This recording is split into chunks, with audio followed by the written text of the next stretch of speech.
is about, I bought it for $6. It's about 150 to 140 bucks average, but it's over $100. So that's the first combo we are gonna end up selling. This right here, guys. I have the original one, so we're fine. I believe I do have it. Let me just check one more time.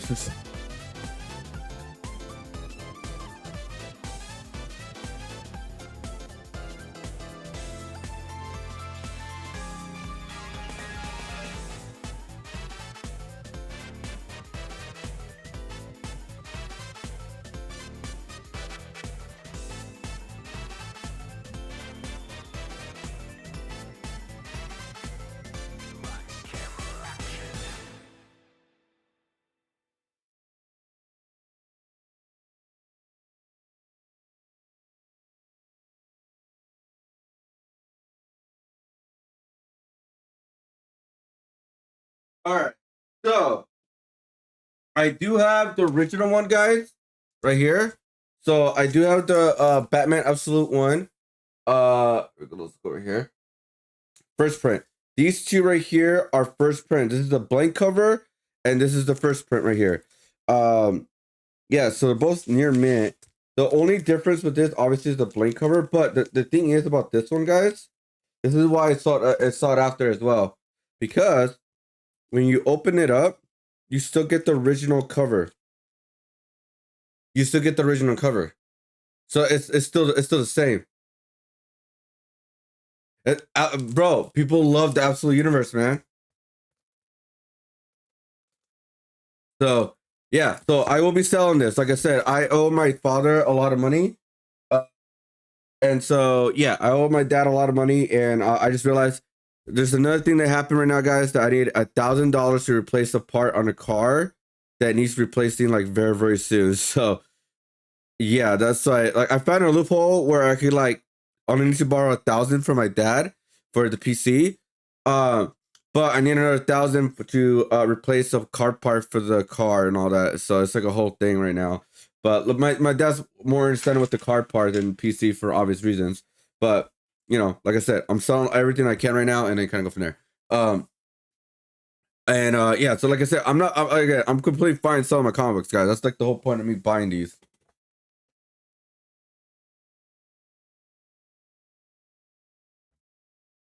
But yeah, people just love the Absolute Universe, and that's why like I've been collecting the Absolute Universe. So like, if it ever comes to time, which it may be soon, actually, I'll be selling all of my Absolute number one. So I got Absolute number one, Flash, Green Lantern, Martian Manhunter, Superman, and Wonder Woman, and then also Absolute Batman. So I've been collecting all the number ones. So like, if I end up selling like these right here, I could make a lot of money for sure, 100%.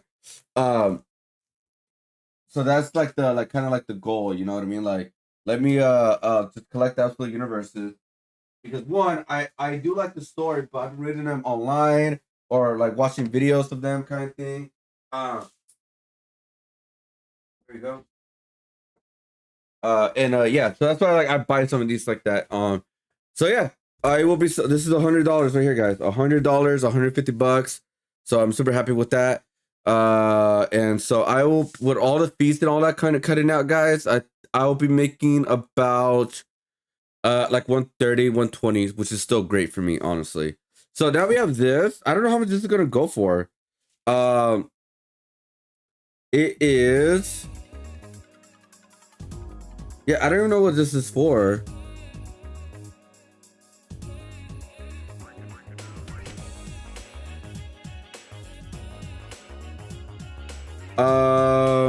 Yeah, I don't know whose signature is this, so I gotta figure that out, but we'll see. All right, so what is this right here? This is Batman number 89. What key issue is this, guys? Let's check right now. Batman 89.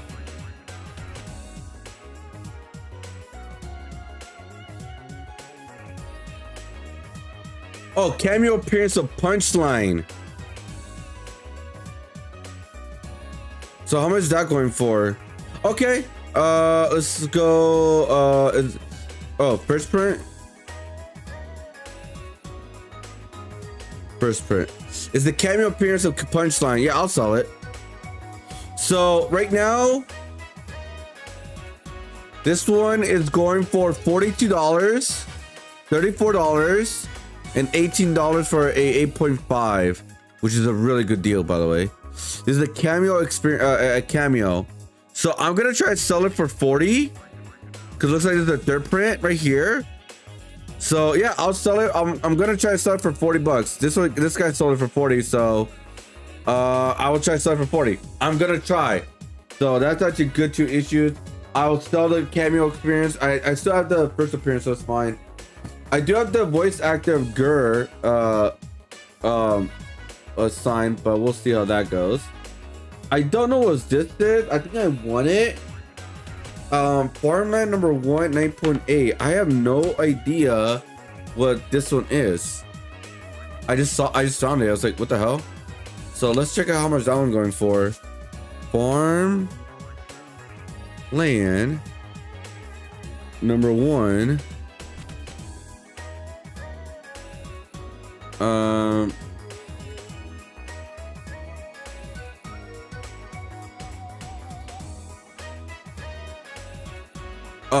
Comic. Comic. Very niche, I guess. Very fine.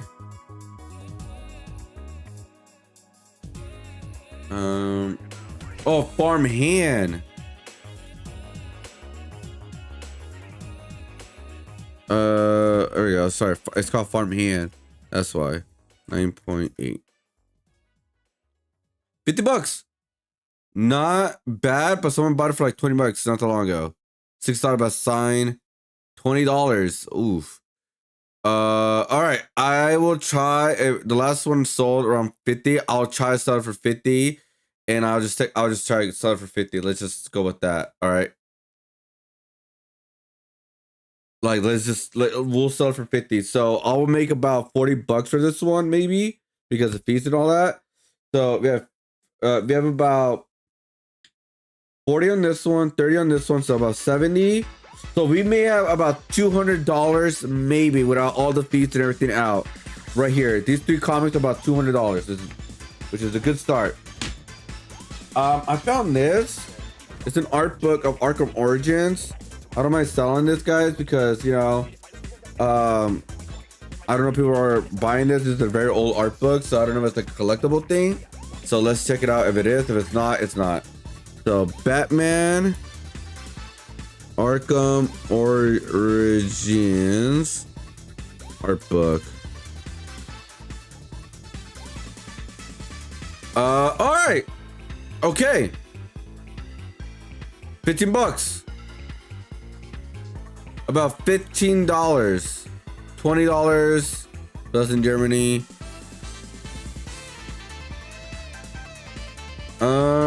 Let's see. Not that many sold. I mean, one sold around December 7, but it was a strategy guide, art book, and additional art. So I'll try to sell it for. Someone bought it for $16, and then someone bought it for $28 for the free delivery. So I'll try to sell it for 20 or best offer. At most, I'll make maybe $10 with it. I'll take that, you know, it's not the most, but like whatever. So, you know, let me get 10 bucks, right? Whatever. And all of it adds up, guys. All of it adds up. So this one right here is the first appearance of Angela, which is the sister of Spawn, but she eventually went to Marvel. Then now Marvel owns Angela, where she became the sister of Thor. So let's see how much this book is worth now. It is pretty good, high quality. It's not low quality. And that's one of the things that I'm always happy when I bought my books, guys, is like I always buy them high quality. I never try to go to the lower end for a cheaper price. I always try to go for a lot higher end. So, all right, $6. Wait, what? Wait, why did it jump almost $100? Like, guys, what the hell? Am I missing something? Oh, this is sign. Oh, okay, I was like, am I missing something? Like, why did it just jumped? So this book is still going for only $6. So I don't. It's not worth selling right now. I'm hoping it will be better in the future.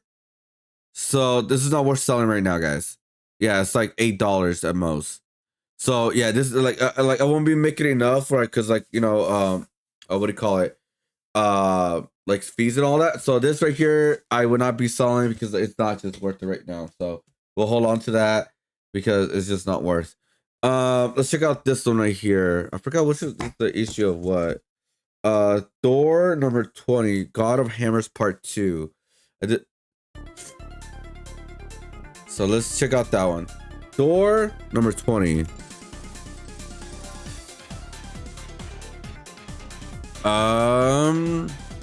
Here we go. $4. Not worth selling at all. Maybe I have to sell this as a bundle.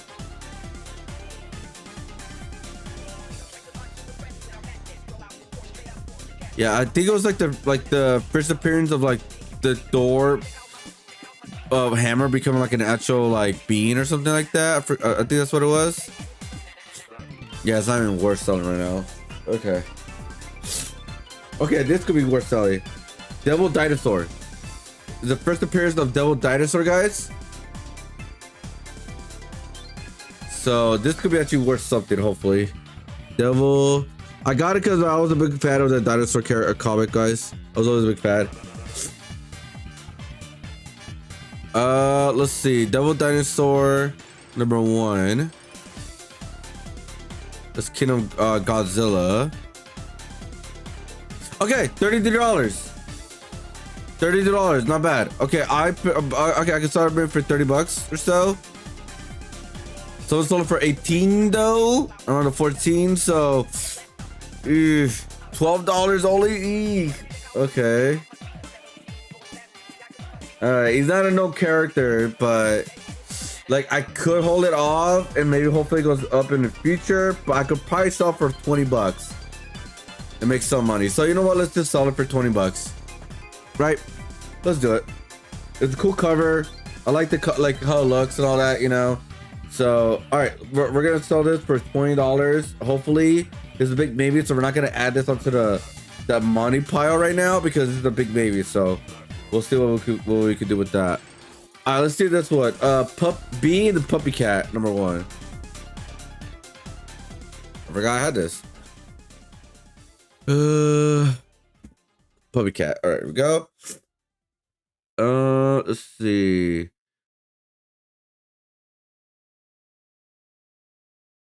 $100. Wait, is it signed?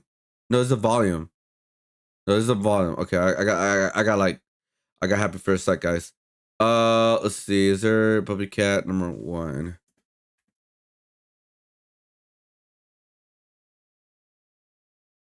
A sketch variant. Second print. Okay, $30. No, it's signed. This one's signed though. Yeah, this is signed. This is a oh no, this is a volume. Is there like the actual comic?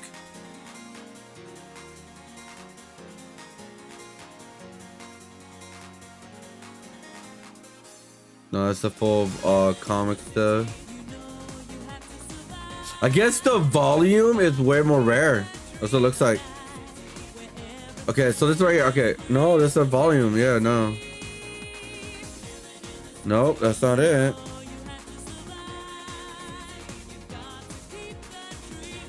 No volume though. Wow, nobody's selling the comic at all? Let's see, what about if I put first print? Okay.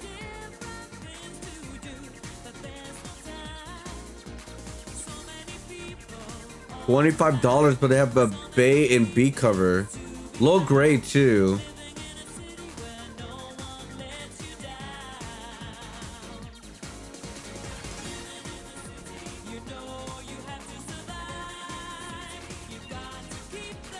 Bro, no one, everybody's just selling the variant. Wow.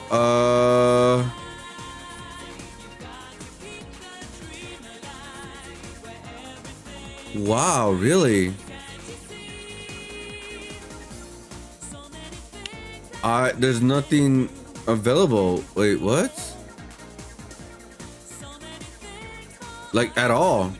Like only variants? Like there's none sold other than the volumes. Let's see, is there anything like trying for sale right now? Let's give an idea. Okay, here we go. 33, 89. I mean, if they're not selling for that much, that means I have to sell it for a different price.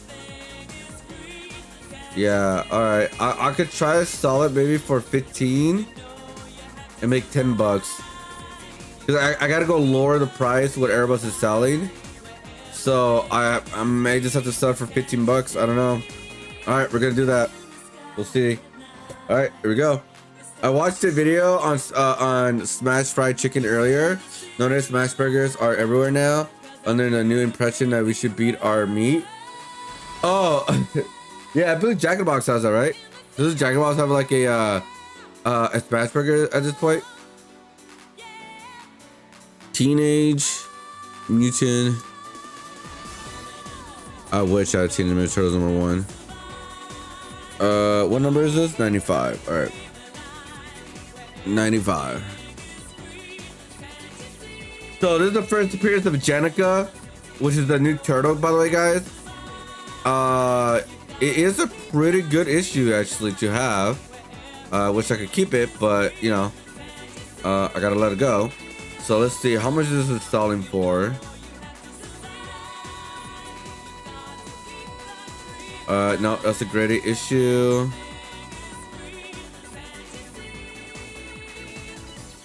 Wow, I did not see that happen. Oh, here we go. $40.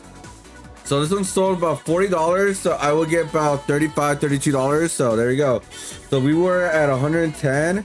We're these two right here are big maybes, guys. So like if we are gonna sell it or not, guys. So yeah, if we're gonna sell it or not, I'm not sure, but yeah. Anyways, so we're at 150, right? No, hold on. What am I talking about? This was 200, 210. Okay, yeah. We're at 250. Sorry, 250. 250, guys. We're at $250. 250, approximately there. I'm trying to take out the piece and all that too. So this number 97. Would it be best to like sell it together? Let's see.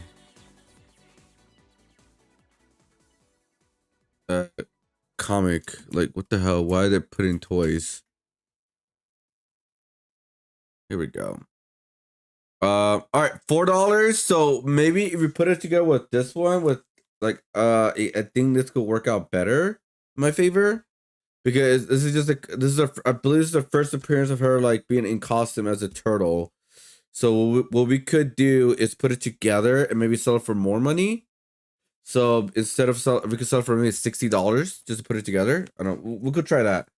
We could try that, but right now we're just leave it at 250 right now. Of how much money we can make right now, $250.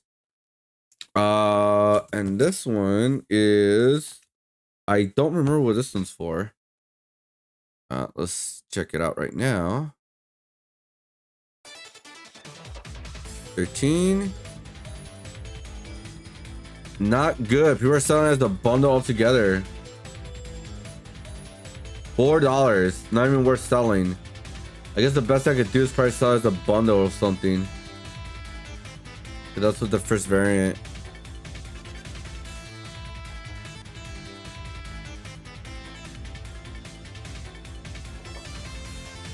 Yep, not even worth selling. Damn. All right. Well, this sucks. We got 3 comics that are worth selling. I don't know what this is. Dark Blood.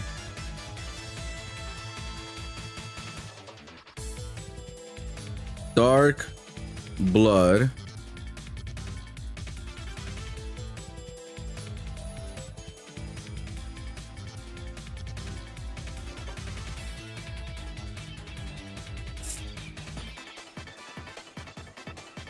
$7 or $6.77, $1. Oh my god. Damn it, man. Another comic book not even worth selling. Holy shit. Alright, I don't know what this is. This is so small, dude. I don't know what this is, dude. Like, what the hell is this? Bang number 1? 1.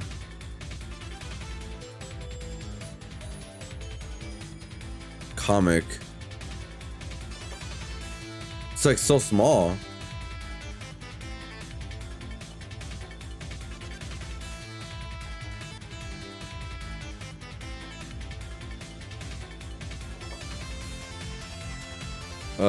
Dark Horse?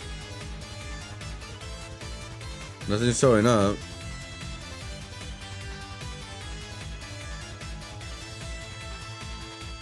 Free preview. Oh, what the hell?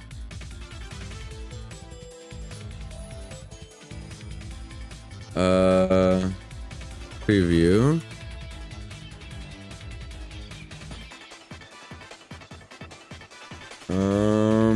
Bro, what the fuck? Alright, I'll put Dark Horse Comics Bang.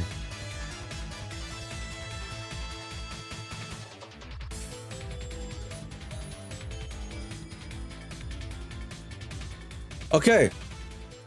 $11. Yeah, it's right here. It's a very small issue too. Preview. And $4. $20. No, that's the volume. Sorry. That is the volume. So I'll go with the latest. If it's sold for $11 and it's worth selling, I could get $5 of it. So I'll take that. Fuck it. I'll take something, guys. This one right here, I don't really want to sell, but I have to. It's called a Pro. It's pretty much a hooker found a superhero's costume and give her powers or something like that. It's like a novel. The Pro.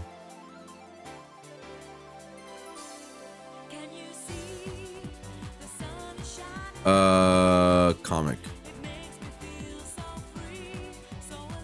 There we go. Okay. $25. Not bad, but let me see sold. This looks like it's $20. It's like all over the place. Oh wow. Oh no, it's fine. It's fine. That's fine. $30. So that's free shipping though. So about 20. Yeah, $20. Okay, so I can make about 15, $12. Okay.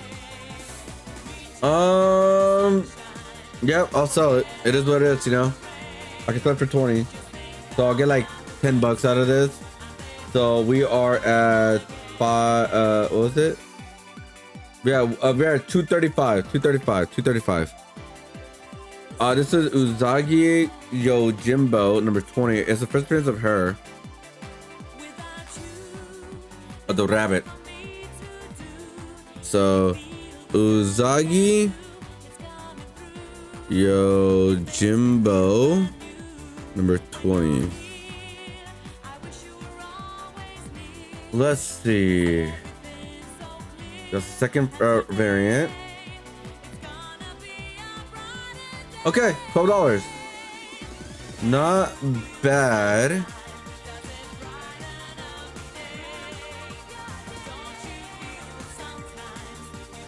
Someone actually bought it for $1 but this September. Looks like there was a second print though, which is really great, by the way. If there's a second print, that means a lot of people bought it, which is great.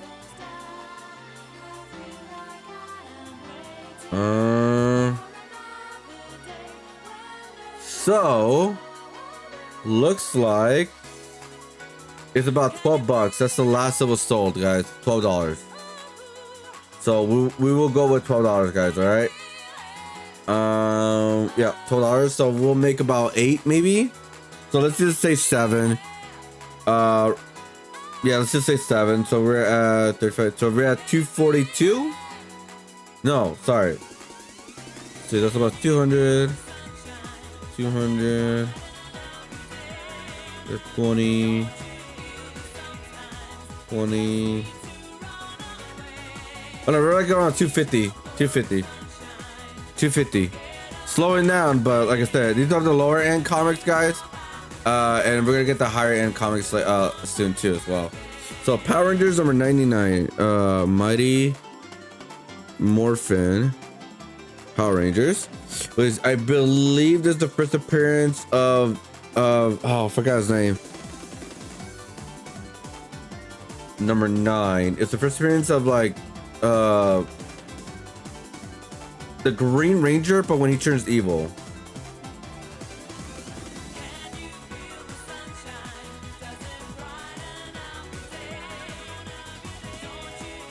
Let's do Boom.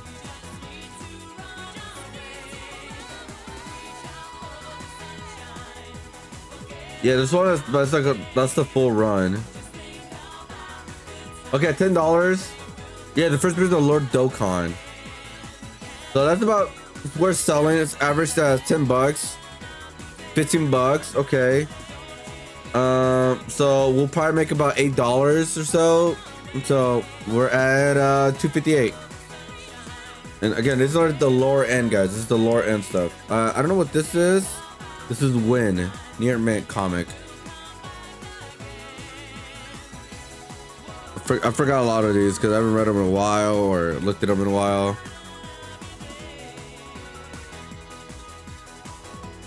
$4. Great. Not even worth selling. $10. Okay, but that's the volume. Right? Yeah, book 1. Yeah. Wait. Was that book 1 or was that the actual comic? All right. Okay. $5. Damn it! This is not even worth selling. All right. Oh yeah. Can I sell these? I have a lot of these graphic novels. Yeah. Bro, that's been here since my college days.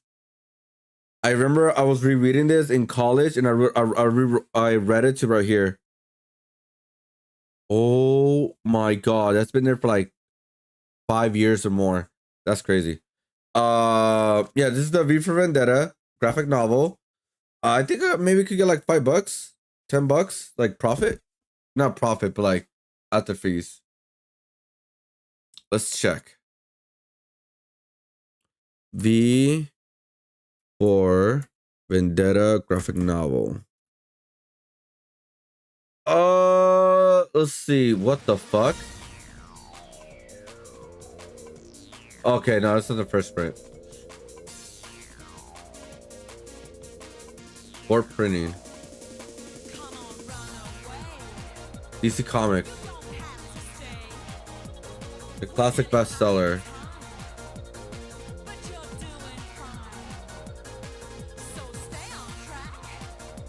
Wow, the first printing cost $50. God damn it, mine's not first printing. Cause I got mine like at like I think Amazon or something. So looks like it's up for maybe $13. I could like check my chance on that. I will add on to the pile, but it's like I'm not gonna like add on to it like the number wise because it's like I could probably sell it for $13 or $15 and get $10 out of it. So yeah, we'll just leave it at that. But like I said, we're not gonna add the number onto it. This one right here is another graphic novel. Oh, Shadow, let me know if you want to buy any of these. I know you guys. Oh wait, never mind. You don't buy graphic novels. Batman Mad Love.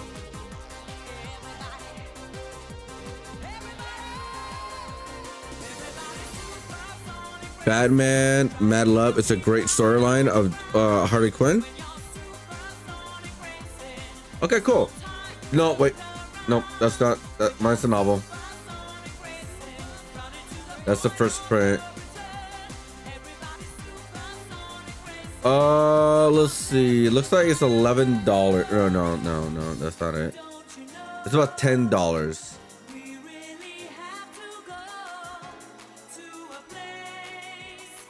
Yeah, it's about $10. It's very close to like, it's close to. That's not it. This is it right here.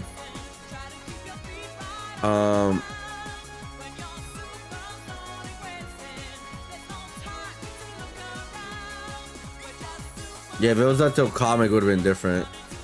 So it's about $10. But it's free shipping, so it's like not even worth selling.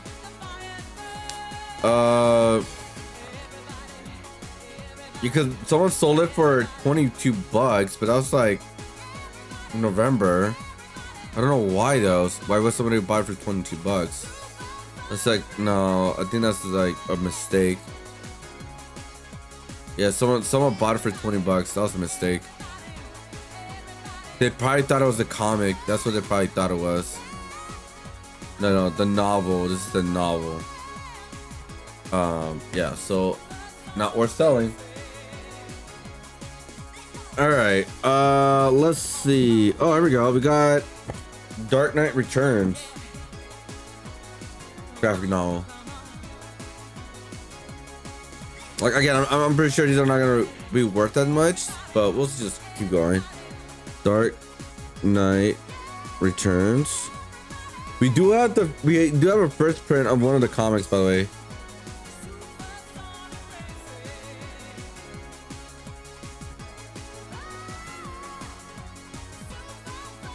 So we do have like the actual comic, by the way. So we could sell that. All right, here we go. $6. Great. Not even worth selling because the fucking fees. All right, it's fine. It's fine. Again, I wasn't like big hope on these guys. I was just starting to see like somebody will like, you know, people would like to buy this or not. You know, I don't think I'm gonna try to sell the rest of the graphic novels. I feel like they're worthless. But don't worry, guys. We still have a lot of books left. We still have a lot of books left, so we still have a lot of stuff.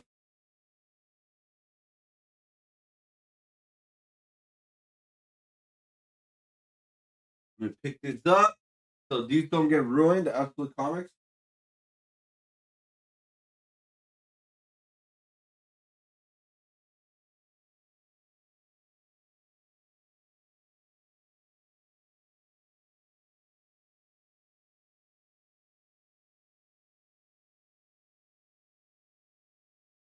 Right.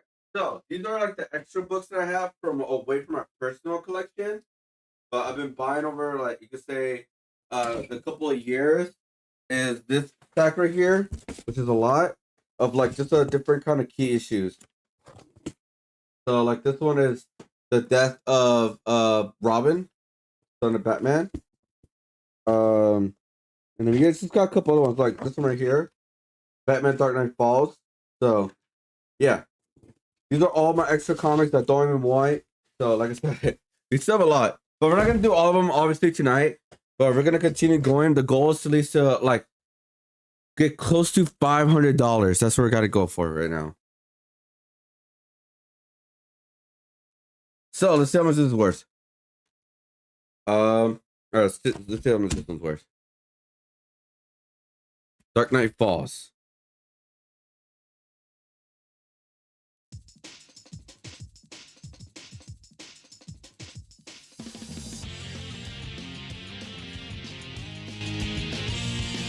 So what number are we at right now?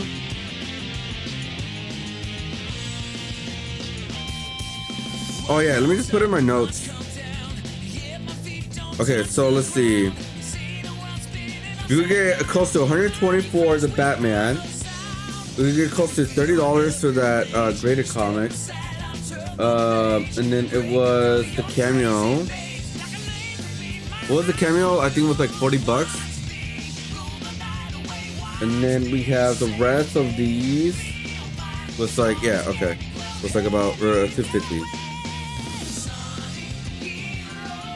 Okay, so this one right here looks like it's about $15, $20, $8. Oh god, it's going downhill now. $4, $8, $12, $20. It's all over the place. So let's do 15 and maybe get profit of 10. So let's do 15 bucks for that one. Again, yeah, let's see how that goes. It does sell though. That's the good news. It does sell. It's good to see a lot of sold listings on this. So I don't know what this is. I got 2 of them for some reason. Star Wars number 26. Star Wars 26.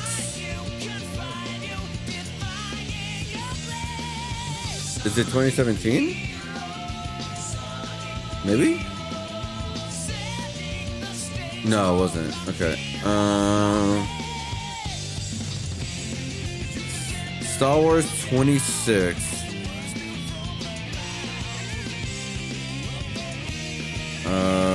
Here it is. $33. Okay, that's not great. Yep, not great. You got like these, but I don't know what these are.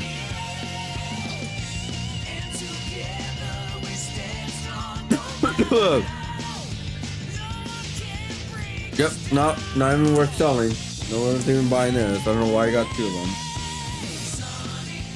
I think it was like a first period of something.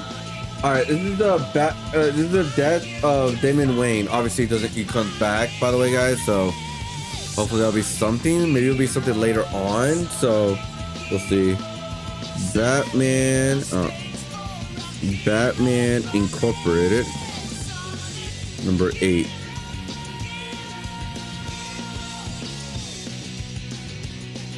$5, $1. It's because he didn't stay dead, man.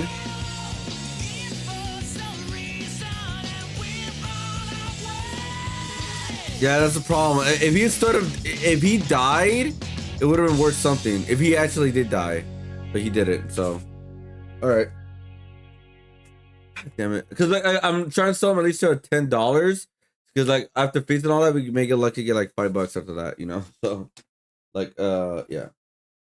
All right, let's see this one. It's an old comic, so we may have a bigger chance, at least averaging like at least like $10. You know, a lot of these old comics are actually going for that now.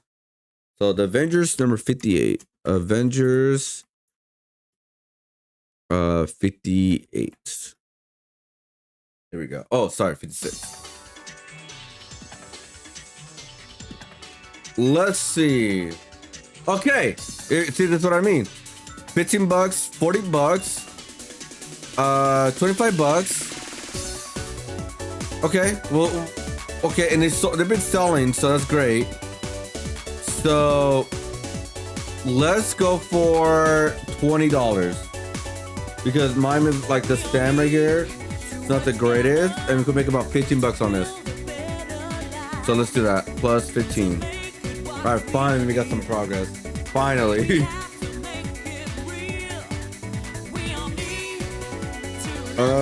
Let's see. Which one's this one? Spider-Man number 1. All right. This is when he comes back, by the way. This is when he finally comes back from being a Spider-Man. Yeah, I remember this.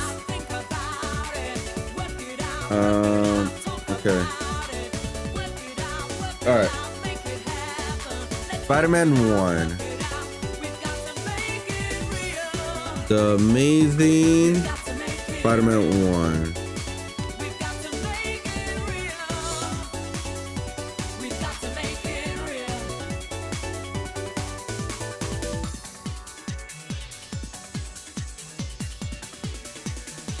I don't see it.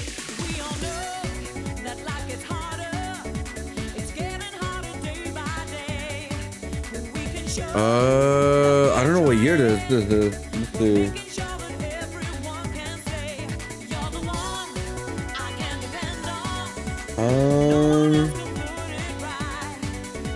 I don't remember was this one the year.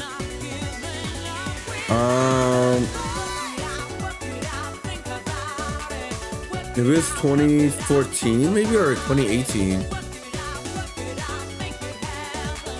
Is it? No.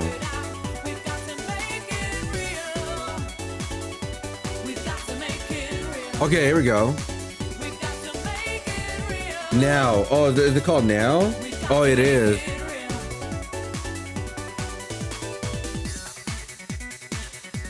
Okay, let's see how much that is. Let's see. Spider-Man number 1. Now. Let's put now at the end. Okay, the variant costs $30. Lucky bastard.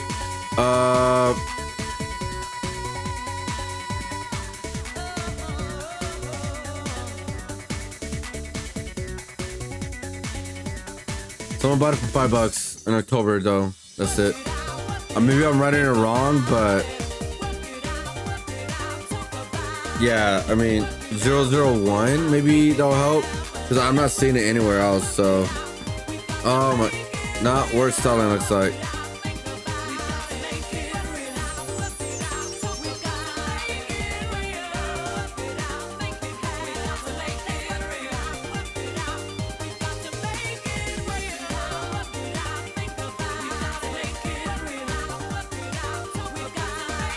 It's 2014.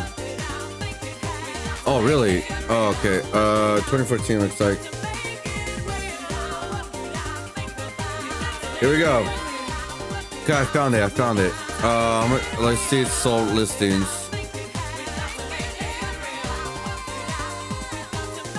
Last sold on the 12th for $8, and now free shipping too. One sold for $10 around May though. There's not that many listings. Someone sold for $2 in December 2nd. Not worth selling at all. If I had like a little bundle, maybe, but I don't. So, not worth selling. All right, let's do this one. The Spectacular Spider-Man number 178.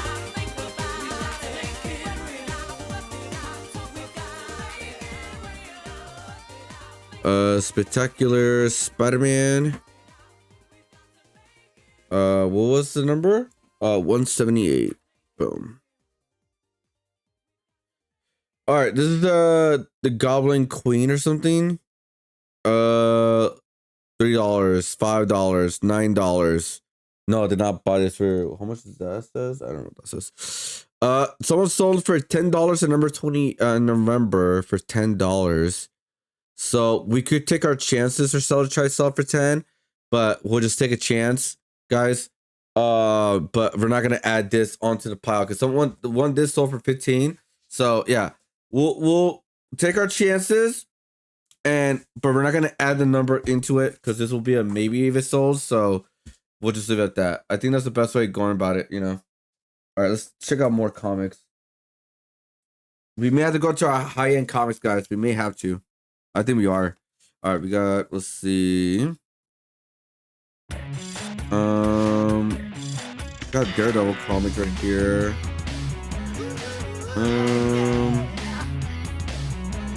Let's see. I'm probably gonna sell some of these as a bundle, you know.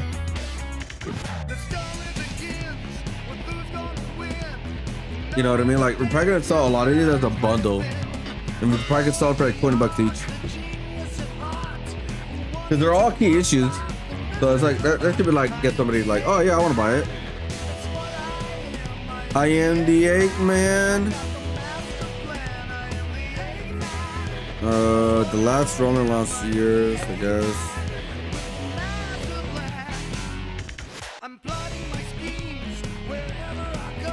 This one could be good. This could be good. This stuff could be good.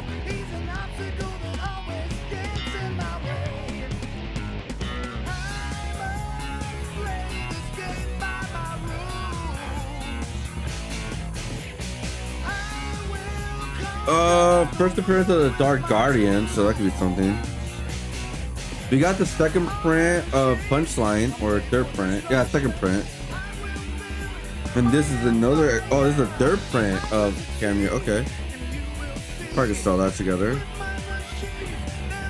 I think this is like Sabretooth. I think the White Knight one.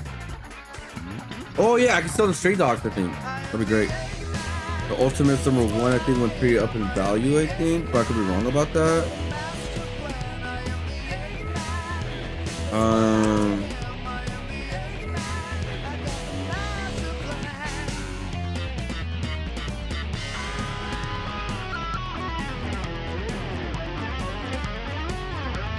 Let's see.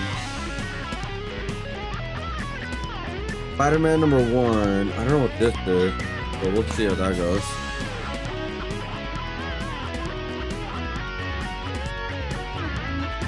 Heart, Slumber.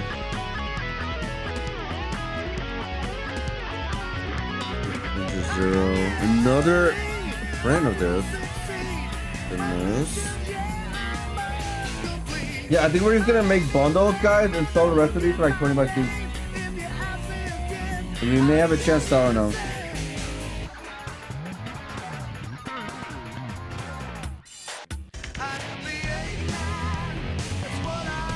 Let's see.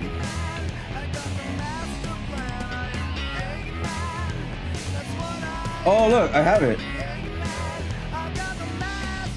The Red Hood, Batman Red Hood. Taskmaster. Another old comic, another old comic. Okay, let's do something. Okay. Okay, so we got these. And then we got these as well. So hopefully these will put me up over. So these are like more, a little bit more high end, I think, or a possibility. So that is a big chance. Yeah. All right, guys. These will be like the final ones, and then we'll go from there. All right, guys. So these will be the final ones, and then after this, we'll go more of the high end stuff in another time. But all right, we're like how far are we at right now? I think we're like halfway there. Again, these are like the lower end comics, guys. They're not the high end comics. So, like I said, I'm not trying to like. We still have plenty of time. We still have plenty of comics to go through, of like to like have a big chance to sell. And I haven't counted like the Funko Pops, the figures I'm selling, the still Pokemon stuff I have, all that kind of stuff. So that's not even counting any of that, because that right there is gonna be like more of like the other half of like the 1,000. So that's why I'm not counting that right now. So. All right, let's see. Let's hopefully we get some stuff. All right, this is the Death of Stick, or what I remember. Daredevil number 189. Daredevil 189. Let's see. $2, $4, not even worth selling. Fucking A, dude. All right, this is the one I don't remember. It said $7, so but that's like I don't know how long ago. Spectacular. Number 116.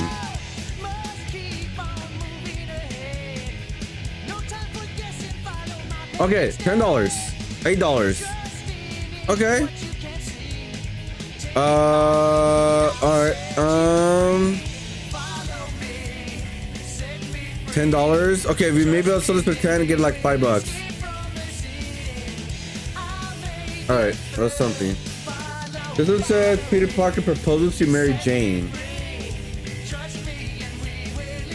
This is where Peter Parker gets married or about to be married. So the Amazing Spider-Man number 290.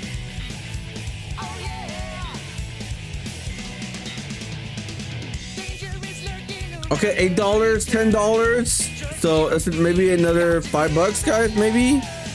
We'll add it, but we won't add it onto the pot. Oh, actually, someone sold 15 not that long ago. All right, we'll do it. We'll add $5. I'm minusing the fees, guys. I'm minusing the fees. This is Edge of Spider-Verse number 1. Edge of Spider-Verse 1.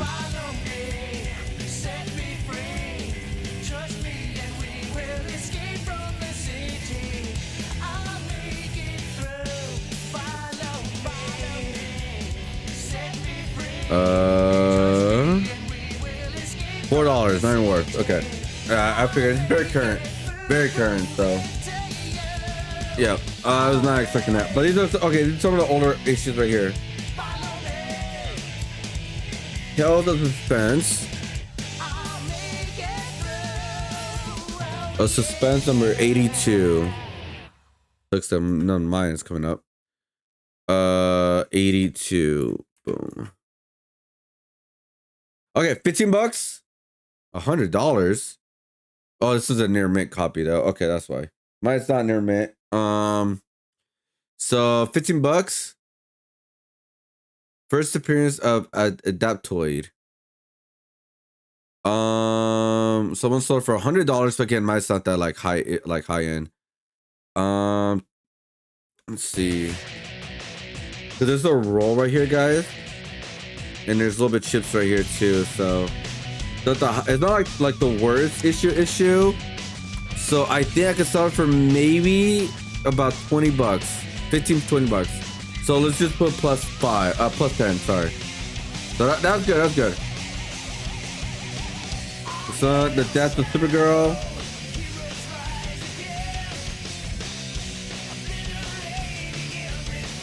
Crisis on Infinite Earths. On Infinite Earths. Number what? 7. It shows up in the search bar too. Let's see. $15. Let's switch to shipping. Okay, 15, 18. Okay, that's a sign. All right, another maybe $10. Cause yeah, I could start maybe for 20, but I could try. But I could do 20 plus best offer. So let's just put $10. Another plus 10. All right, cool. We're getting closer. I think the first appearance of Trigon, the new Teen Titans. The new Teen Titans, number 6. I know number 2 is like the big one, I think, or something like that. All right, here we go. $15, which is great. But that's the only one sold. Oh my god, one sold for like only $2. Eesh. $5. So I could take because I could take a risk and start for 15 if that's the recent one sold. The mine is pretty good. Oh wait, there's a fold right there. Oh no, I didn't even notice that. No, I can't sell for that much. Fuck. Yeah, no. Cause look at this, guys. There's a fold in the corner. Oh, that's not good. Barnacles. It's a good issue. Like it's not like there's no bends or cuts or anything like that. But there is a fold there, so that hurts it a lot. So not worth selling no more. That one's like near mint, and it's sold for 15. Mine is not near mint. If I didn't have that fold, I probably could have sold it like that, but yeah. God damn it. All right, it's all good. It's all good. This one could be worth something, guys. The Venom number 1. That is a possibility. Let's see. Venom number 1. Venom 1.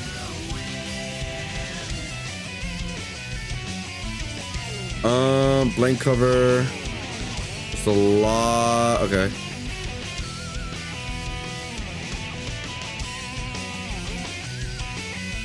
I think I'm just more clear.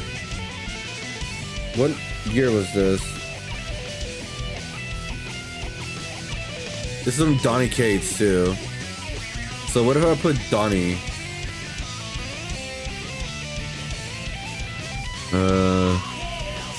Donny. Okay. No, that's the volume. Okay. $3. Great. $20 with a sign. Yep, not looking good. Well, I was gonna do that one too, but nope. This one's going for 20, but that's times 2 sign.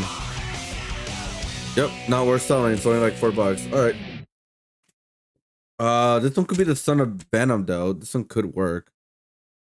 So let's check this one out. This is like the whole arc with like the Noel. So we'll see. Maybe that Dylan Brock. Yeah, it's the first appearance of Dylan Brock.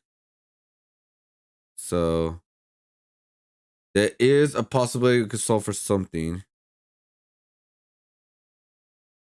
I don't know why it's not showcased in a comic. Comics.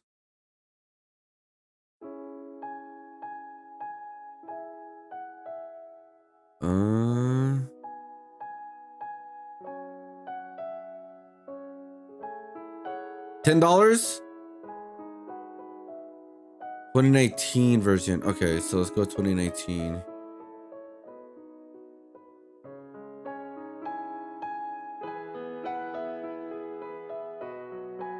This from Shadow, really? $10. No, it's just because that's null there. So about $10, $9. This is 10. This is $23 though, in November. Not bad. So we could meet in the middle, sell it for maybe $15. It's the first full appearance of Dylan Brock, which he could be popular in the future for future investment. So I will take a gamble and keep this one just for a future investment. See if he shows up, you know. If he shows up in the movies or something like that, it'd be great. But let's do Venom number 1 now. Venom 1 now. Let's see. Venom 1 now. Let's see. 7.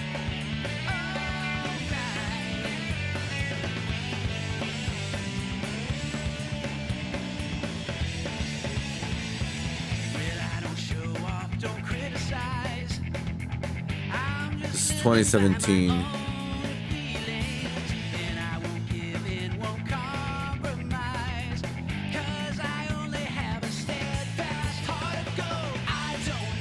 Nope, not even worth selling. What the fuck? Max still had the bundle. Anything. Alright, let's see.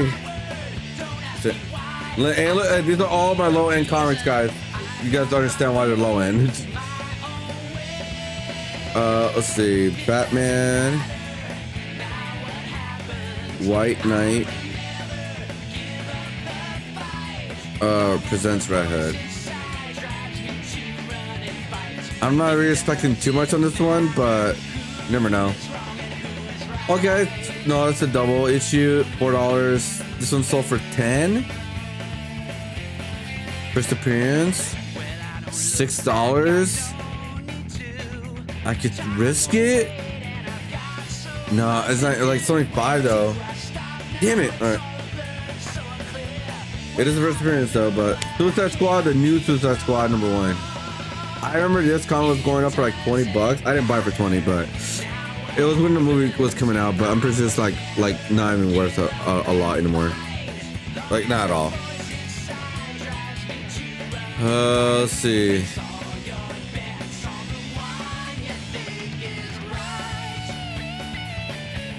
This one I was worth a lot, like the 52 one.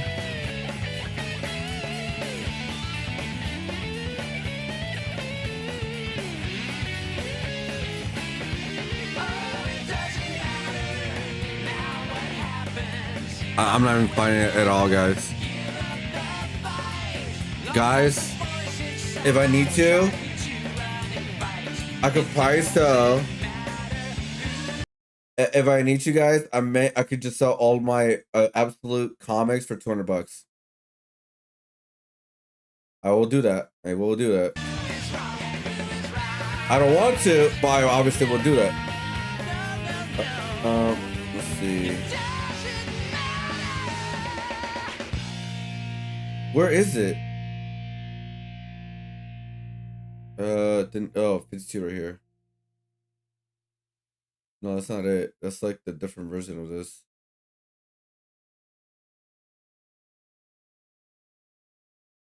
So it's not it either. It's $20 here, but it's a complete set though. Yep, it's not looking good at all. Yeah, I'm not even going to. Yeah, no.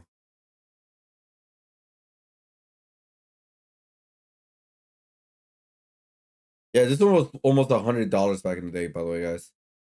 It went downhill a lot.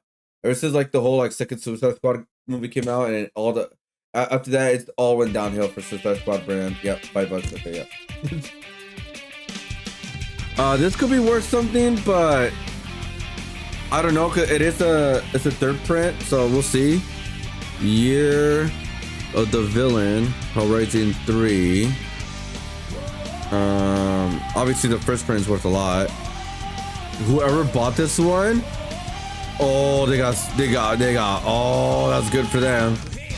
Yeah, it's only $1, but I'm thinking about selling. Oh wait, somebody bought this at the beginning of the year for 25 bucks. What the fuck? Wow, I was thinking about selling it as a bundle though, so I'm not worried about that one. Let's see this one. Straight dogs. Stray dogs 1.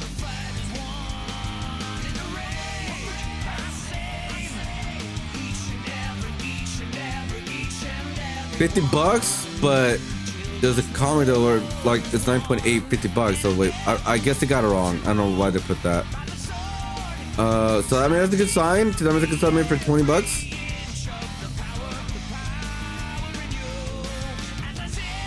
$7. It went down. Oh wait, that's the volume. Oh sorry. Oh there we go. Okay, I can sell for 20 bucks. All right, so we'll get like 15 bucks of profit after facing all that. All right, we'll do it. I'm trying to see like ones that will for sure probably sell. Okay, here's the. So we probably could sell this together because this is the second print. So let's see what happens with that one.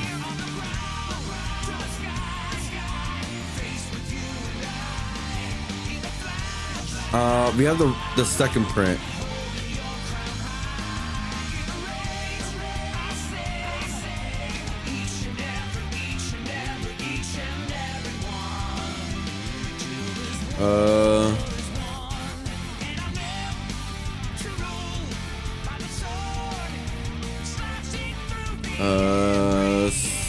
Second print.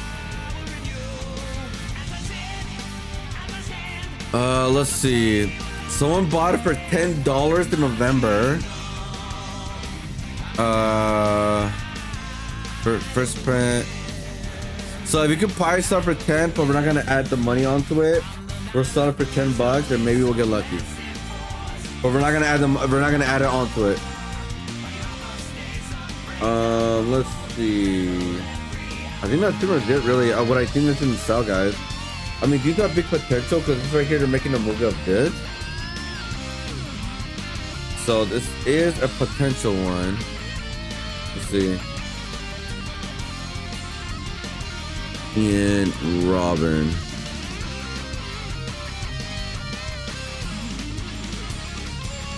Batman and Robin 1.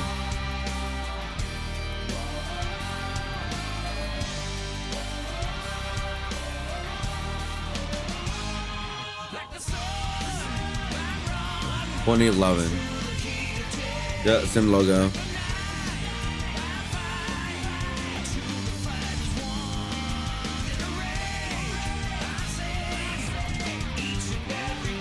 Oh, so it's 2009.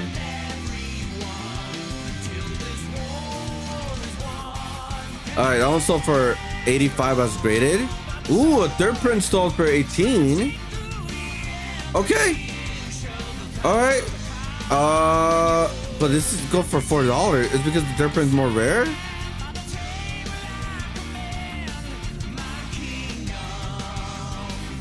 $1?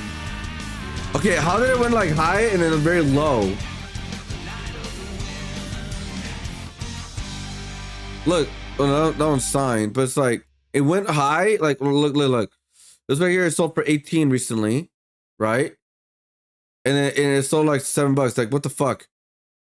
All right, I'll put this in my mate. Like I'll try to sell it, but like I don't think it's because like we're not gonna add all the money onto it. All right, that's all my low issues except for a couple of the first ones, guys. But yeah, like I said, it's not like I think I'm gonna sell some of these like comics as bundles, like $20 bundles.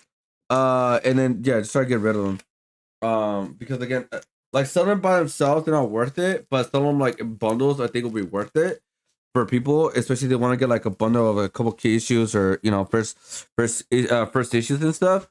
Then yeah, that's what I'm probably just gonna end up doing for the most part.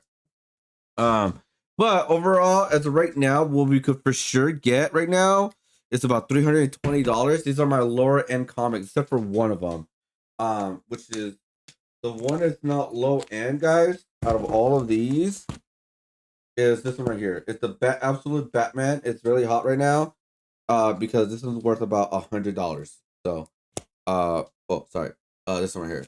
This one's worth about 100. So this is like my not lower end. So I would have preferred to keep it, but I'm not, because, like I said, we gotta sell these comics. So and then also this one's like not so one or lower end as well, because the cameo appearance of Punchline and stuff. So this one sells pretty well, and also this is the greatest issue of #1, something over farmhand. So yeah, these are the powder we're gonna end up selling, guys. So now let's get started on some artwork. And then we'll see how much these are worth right here. I'll check out like these offline. This one does have a certificate authenticity. At least this one I got it at a convention. So I do have a picture of me here with him, somewhere on my phone, so I could like put it together. It's like, hey, this is authentic kind of thing. So yeah, I will do that pretty much. But yeah, probably could sell this for 20 maybe. I don't know. And the same thing here, so we'll see. But yeah. All right, so we got our first pile, but again, these are lower end comics, guys. These are not our high end, except for one. All right, let's get started on some art. Thank you for hanging out with me on my what do you call it? On my digital art phase a little bit, you know.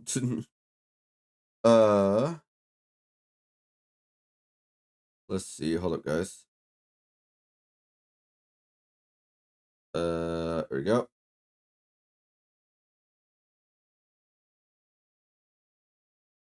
There we go. Well, I'm updating everything now.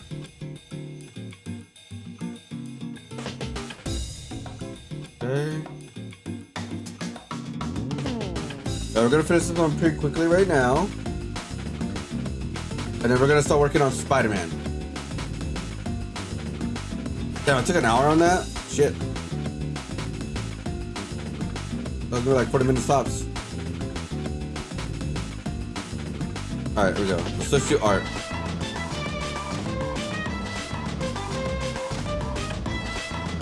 Alright.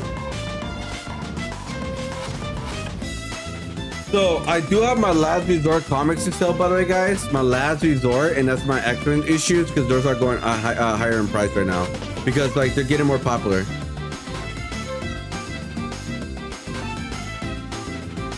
Let's do art. So I'm updating my what do you call it? Oh my god. I updated my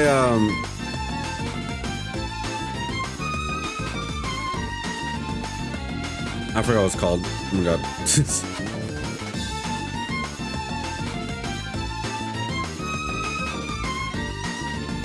Alright, here we go.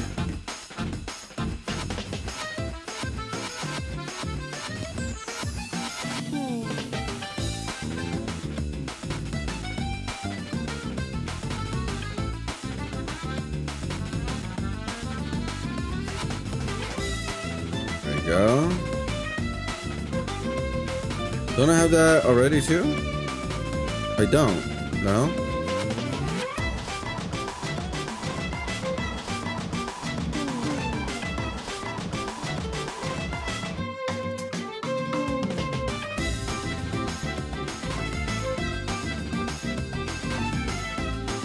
All right, cool. All right, we're back. Let's work on some art, guys. Let me take out this sweater, and then we'll get started. All right, thanks for hanging out with me of my comic book section. Oh, by the way, these are the pops I'm gonna be selling. We've been working at time. 50.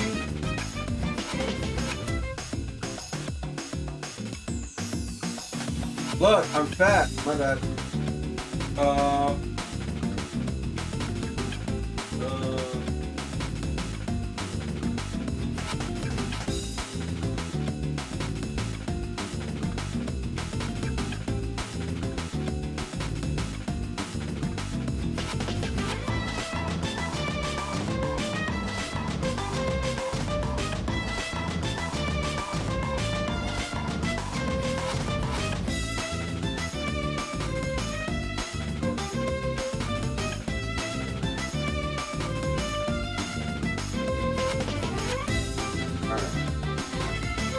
So these are the pops I'm selling. Is the Power Rangers like TMNT ones, guys. I think I could sell them for close to 150 in total all. I didn't pay that much, obviously. They're like 10 bucks each. Or I got it for like 10 bucks. Cause like right here, look at this. I probably could have sold more, but like there's some damage. They came that way. I didn't get it. I didn't get it that way, but yeah. But it's still really good in condition overall. Since she has a set. So I'm pretty sure I could sell these like pretty good easily. I would love to keep them, but hey, it is what it is. Not a big deal. Obviously I'm not gonna open them because I don't want to ruin it, anything like that. But this is 3 years ago actually. Yeah, 3 years ago. As a set, yeah, I could sell them pretty good because yeah, it's like pretty much the whole set. So this is this one. Like the Donatello one goes with the Leonardo. And then this one. Yeah, for some reason it just shows 2 pictures to the back for some reason. I don't know why. Yeah, and then this one does nothing in the back, I think either. Oh yes it does. Same picture. But this one right here is the Funko limited edition one. This is like the more harder version to get compared to like the other 4 turtles. I'm actually very curious how much they're going for right now. Let's see, hold up. Let me put them in boxes because I'm like nervous about it. I'm out.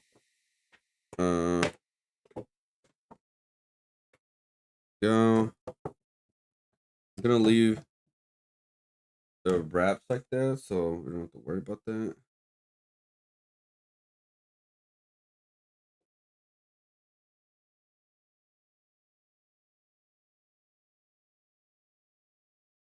Very careful. Boom.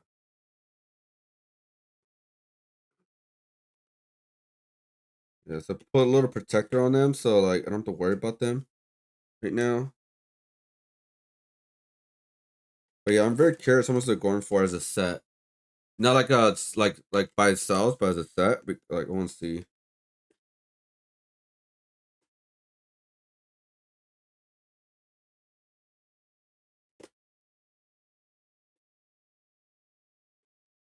Cool. Like just a little protector. I'm not even gonna take out the wrapping either. Just leave it there. All right. Let's see how much they're going for.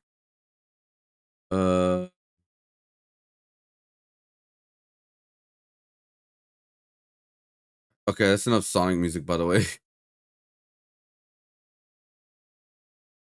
All right, let's check it out real quick. eBay. Let's see. TMNT. So what are they called again? Power Rangers TMNT Funkos. Power Rangers TMNT Funko Pop.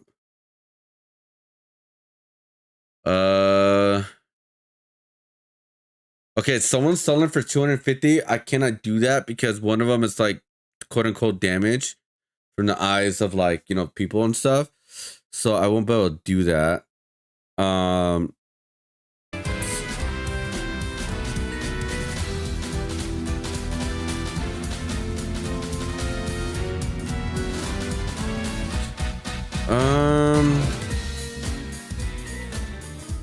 Yeah, separately they don't go for that much, right? Separately, right?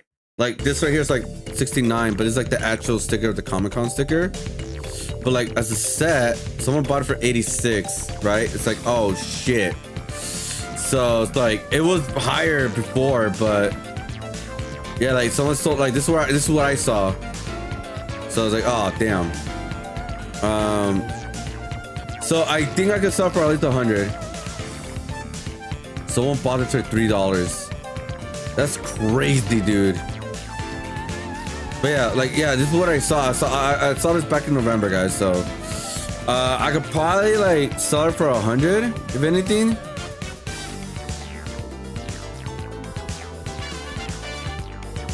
Yeah, I could probably sell it at $100 as a set.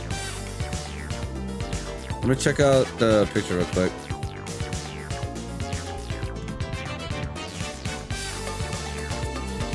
Yeah, okay, yeah. I could probably sell it for 100.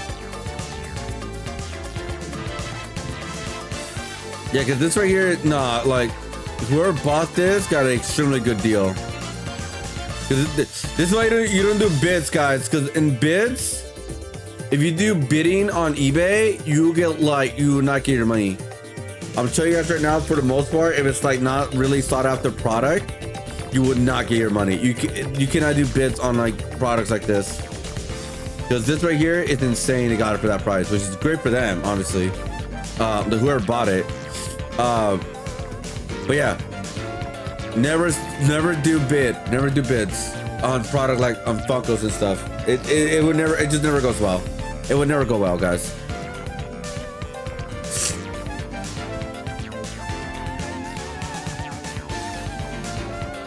Yeah, and also the reason why this one's 250, by the way, guys, the biggest reason is because, believe it or not, it's because of stickers. These two right here, as the original like New York Comic Con stickers. That is it. People are that crazy, all right? That is it. That's why this one's like, yeah.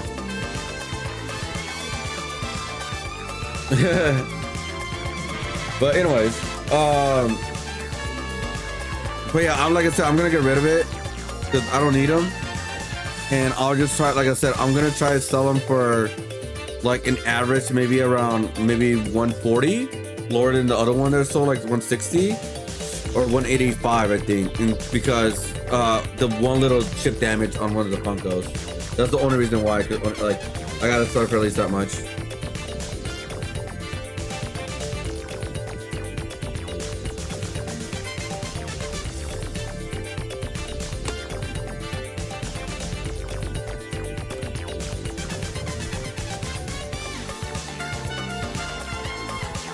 But again, I didn't pay for that much for the stuff at all, guys.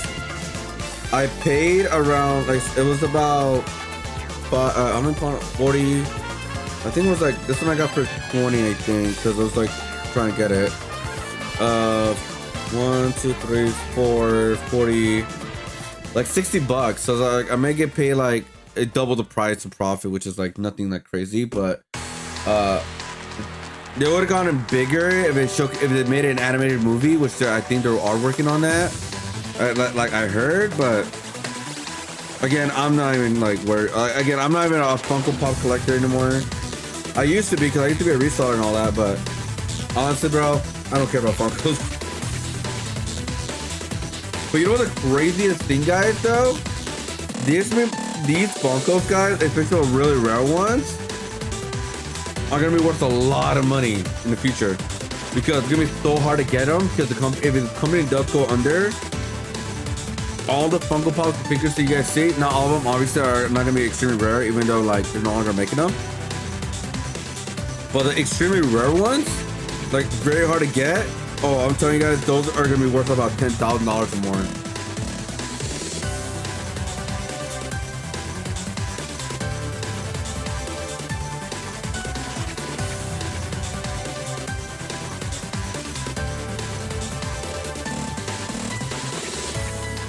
Alright, we're almost, I'm putting them in boxes right now, guys.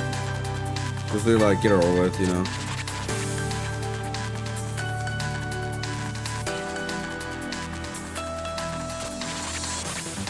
Luckily I still have some left of protectors. They don't cost a lot because these are like not like the super like big ones or anything like that, but yeah. I am thinking about selling my signature Funkos. So that right there I could probably get for sure like $600 on them. Because I have the signature of Luffy, Naruto, Deku from My Hero Academia. Who else?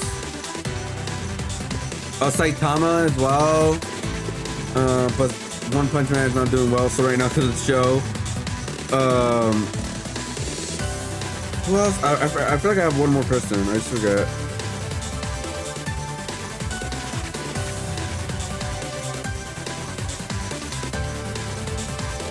Get in there, motherfucker.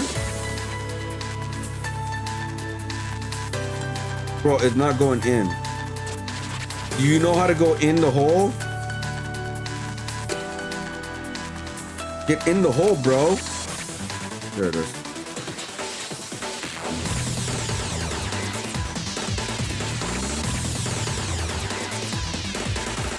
There you go. All right, they're all in their protector case. All right, so I'm gonna put all these listings up like literally maybe later on tonight or tomorrow. Yeah. I think I got a couple other pieces to sell too. Let's see, what was the one that I had?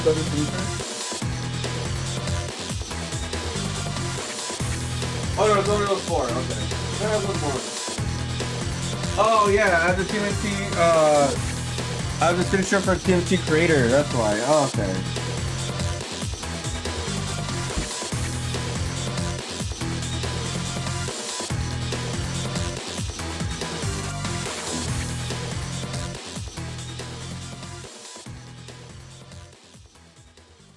Cool. All right. There we go.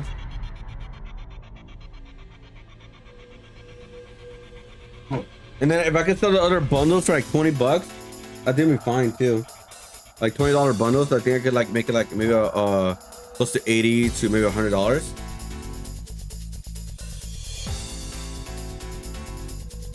So that'd be great. So with the Funko Pops, and that's just one Funko Pop. We have other stuff to sell too. So I think on all right now we're at $800 right now of resale value without fees and all that, which is great, which is really great. All right, guys, sorry about that.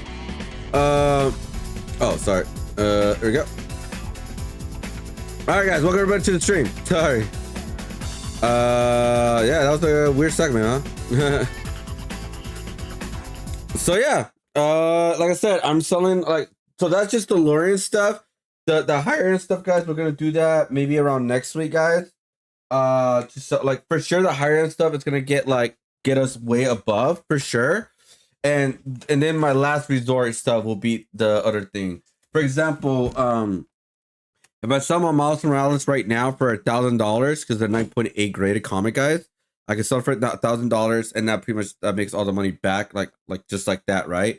But the reason why I don't want to sell it right now is because it's Miles Morales. That if he shows up in the live action, guys, that comic book is gonna go up in value like crazy. So that's why the part of me does not want to sell it right now, because the value of that comic is just gonna go up in like so crazy like later on. That's why I'm like, that's like the last resort though. But we do have some good comics to sell for sure. I think for some of them are have bigger chances to sell, obviously, compared to others. But overall, yeah, I think we'll get close to like $800 or something dollars altogether with the pops, the Pokemon things, because they actually went double in value, which is kind of crazy. Which I'm selling those. Yeah, with the pops of that, and then anything I have left, like figure wise, I'm just gonna sell them. Except for the gift figures. So the figures that I got as a gift, I'm keeping those, obviously. But I'm getting rid of everything else for sure. Like everything else. And then also I'm gonna do an art sale too as well. And then I'm probably gonna get more commissions too. So that's like I'm working my ass off to make this happen. Like I want to pay it off as soon as possible, kind of thing. Even though I haven't spent it yet, because I still haven't bought the last part of my PC yet, guys. Which is the GPU, which is like, oh my god, it's like I gotta pay it. I gotta wait till tomorrow, to like figure out what we're gonna do exactly and how I'm gonna do my payments and stuff like that. Because I'm doing payment system right now with PayPal, which is like I have 8 weeks to pay everything off, which is perfectly fine with me, because 8 weeks, that's like yeah, because I think it's until February I got finished paid everything off, right? 8 weeks, and then that's like 8 weeks of work, 8 weeks of one of the month I'm gonna do an art show, 8 weeks of like doing more commissions, 8 weeks of selling art, all that kind of stuff. So I felt really confident on it.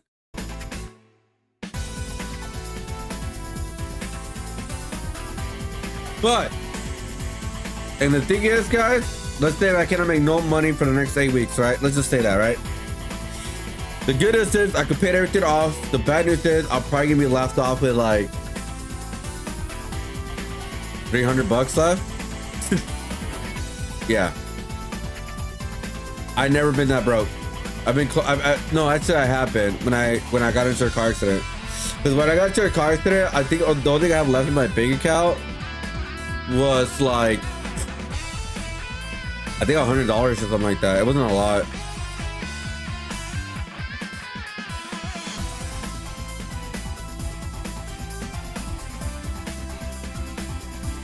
And I was recovering everything too. I was recovering everything.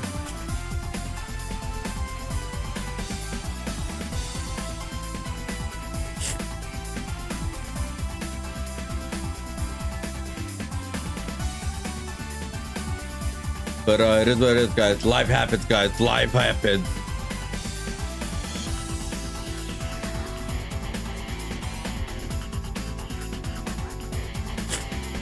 Oh, there we go. Let's see. All right, guys. So how's everybody doing today, guys? You guys doing awesome. So what we're gonna do right now is we're gonna watch like 1 or 2 videos. We're gonna finish doing the ramen artwork. After that, we're gonna get started on the Spider-Man, and after Spider-Man, hopefully finish. Like we're gonna finish all Spider-Man today. But like we're gonna do like maybe like half of it, which is the outline for the most part, and then after that we're gonna work on the stickers of like the select character select screen ones. All right. Sorry if you guys hear me snorting a lot, whatever you want to call it.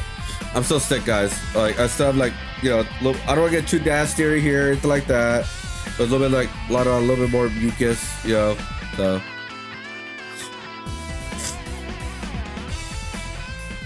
So yeah. Oh god. Okay, here we go.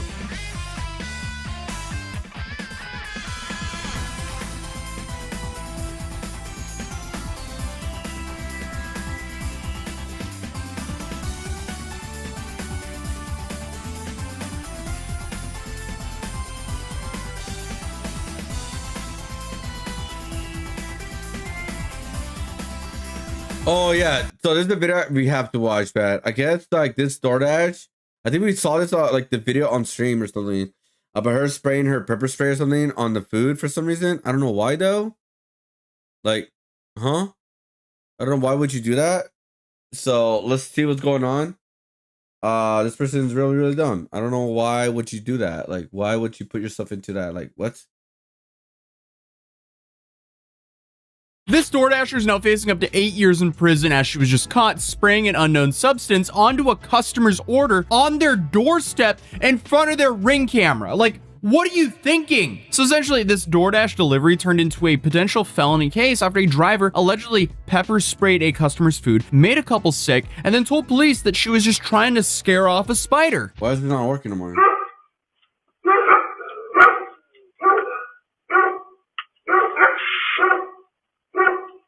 What?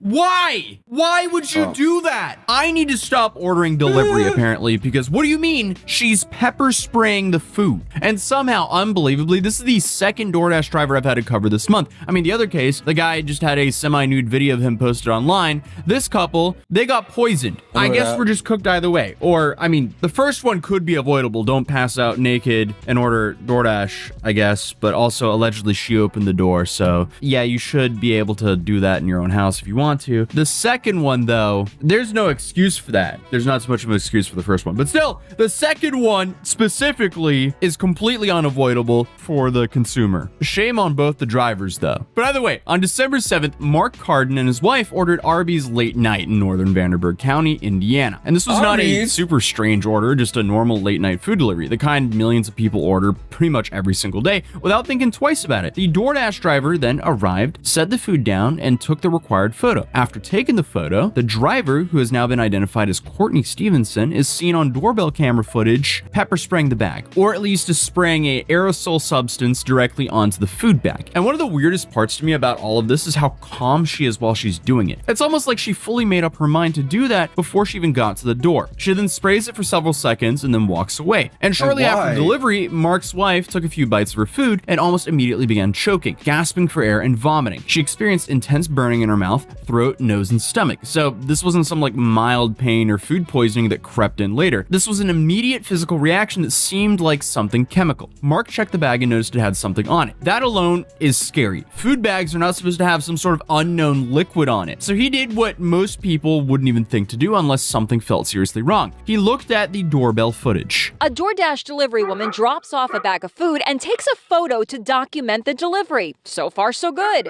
The food was delivered to homeowner Mark Hardin's front door in Evansville, Indiana. Then, something happened to his wife, Mandy. She started eating and she started coughing and gasping. Next thing I know that she's gagging enough that it's made her throw up. And I come in here and I noticed that there was some type of spray on the bag. And that's when I went back and watched the footage from my doorbell camera and realized that the food had been tampered with. When Cardin watched the footage, he noticed that after the driver snapped the photo, she sprayed something that he believes is pepper spray right on the bag. Wow, yeah. So at that point, this stopped being a weird delivery and became a criminal investigation. The video was turned into the Vanderburgh County Sheriff's Office, who identified the driver as Courtney Stevenson. Stevenson is a Kentucky resident who told authorities that she's been staying with her father in Indiana and was doing DoorDash deliveries during her visit. When detectives contacted her, Stevenson did not deny spraying something. Instead, she claimed that she was pepper spraying a spider. Yeah, okay. That makes sure. no sense. That doesn't make sense. But real quick, before the year wraps up, it's probably a good time to talk about something nobody thinks about until it's too late. Because over the last couple of years, we've had the Ticketmaster leak and then the National Public Data leak right after. Searching websites, you can actually flag it yearly tradition that exists because criminals. Courtney Stevenson admits that she used pepper spray here, which the intention is definitely a big part of law, obviously, but so is the result. Like, even if you didn't mean to poison someone, if you poisoned them, you can still get charged for it. Will the charge probably be reduced if it can be proven that she didn't mean to harm? Yeah, probably, but something tells me this isn't looking too good for her. For one, she's way too calm when she sprayed the bag. It doesn't look like someone who was like, oh, a spider, oh, there was no expression. It seemed very premeditated to me. Police also pointed out the obvious problem with the story because the overnight temperature was around 35 degrees Fahrenheit. Outdoor spiders in Indiana are not active in that temperature. They're not crawling around exposed surfaces, and they're definitely not jumping onto a food bag right after you placed it down in 35 Fahrenheit. So I mean, at best, her story doesn't make sense. And at worst, it sounds like something she just came up with on the spot as some sort of weird get out of jail free card. And what definitely raises a major question here is why would someone do this? I cannot come up with a good answer. Like, one possibility is maybe she was angry. Why would she be angry though? I don't know. Maybe a lack of tip. Maybe they didn't tip her. That if this is over some tipping, and I mean, we've covered DoorDash drivers actually crash out over not getting a tip before. And obviously that's shitty. Like, if you're ordering food, you should absolutely tip the person who's going out, especially in the cold, and bringing you the food. And obviously we can blame these massive corporations all we want to for essentially just passing on paying their workers fairly to us for having to tip 20% for them doing things. But yeah, that's like when I do deliveries, I only accept what I'm willing to go for, and that's it. So like, for example, if someone's like giving it like $5 for like a 15-mile delivery, I won't do it. Of course I won't do it. Why would I do that? Because 15 is actually 30 miles because you're picking up the food, you dropped off the food, and then you have to drive all the way back into your area where you get more like potential more orders and stuff. That's about 30 miles. So it's not like just 15 miles for, so like 15 miles for $5? No. That's like my, like usually close to it is about $1 a mile pretty much. So it's like, they will have, like, not have to, sorry. The only one I'll accept is like, if it's 15 miles and they'll give me like 20, I'm like, all right, cool. But usually it's not that much. Usually like people go $8 and like $12 or something like that. I'm like, all right, that's fine. But yeah, I would not do 5 for 15 miles. I would not do that. But unfortunately, us blaming the corporations and not tipping, that doesn't pay the bills of the people who are actually going out and doing it. So for now, we kind of have to do both. We have to tip well, because then the driver actually gets food on their table, and also complain, because it's also very unfair for consumers for these companies to actually just pawn off. We shouldn't be paying wages. Yeah, it's just a nasty catch-22. But either way, I can't come up with any other reasonable explanation for why she would do this unless she somehow knew them. But since she was from out of town, I doubt that she knew the people she was delivering to. But also, not like there's any real excuse for trying to poison someone. Why would the delivery driver pepper spray a customer's food? Did they even know who she was? I've never met her before in our life. Just walk up to our house, spray pepper spray on our food. Was she unhappy with the tip? Here's a receipt from the order. It shows they tipped $2 on the nearly $28 meal. That's just a 7%. So the Dasher got $4 for that meal, for that delivery. Yeah, $4. Yeah, dude, 2 buffalo chicken sliders. Holy shit. All right. So I look at this. I'm like, all right, cool. This is a $4 trip to deliver the food, right? Yeah, you think the service fee goes to the delivery guys? No, it doesn't. Which is fucking ridiculous. I would not accept this order. I'm like, you want your food? You gotta pay more. It is what it is at that point, you know. But that's just me. But if you accept this order, even by mistake, you have to accept that and just take it. It is what it is. Tip. Yeah, okay. A 7% tip is not a reason to spray someone's food. Again, I feel like anyone knows at this point that tipping culture in America is crazy. Yes, but pepper spraying someone's food over that's just next level. But back to my rant earlier, almost 60% say businesses are using customer tips instead of paying workers fairly. And again, this is just one theory on why she did it, but the behavior on camera looks planned, not accidental. And it definitely doesn't look like this is over a spider, which then brings us to the second layer of the story, which could have happened. Mark, the husband in this whole thing, said they assume it was pepper spray, but it could have been anything. Because once food is tampered with, you don't always know what was used or the amount. Like someone with asthma, allergies, or health conditions could have a way worse outcome from all this. This could have easily ended in a hospitalization or worse, which is why Stevenson is now facing multiple felony charges, including consumer product tampering and battery resulting in moderate bodily injury. Those are serious charges and they carry real prison time. In Indiana, consumer product tampering is a felony due to how dangerous it is. The law doesn't care if you meant to hurt someone, it cares if you created a situation where harm was almost for sure going to happen. And consumer product tampering in Indiana has a max sentence of 6 years in prison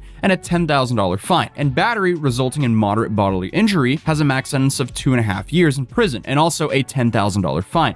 So in total, she's facing 8.5 years and $20,000 in fines as a max sentence. Will she get the max sentence though? No. Probably not. But based on this video, prosecutors are going to argue intent. The calmness and how long she sprayed are going to be brought up. So as of right now, Stevenson has been arrested and is being extradited to Indiana. DoorDash has permanently deactivated her account and refunded the couple, which honestly, that's the bare minimum DoorDash could do. Yeah. And the husband here said that he wants to see her prosecuted, so the victims here are probably going to be showing up to any court dates to see this through. So I guess what comes next is the court process. So prosecutors, they could push hard on the tampering charges, because those are way easier to prove when there's video evidence. The battery charges will depend on medical records and testimony about these injuries. The defense will likely try to argue that lack of intent, mental state, panic, or some sort of misunderstanding. The spider argument might be a part of that, but to me, it doesn't really seem like that strong of a defense.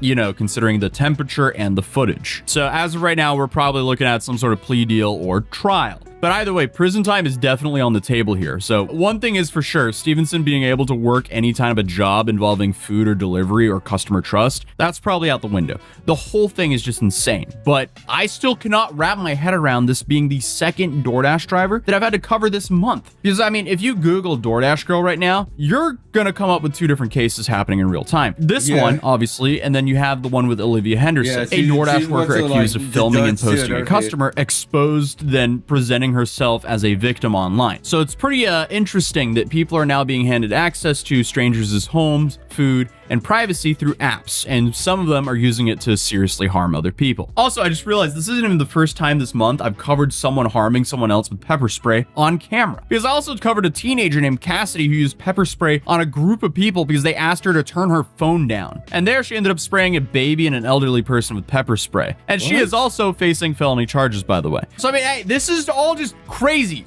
People are wilding out. We need to chill. But either way, in this case, someone made a decision on camera that put other people in danger, and now the legal system is now going to decide how much that decision costs. So I guess we really are in a— Bro, I don't think that, bro, like, that's not worse, man. Just take the tip and move on. If you didn't like your tip, don't accept the order. Like, you know what I mean? We're allowed to accept or not accept orders. Like, what the fuck? That's the weirdest thing ever. It's like you're allowed to just like say no. Hey, I don't want to do this order. You know, that's it. That's it. If you want to do it, you don't want to do it. Like, what the fuck? Yeah, she was very casual. She probably did it like a couple of times too as well. Oh, they ban her?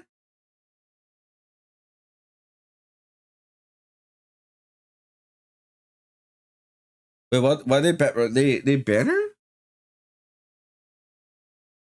Hold up.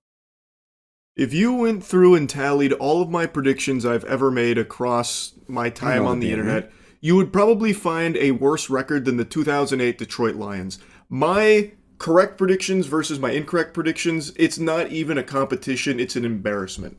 I have a near X-Men-like mutation where if I make a prediction on something, I basically manifest the exact opposite into existence.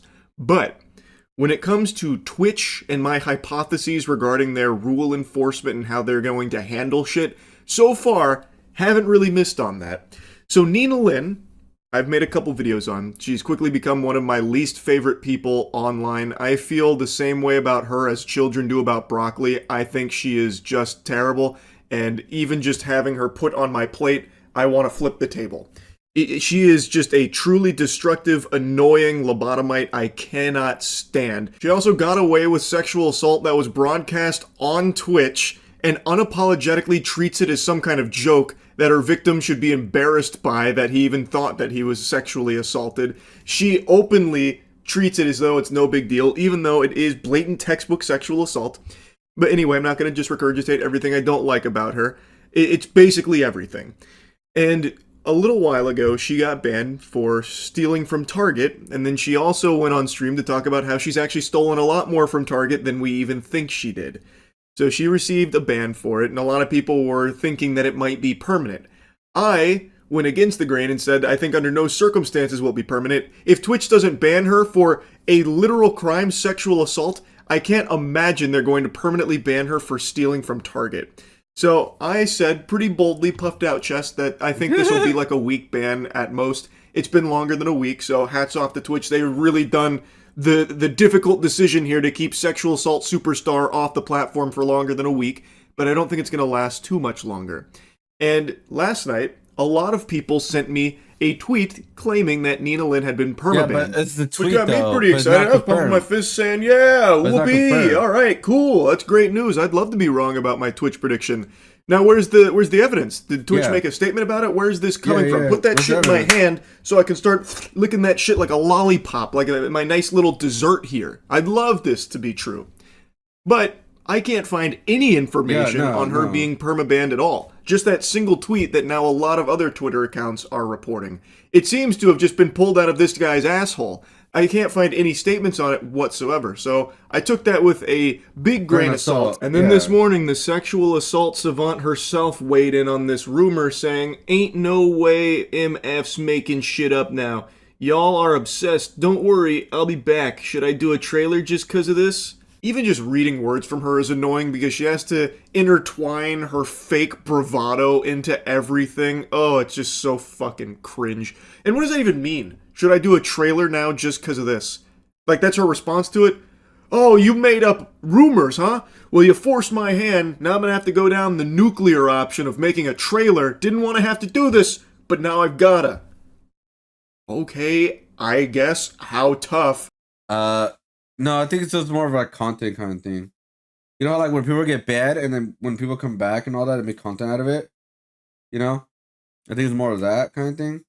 This is my opinion. The only thing you should be making is a job application. Don't nobody want to watch a fucking Nina Lynn stream. Genuinely don't get who the audience is for sexual assault superstar Nina Lynn, because her shit sucks. The people watching that have to be the most stinky, unlikable losers imaginable. Like a lot of people Like, online. all she does, especially post-sexual assault, is just go out in public and yell. And that's kind of it. She tries so desperately to make it seem like she doesn't care, but everything she says, every word she types is always like, can't wait for them to be mad. Oh, you're gonna be mad. These hoes are so mad. Post it on Twitter. Fuck your mom. You're mad. That's all she ever talks about. That is not the behavior of someone who actually doesn't care if it's the only thing that's ever in her empty fucking brain. It's so embarrassing. But anyway, the point of me yapping about this again was just about that rumor of her being permabanned. I'm not convinced. There's no evidence to suggest she actually is permabanned. Yes, she is still smited as of this moment. She's still banned. But I don't think that means it's going to last forever. Though, round of applause to Dan Clancy and the Goof Troop over there at Twitch for keeping her banned this long. I didn't even expect it to be this long of a punishment. But again, I don't think it's going to last too much longer. They're probably on the edge of their seat, biting their nails, waiting to unban her. Because they didn't ban her permanently for a blatant sexual assault. I don't think they have permanently banned. I wonder, like, is it like Twitch is just tired of getting fun of like this, by the way? Of like, especially the CEO, bro. Like, yo, I'll admit this. I was actually very happy when he was part of Twitch in the beginning, because he was like, at least there's someone who's actually paid attention to what Twitch is doing. Because before the CEO before him, I remember who was it, Jacob Big? He said like he met him and he was like, bro, I felt so discouraged for Twitch because this guy has no clue what the hell Twitch is, like at all. And then the new CEO that came in within the first year, he was actually being active within the Twitch community and like trying to figure things out.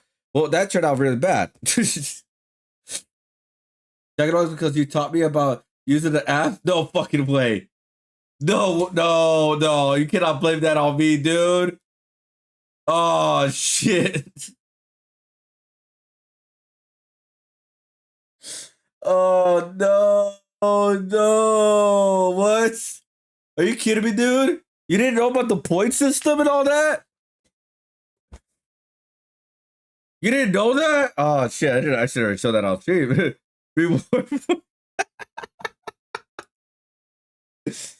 Oh no! Oh, that was my bad. Don't go too crazy with it, right? Don't go too crazy with it. That's how they get you, bro. That's how they get you. Let's see what do they offer right now? Because they're doing celebrate 24 days of Jackmas. Let's see what's today's offer. Get free onions with $2 order minimum. Oh my god. You get free onion rings right now, guys, if you order $2 minimum. Which is like you could order like a chicken sandwich that's like $2 or something like that. You get free onions. Free onion rings. You got the munchie meal? Yeah, I mean, oh look, you get the classic Smash Jack for 1,250 points. I don't know how their point system works, by the way. I don't know how many like you get for $1 or whatever. Did you get the Grimless Midnight Meal? The deals are localized. Oh, there are. Oh, that's cool.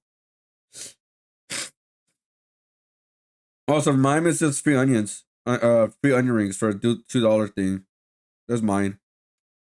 That's very cool. No, but yeah, don't get too much into it, right? Don't get too much into it. And her for stealing. I just find that highly unlikely. But again, I'd love to be wrong. Most of my predictions are, so maybe this one is too. Anyway, she sucks. That's really about it. See ya. She does not suck, man. She's a gorgeous woman who just has a very deep voice. Yeah,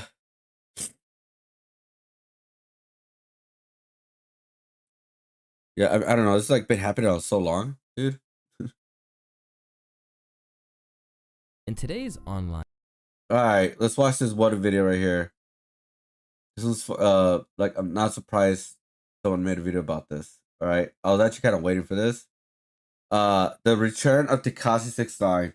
He is literally oozing. He knows how to market himself very well. World. I Getting don't a like real that guy, second but chance he knows how is to market rare. himself well. Most of the time, once you fade out of the spotlight, there's usually no coming back. Just think of the countless examples of people whose names once seemed to echo across the internet, only for them to become a shadow of who they once were, and slip out of the view completely over time. One man who suffered this fate a few years back was Tekashi 6ix9ine, with the rapper turned rat going from the toast of our meme-infested world due to his crazy antics.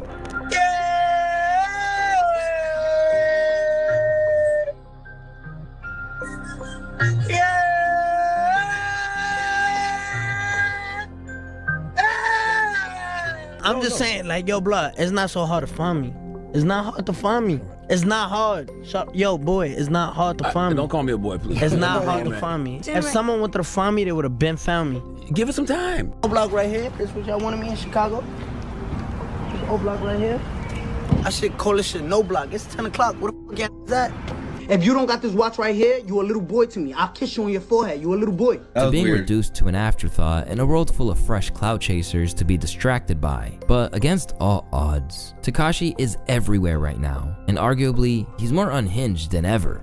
What's that nasty called? Sukiana. It looks like Tracy Morgan. Fucking her shit is crazy. Like, I will volley that bitch. Yo, by the way, in this clip, put Tracy Morgan and Sukiana, like, right side by side. If I'm lying, I'm flying. Put it in the edit, like right.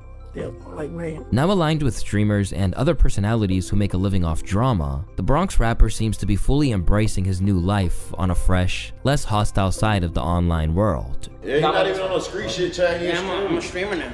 I'm a civilian. How does it feel to be a civilian? Amazing.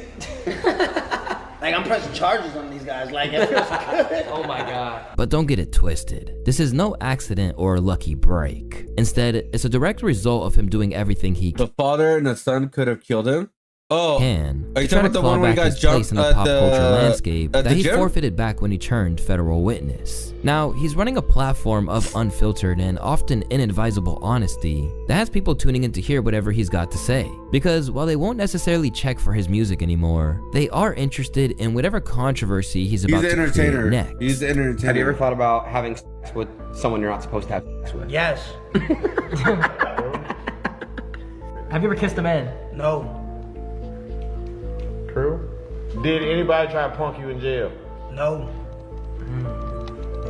True.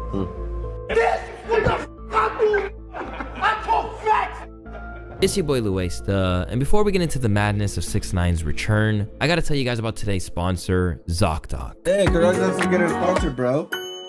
ZocDoc is a free app and website where you can literally search high-quality in-network doctors, compare them, read reviews, and instantly book an appointment But I all in feel one like- place. They've got over 100,000. But I feel like this is gonna be the next scam thing that's happening on YouTube.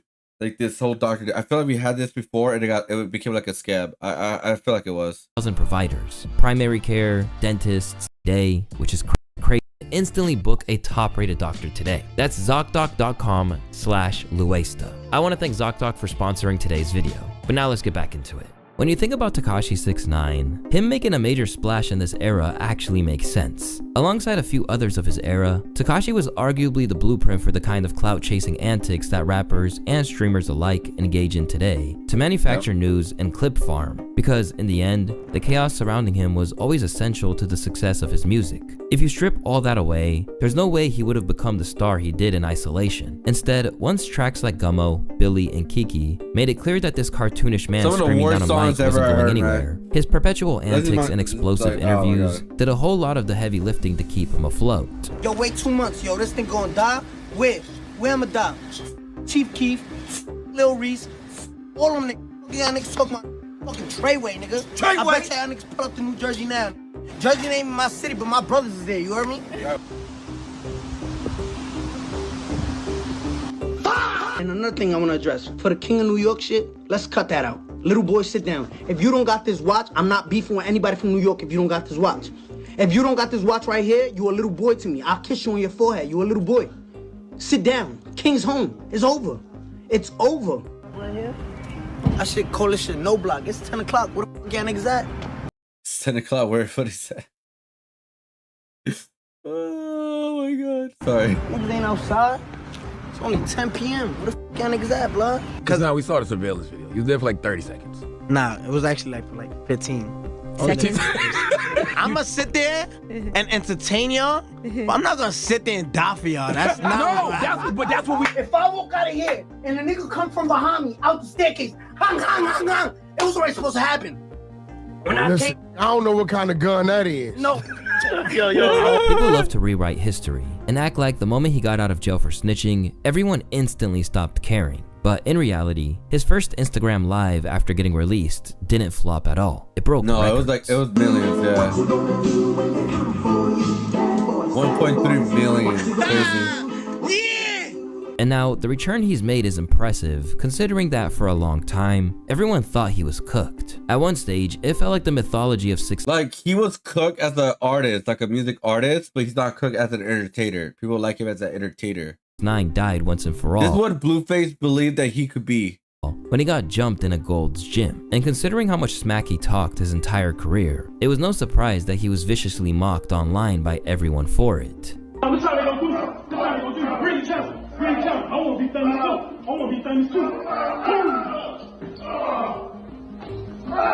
Oh my god, the security guy make fun of him? This is what you do when you want to survive. When you are at LA Fitness or any other place, and you're 6'9", or you're 69 years old, or if you're born in 1969 like me, this is how you survive.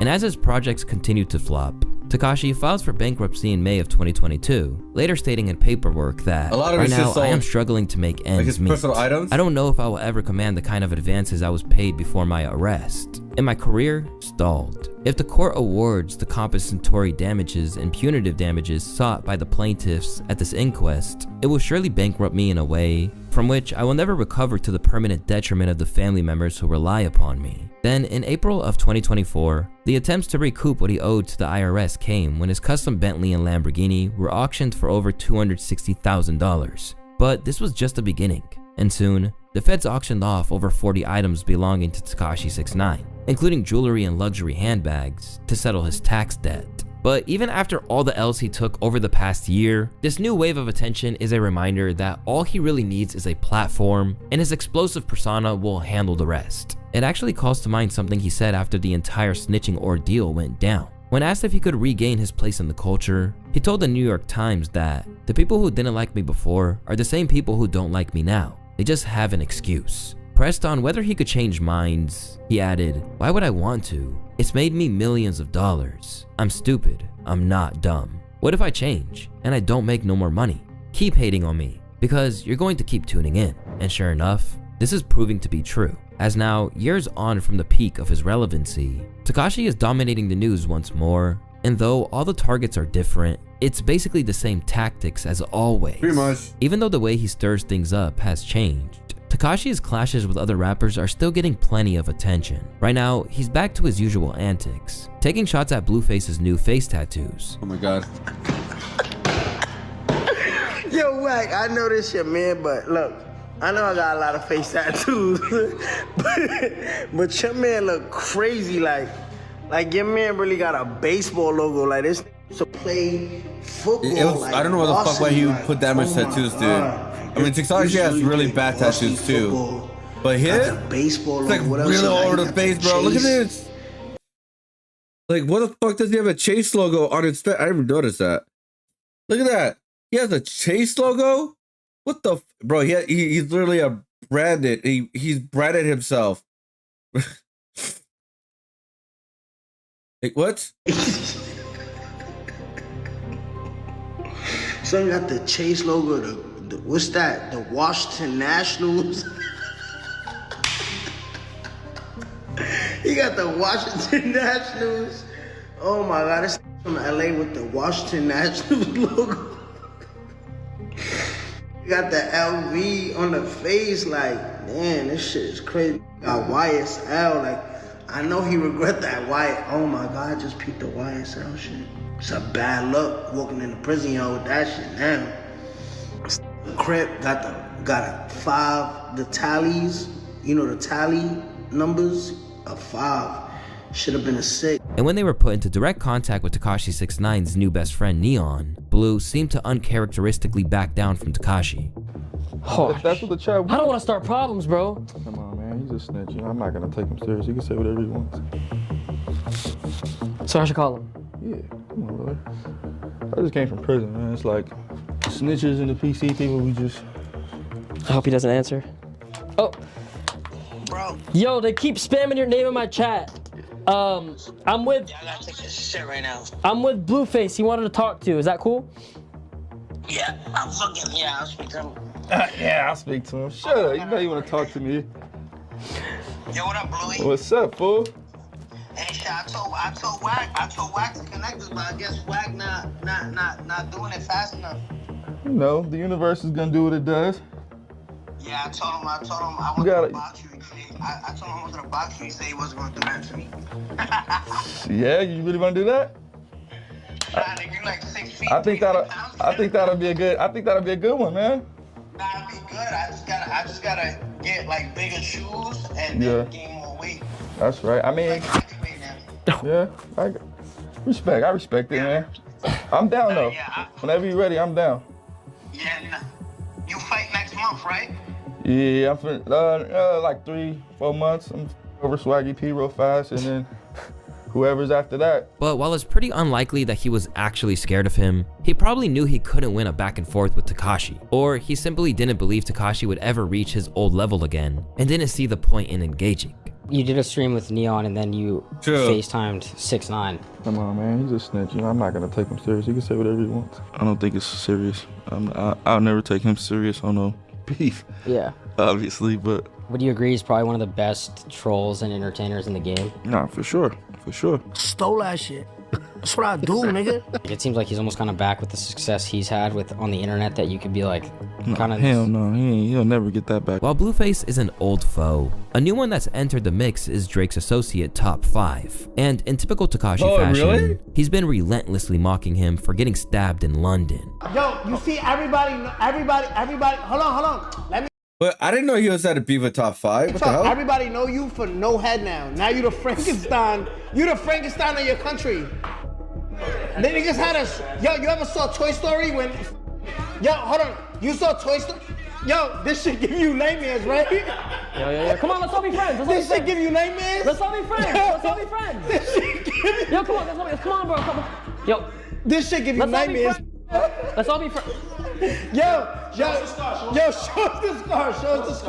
Show us the scar. Yo, real quick. Come on. I'm gonna let you talk. No. Show it. No, the other way. Sing. Peace. No. Come on, bro. Yo, Top 5 said, where's the scar? Open that shit back up. You didn't get no napkins? Fuck, your bunch of meals ruined. I know Neon loves this shit, dude, by the way. Obviously, that's the character he plays and all that, because he doesn't really want to get fucked up over or whatever. He say, oh, I want to change. Nah, this fucker does not want to change. He's like, he loves this. He loves this chaos, dude. He loves it. Inside is like, oh my god, man, this is great fucking content. And as time went on, it escalated to the point where Top 5 even tried to pressure Neon into setting Tekashi up. Oh my god, Top 5 just texted me. What is that? Oh shit. It's Top 5, we got this rat. Yo, stop putting me in the middle of this shit, bro! Yo. Hold on. Yo, Top 5. Hold on, Hold on, before you a rat, you gotta go kill the people who chopped your head off. You said they ain't shot, nigga. You're not shot. Why you lying? You trying to change the narrative? Niggas that cut your head off right now is sipping tea and writing an essay with a feather. Yo. You know how London people write with a feather? Yo, why do you keep talking about Indians, bro? You hate us? I said Londons. Listen, bro. Answer. Nah, we're not giving no clout. Just answer. That's my man. Answer. He got to defend himself, bro. Let Top 5 talk. Yeah. Would you box him? Yo, Top 5, you got your head chopped off. Let Top 5 talk. Dude, let him talk, bro. Come, I'm going back. We can't let him talk. Why? He doesn't have a throat or a voice that's chopped. Speaking of people with connections to British soil, another rapper who has caught some flack from Tekashi recently is 21 Savage. In spite of the pretty fearsome reputation that the No Heart rapper has, Tekashi is maintaining that he forfeits his right to be a gangster purely by being from the UK. Yeah, y'all see the trap? I walked at 5 years old. I'm in Besta Agua Dia pre-K. I'm in the hood. I'm not in front. At 5 years old. 7 years at 5 old, years old. He's in Atlanta. All right, but at 1, 2, 3, 4, 5. Savage gave me a tour of Atlanta himself. 1, 2, 3, 4, 5, 6. I went to Glenwood. Look, these niggas distracted it. 1, 2, 3, 4, 5, 6, all the way to 7. He was in the corner in the phone booths, the red phone booths, sipping tea. Talk about that shit. Yes. No.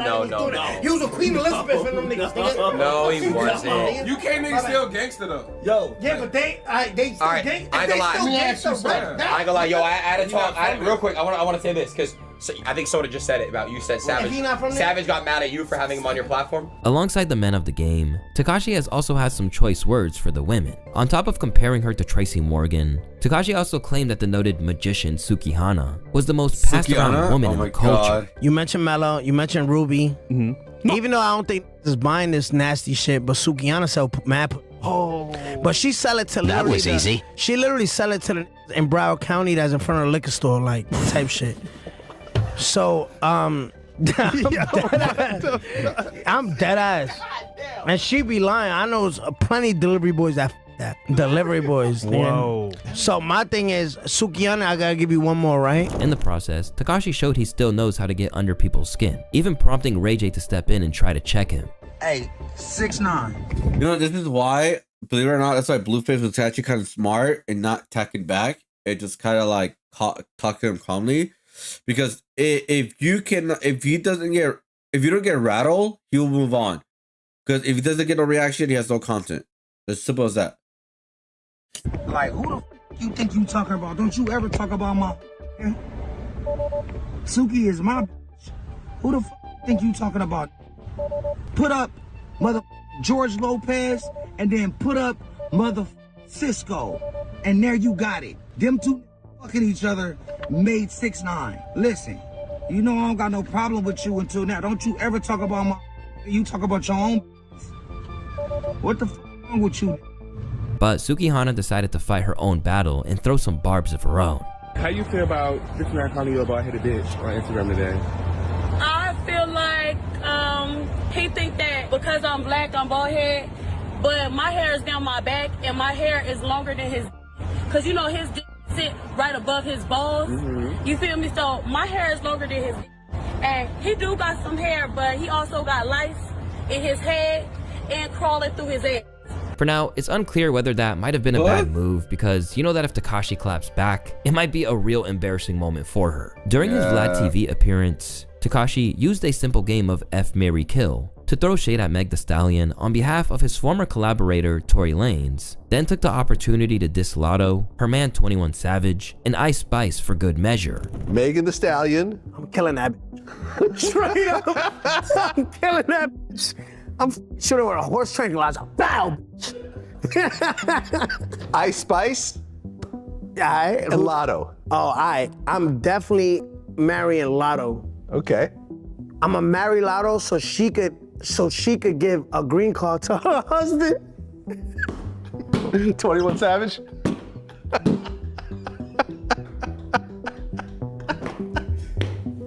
Yo, hold on. And I'm Ice Spice in the butt, straight up. In the butt? In the butt, straight up. Okay, Cause she be losing way too much. It's like, it's just crazy. Like, okay, so who are you gonna kill? I just said I'm killing Megan Thee Stallion. Okay, you already said it. You're right. Headshot. Like, I'm not even trying to hit her with a body shot. Why do you want to kill Megan Thee Stallion? No left side straight, headshot. Huh? Is it because you're cool with Tory Lanez? Yeah, one, cause free Tory. So let's say free Tory. In fact, the smoke he had for fellow artists wasn't limited to rappers, because in one moment that's coming back to bite him, he made comments about Demi Lovato's sobriety and suggested that he would help ruin it if he could. Nickelodeon. Oh yeah, that was so weird. What do you mean no one watches Remember Nickelodeon? iCarly? Yes. She does now. Like, this is real. Oh yeah, my bad. It was Demi Lovato. Well, I think she's clean now. Huh? I think she's clean now. She's clean? Clean. Like she's sober. No, she's gonna what is it called when you relapse? Yeah, she's gonna relapse. Let's send her a gift. You want to send Demi? Let's send her some. Make her relapse. Oh my God. And while hip-hop fans are Fucking used weird. to Tekashi's unfiltered comments, Demi's fans didn't take it lightly. I didn't find anything funny about this. I don't know why the young lady that's interviewing him is misguided. Funny how the man who treated a courthouse like a second home feels entitled to comment on someone else. Easily the worst thing I've heard someone say publicly in ages. But that's what he I'm wants. He sorry, wants people's what the reaction. fuck? But even with all the shots he's been firing, probably hoping to recreate the beef-driven hype he once lived off of, his new press run hasn't been all negativity. At times, he's actually opened up about his life and career. In basically every interview he's done, there's at least one moment where we get a little insight into Daniel Hernandez, the man behind the rainbow-haired supervillain who terrorized the rap game. During his trip to No Jumper, he spoke of moments of humility gone wrong, such as when he first met A$AP Rocky and wanted to tell him how much he loved his music, only for Treyway to wind up stabbing his entourage. Absolutely, yeah. Wait, at that time period, would you say you were being like fully big-headed and like just not? No, really... I was like, you're my idol. I said that to him. I said, you're my Did it idol. seem You're like the you reason cared? I started rapping. No, it ain't. Care? Nah, I think it was I think he was already Future's not okay. No. Rihanna at that point. On other occasions, the formerly bankrupt rapper got real about the money he'd made, as well as what he hadn't. What's the most you made off streams in your whole career? Well, I don't think it's straight. I think it's like what they give you in advance, like And then they publishing. recoup it. So what is it? So they give you like You're the most a pocket I- watcher, bro. the No, most- I'm curious. The most I ever made on in advance for my music was 9 million. Wow. And did you blow it or you kept it? Not blow it. So it's 6 million for my English. No, 6 million for my English. I think people are going to try to do the LA Fitness thing every chance they can if they spot it without bodyguards. 3 million for my Latin, and 4. I see if you continue trolling like this, because he's still on probation, by the way. I think he could push the button one day on the wrong person, and he could end up being like, yeah. 4 million on recouption. Gotcha. So, and then obviously that doesn't go like what you would get for a tour. What would you get for Why is the quality so low? You must have kept her like low quality. Okay. publishing company? Like a publishing company would say, "Yo, you get paid quarterly, $400,000 to $200,000 every 3 months." How much did you make off music? Well, Jewish people like ate it on all of it. Are you serious? I don't know. Come on. I don't know all your music. Well, not you, but probably. What percent? Be honest. What percent do they own of your music? They own 90% of. What? Dude, you're getting actual like penetrated. That's like bad. Jews, like, yo, this is me right now. I'm not gonna lie. Oh. Yeah, face down, ass up. And in a rare moment of openness about the most turbulent time of his life, he even got he got one of the worst record deals ever. I mean, a lot of these rappers do get the worst record deals ever. They own 90% of like the most popular song, and you only own 10%. That's extremely bad. Extremely bad though. Like holy fuck. emotional as he discussed why he turned informant. If your people didn't do you wrong, would you have snitched? No. And I'm saying that because I love the people I did crimes with. I love the people to the point where I knew without them that none of the shit would be possible. I didn't believe that they would be capable of sleeping with the person I was with, taking the amount of money that they would. I knew there was gang affiliation, splits, and I knew that, they were gonna be crime, but I didn't feel like my own friend that I gave $30,000, $90,000 to would kidnap me. But it's hard to take anything he says at face value, and even those tears might be an attempt to manipulate the audience. For one thing, he contradicts previous statements where he claimed that jail wasn't an option from the moment he entered its walls. I got locked up. I watched Lone Survivor, and I was like, I'm definitely snitching, right? and then, no, seriously, I'm. So from the jump, from the jump, I'm you like, laid down. As for other notorious moments in his career, he basically admitted to robbing his former friend Steve Will Do It while pretending to be close to him. Tekashi even hinted at a little remorse over the incident. Did you steal from Steve Will Do It? Yes. Damn, bro. Do you regret it? Yes. No, he doesn't. True. I'll make mistakes. At least he can admit it. He's a Why isn't it always a lot like the lie detector guy is always the same guy, bro? This is all fucking fake, dude. Hey, a real man owns up to his mistakes. And I love him, and if I had it, I would give it to him. However, it wasn't just wins he talked about. In one story he'd never shared before, he revealed that Lil Tim basically played him after backing out of recording a King Von diss track, largely because of the stigma around Tekashi breaking street code by snitching. you know, the people at the studio put it out. We just not gonna be able to clear it, you know what I mean? And it just looks like, you know what I mean? Everybody was scared to be the first person. Remember that was around the 2021, 2022 year that we went to Savannah. He recorded the song, we're in the studio. It was a studio in Savannah. There's nothing out there, literally like. Yeah, I've been out there. Okay, so there's nothing out there. Rondo out there. We did a studio, and I can even give you the editors, the whole surveillance. He recorded the song and everything. It was on the song that I released, Gene, the Go Pick Your Man Up. That's that one. It was about King Von? It was about King Von. So that was my because I really wanted to have the who killed King Von on the King Von disc. How much did you pay him? I think it was like probably like 10 grand. Okay, it's not a huge amount. Yeah, because it was full. It was a full 20, but he never got the back end because he never signed the shit. But the label was in communication with his people. So I just showed up, no security, no nothing. You know what I mean? But I guess he never thought it was me, whatever. But you can even interview, ask him, be like, yeah, like his people was in communication with the label. Alongside these insights into his career, he also shared some unexpected revelations. For one, he claimed that he had relations with a certain Memphis artist before she blew up. About Sexy Red though, be honest. Like lately, Sexy Red. Lately. I mean, I'll like Glorilla before the glow up, like, you know what I mean? So like Sexy Red is like equivalent to Sexy Red, right? Sexy Red is equivalent to Glorilla. They don't look anything alike. No, I mean, I said before glow up status. Wait, when did you? But me and Sexy Red been DMing. So. Oh, nice. But he didn't stop there. He also implied that during the time he was collaborating with her on tracks like Trolls, he believed he could have hooked up with Nicki Minaj, even though he knows she was married. Have you ever got with a girl rapper before? Yes. Who? Name girl rappers. You have? Mellow Rax, yes. Mellow Rax, who's that? NBA Youngboys artist. Oh shit. Is it true? You get hooked up with anything when I already felt like it? Nicki? Oh my god. No. True. I could have though. I believe you. I could have though. Wow. True. I had the opportunity to. Lucky man. I won't sit down. Considering how he looks and some of the allegations out there about him, you might think that he was just posturing when it came to his apparent Casanova status. But crazily enough, a lie detector test proved he was prolific. Ask me if I have over 10,000 bodies. He said 1,000. I said 1,000. 1,000. You have more than 1,000 bodies. Yes. Wow. True. Ask me 10,000. 10,000. Yes. Yo! No sign of deception on that. All in all, his recent run has had people thinking that he bypassed his true calling and should have never even been a rapper in the first place. No, 6ix9ine should start doing entertainer. stand-up, but it hasn't all been a runway success. And while he's probably enjoying every moment of his renewed relevance, it does have a lingering limit on it. Amid all the chaos he was creating online, Tekashi's role It's gonna die down again, and anything any other big like controversy that he could like thrive from, he's gonna take that advantage and be a troll again and be up and coming. Especially when he gets out of a probation, he's gonna take advantage of that. He disappears for like a year or two, then comes back. That's how usually how it goes. was suddenly shaken by a robbery at his Miami home, which he shares with his mom. Prior to all of it going down, Tekashi had actually flexed the property. En mi cárcel, esta es mi celda.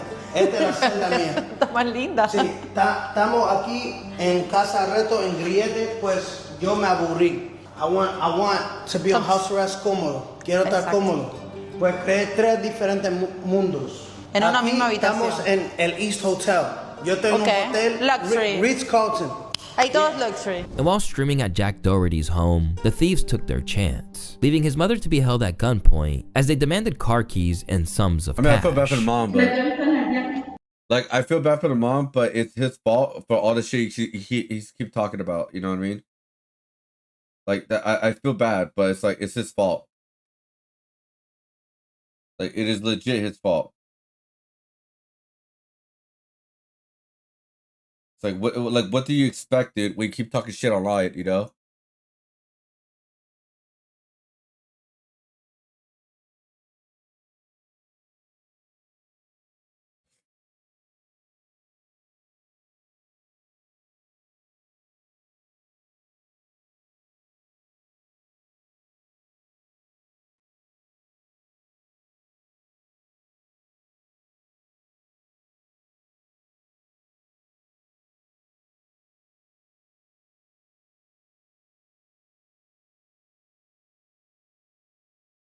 Hold up.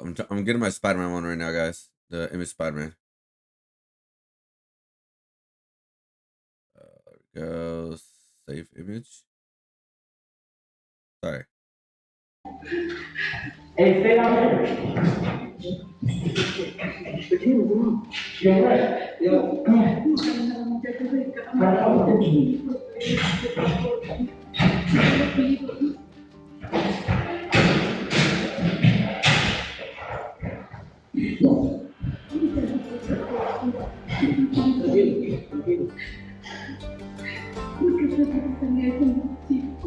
In the aftermath, we saw his vengeful side for the first time in a long time, as he almost slipped into his old gimmick out of disgust for what they'd done. What's up? So I want to make this video to clear up all the fake news and rumors. The world knows this. It's a fact. I'm on house arrest.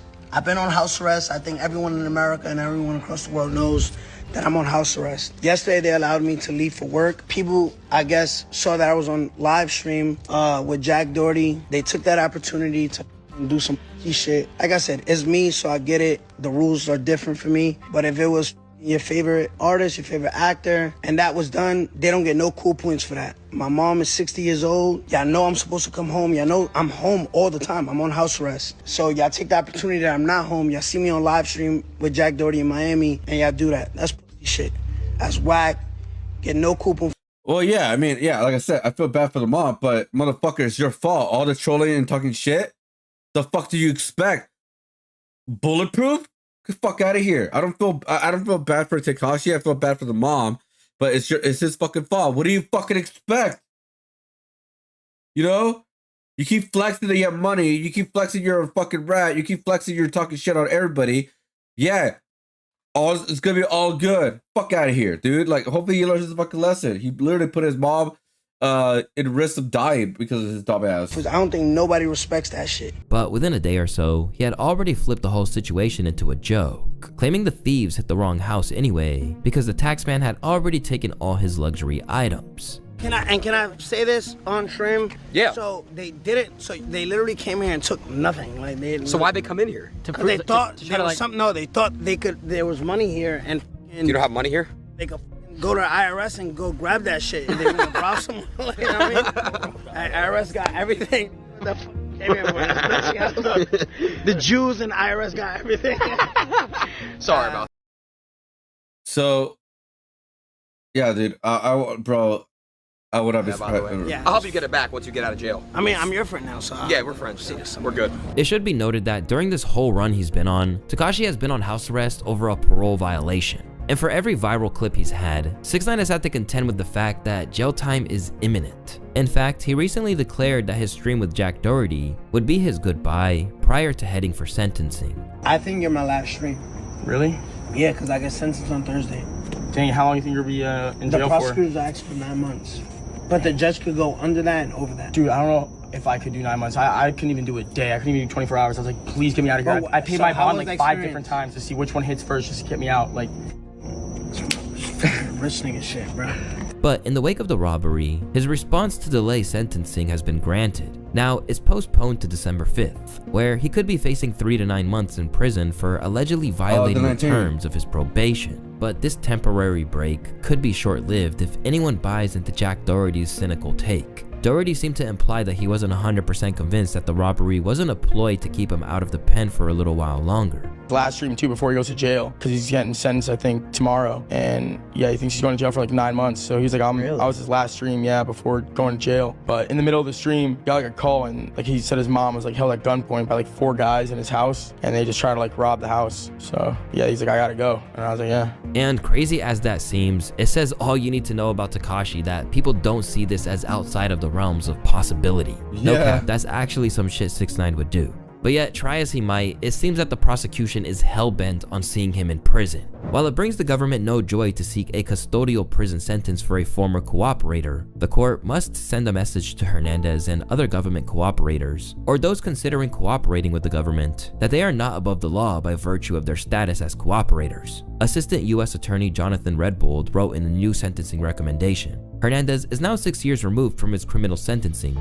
yet he still appears unable to control his temper when slighted by a random stranger. The memo continues. Hernandez must learn how to turn the other cheek and walk away from situations like these moving forward. Meanwhile, his own lawyer has said that it might prove detrimental to his well-being. Due to Mr. Hernandez's classification, he always serves his jail time segregated and fully isolated from other inmates. That's his fault. Lance Lazaro wrote in a court letter. As a result, Mr. Hernandez is given extremely limited social interaction with other inmates and very little time outside to get fresh air and exercise. Even with the prospect of going to jail and facing the consequences of his actions, the fact that he's supposedly signed a multi-million-dollar kick deal suggests that, once again, the bad guy is winning. But despite appearances, it's maybe not as sustainable as he'd hope, with some critics suggesting that he was botting viewers. While it's hard to know if people are willing to tune in into a whole stream or will simply a lot of the big successful streamers or the up and coming are all body, dude, and it works. It works. All right, it just does. Like, for example, if I start bodied, obviously people are gonna call me out. Oh, he's fake bodied. He's getting a lot of viewers, etc. But it's like, for the most part, if you keep ignoring it, you can replace the bot viewers to new viewers, and that's how people do it. And like they go less until they replace all the bots to real people for the most part. At least that's the strategy. And for some people it works, for some people it doesn't. It's like this streaming thing, guys. It's not as big people think. It's like streaming is way smaller than YouTube, Twitter, all that kind of stuff, dude. Consume the clips. The amount of attention Tekashi has been getting as of late is crazy compared to the complete disinterest he'd received in recent years. But in hindsight, it's clear that focusing on the media circus was always going to be his ticket to the promised land. And according to DJ Academics, his label knew it too, actively coercing him to going down this route that's now paying off and then some. As much as we may not like to accept it, 6ix9ine has got his claws into the internet's attention spans. We know that we shouldn't feed into it. We know that if we just ignored him, then maybe he'd go away. But at the moment, he's proving beyond the shadow of a doubt that when it comes to bending the news cycle to his will, there's few people who can do it as consistently or as effectively as the guy we all wrote off for a couple of years. And honestly, it's starting to look like he's accomplished the comeback that so many people thought was impossible after he snitched. And whether you like 6ix9ine or not, that's genuinely impressive. Yeah, I just hope that he does go to prison, you know, and whatever happens to him, it is on him. Because he doesn't learn his lesson. He just doesn't learn his lesson. Yeah, I think people are right. He should have been an entertainer. He would have been more fine. He was just an entertainer.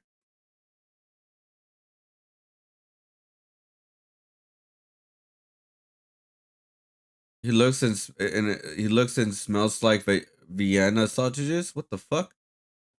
Bronx. He's from Brooklyn, my guy. He is the cloud Glavin. I mean, he knows how to work the system. He knows exactly how to work the system.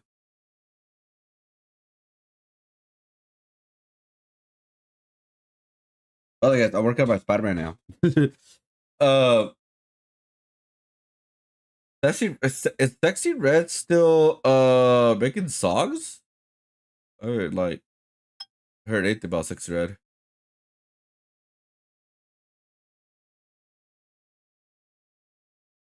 Open marriage since murder. Not surprised. Let's see.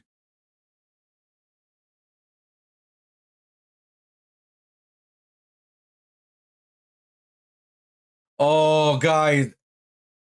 Are they making videos about the new game now? Hold up.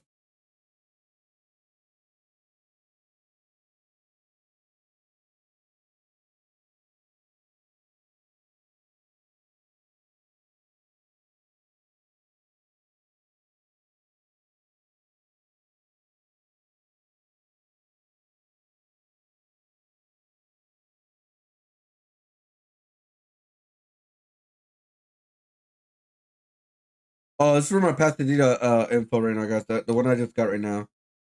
Pasadena Comic Con. It's a day event. This will have the event will have a Saturday, January 20 set up for vendors, the main hall, artist alley. And that ballroom site will have to have set up on Sunday as the ballroom is being used on Saturday. Oh, okay. I don't need a hotel though, but it's in Pasadena. It's not that far from me. Treble is wait, hold up. Treble. The Game Awards have. Hold up. I can read this. Let me pronounce this. Treble 6 kill? Kali? This is why I'm not a reader or writer. I'm a goddamn artist. Thank you for the follows. Oh, idiot. Oh my god. Thank you for the follow. How you doing? I'm sorry. I don't know why I couldn't read it. I'm trying to read it. I'm like, But yeah, guys. Yeah. The Game Awards just happened not too long ago. Everybody's still talking about the final game, which because the final game sucked ass, dude. Another hero shooter. I made a video about this, with a whole recap of the Game Awards and some new artwork on there, guys. So you guys want to check it out. I made a whole video about it. But yeah, the last game was dog shit, dude. It was complete dog shit. Come and gone. Expedition 33 received its flowers. We watched as indie games dominated not only in nominations, but also awards. And we were showered in incredible trailers from the return of Tomb Raider to Larian Studios' next game, Divinity. Man, was that one worth it. Then at the end of the show, Jeff Keighley comes out and really lays it on thick. And he shows us High Guard, a PvP hero shooter. What were they thinking? Especially following the Divinity trailer. It just doesn't make any sense to me. And he had all the fanfare, all the anticipation. Man, did that guy want to make sure he sold that game. It was the last spot of the night, normally where we would typically see a really big heavy hitter, a major reveal, and they just pretended like it was something that we were begging for, all the while showing us something that we've seen a million times by now. The same music, the same slow motion hero animations showing their powers and all of that good stuff. It was just like Concord's trailer in more ways than you actually think, but we'll talk about that a little bit later. And I've seen a lot of feedback surrounding this game. People are not very happy. Yeah. Most people are just kind of sick and tired of a lot of this stuff. I've seen the developers having a really hard time with it on social media. A lot of people also rushing to defend them, trying to create a pillow fort to defend them from all the toxic gamers. You know, it's just the streamers and the YouTubers that are the problem. These aren't real opinions. It's just manufactured hate more than anything else. Not listening to the players. You know, that's worked out a lot for these guys in the past, hasn't it? All they are is just protecting a game that is clearly destined for failure.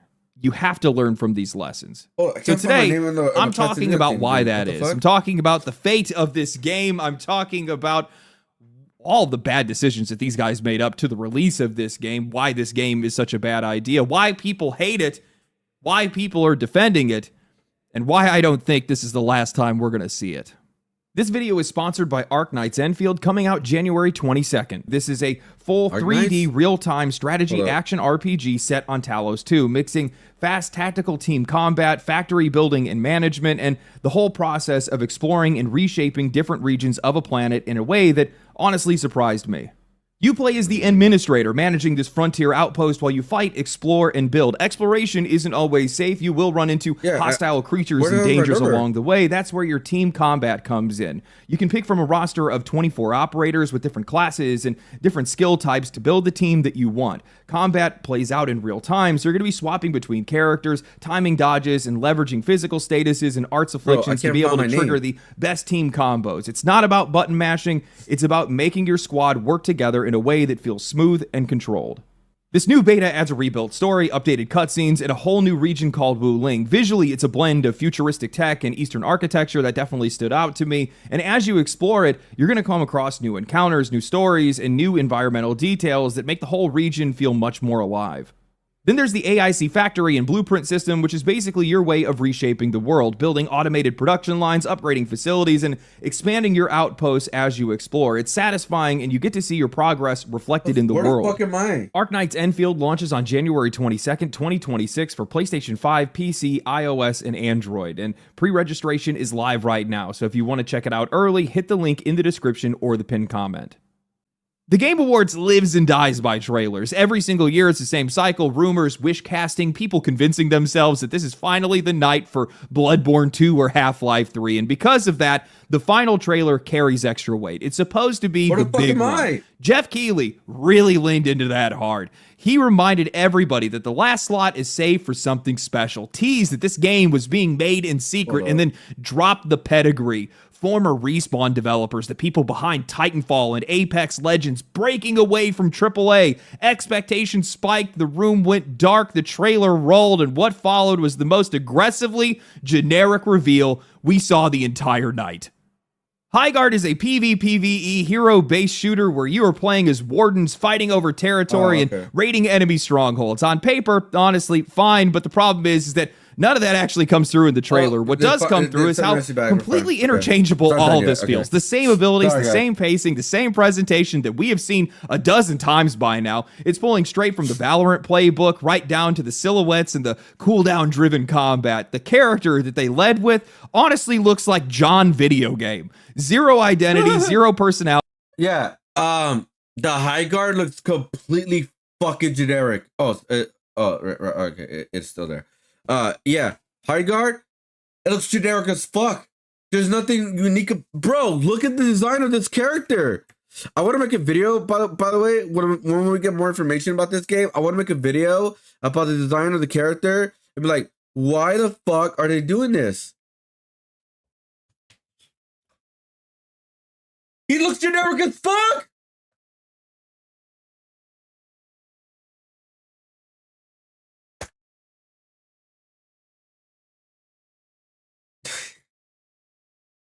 I don't get it, man. I don't understand it. I don't get it at all, dude. Strongholds. On paper, honestly, fine, but the problem is that none of that actually comes through in the trailer. What does come through is how completely interchangeable all of this feels. The same abilities, the same pacing, the same presentation that we have seen a dozen times by now. It's pulling straight from the Valorant playbook right down to the silhouettes and the cooldown-driven combat. The character that they led with honestly looks like John video game. Zero identity, zero personality, a lot like the whole game.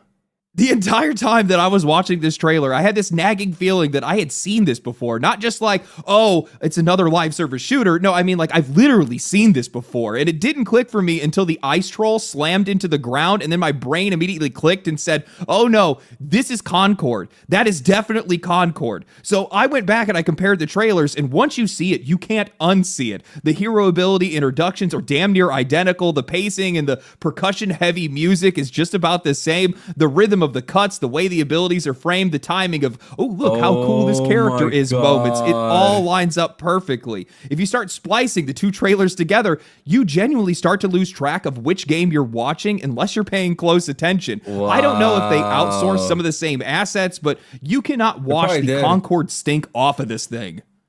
I mean, these guys are already falling into the exact same trap that buried Concord. This is a hero shooter with completely unremarkable characters. They're not offensively bad this time. They're not hideous, but they're just safe, polished, inoffensive, and instantly forgettable. Not a single character jumps out at you or makes you say, you know what, I am curious to play them. The abilities are all things that we've seen before. The powers blur together, and yet this trailer has the nerve to say that it is a new breed of shooter when it looks exactly like 10 other games from the past year. And clearly, players are feeling the same way. Look, the reaction online was immediate. People started calling it Concord 2 almost instantly. Yeah, others were really furious that the game somehow got the final slot of the show. Dead on Arrival has become the default label for the game. IGN's upload is sitting at over 300,000 views right now with over 40,000 dislikes and barely 4,000 likes. The trailer is getting absolutely cooked on social media. Ratioed and reposts, side-by-side comparisons everywhere. Characters are getting dragged for looking like knockoff versions of existing heroes, like the sniper who is basically just a blonde version of Anna from Overwatch. And then you've got Tomb Raider developers that are getting universal praise right now for revealing that they've been working on the game, while Highguard developers are announcing that they can finally talk about theirs, and they are being met with nothing but backlash, to the point that some of them are just... We've been working quietly for 4 years on something new and very exciting to finally show you, Highguard. It comes out on the 26th of January. I did not know that, by the way. Yeah, they need to redesign the characters. Like I'm telling you guys right now, for hero shooters, you need interesting characters. That's the whole point of that whole game. Obviously, the gameplay and all that too. Don't get me wrong, but it's like, bruh, for a hero shooter, you need interesting characters that people feel excited for these characters.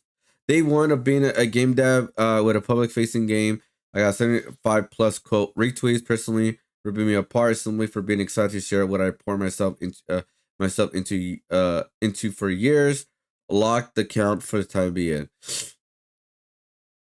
This is why like people fucking joke around. We're like, yeah, this is why AI exists.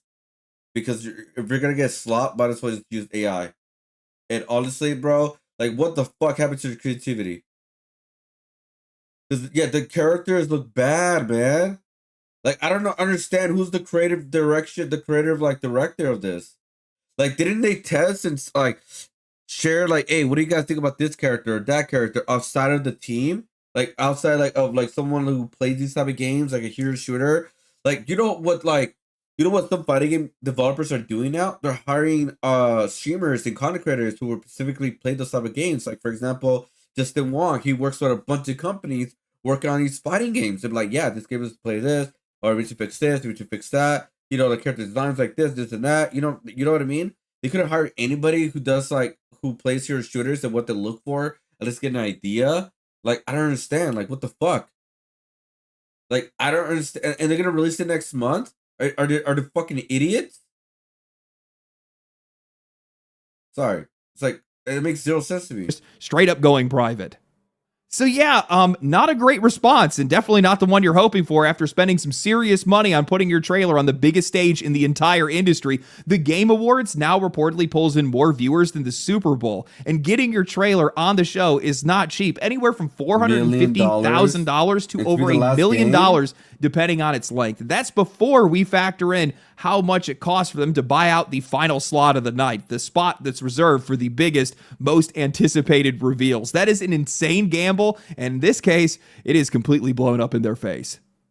Now, I've heard some people say that the trailer placement is the problem, and sure, I guess kind of. Yes, I mean, if this thing had shown up earlier in the night, there wouldn't have been nearly as much anticipation that was riding behind it, and also it probably wouldn't have been directly contrasted to some of the genuinely exciting reveals. I'm gonna be honest, the Tomb Raider trailer would have been better. The Star Wars trailer would have been better at the end. Even the Mega Man trailer would have been better at the end, dude. Like, we had seen. I mean, how do you follow up that Divinity trailer? But let's be honest here, regardless of where that trailer was placed, it still would have been just as forgettable. The backlash here is not some mystery puzzle that the internet needs to solve. The biggest issue that we have is the expectations that this studio set for themselves. This is supposed to be an independent studio, a breakaway team, former EA employees, more importantly, former Titanfall developers branching off to go and do their own thing. And what do they come back with? The safest, most corporate thing imaginable. The kind of live service hero shooter that we have come to expect from moronic and repetitive AAA publishers following the tail of everyone else, not from a studio that escaped that system. And that's the part that makes no sense to me. And this is likely what pissed people off the most. You escaped. You are free. You're supposed to be the ones that are making games for us, not for the fucking machine. Why wouldn't you make something actually different? Something that players clearly want. You fly the flag of Titanfall for the reputation it gives you, but not for the meaning behind it. The audience behind that game did not disappear. It's been ignored.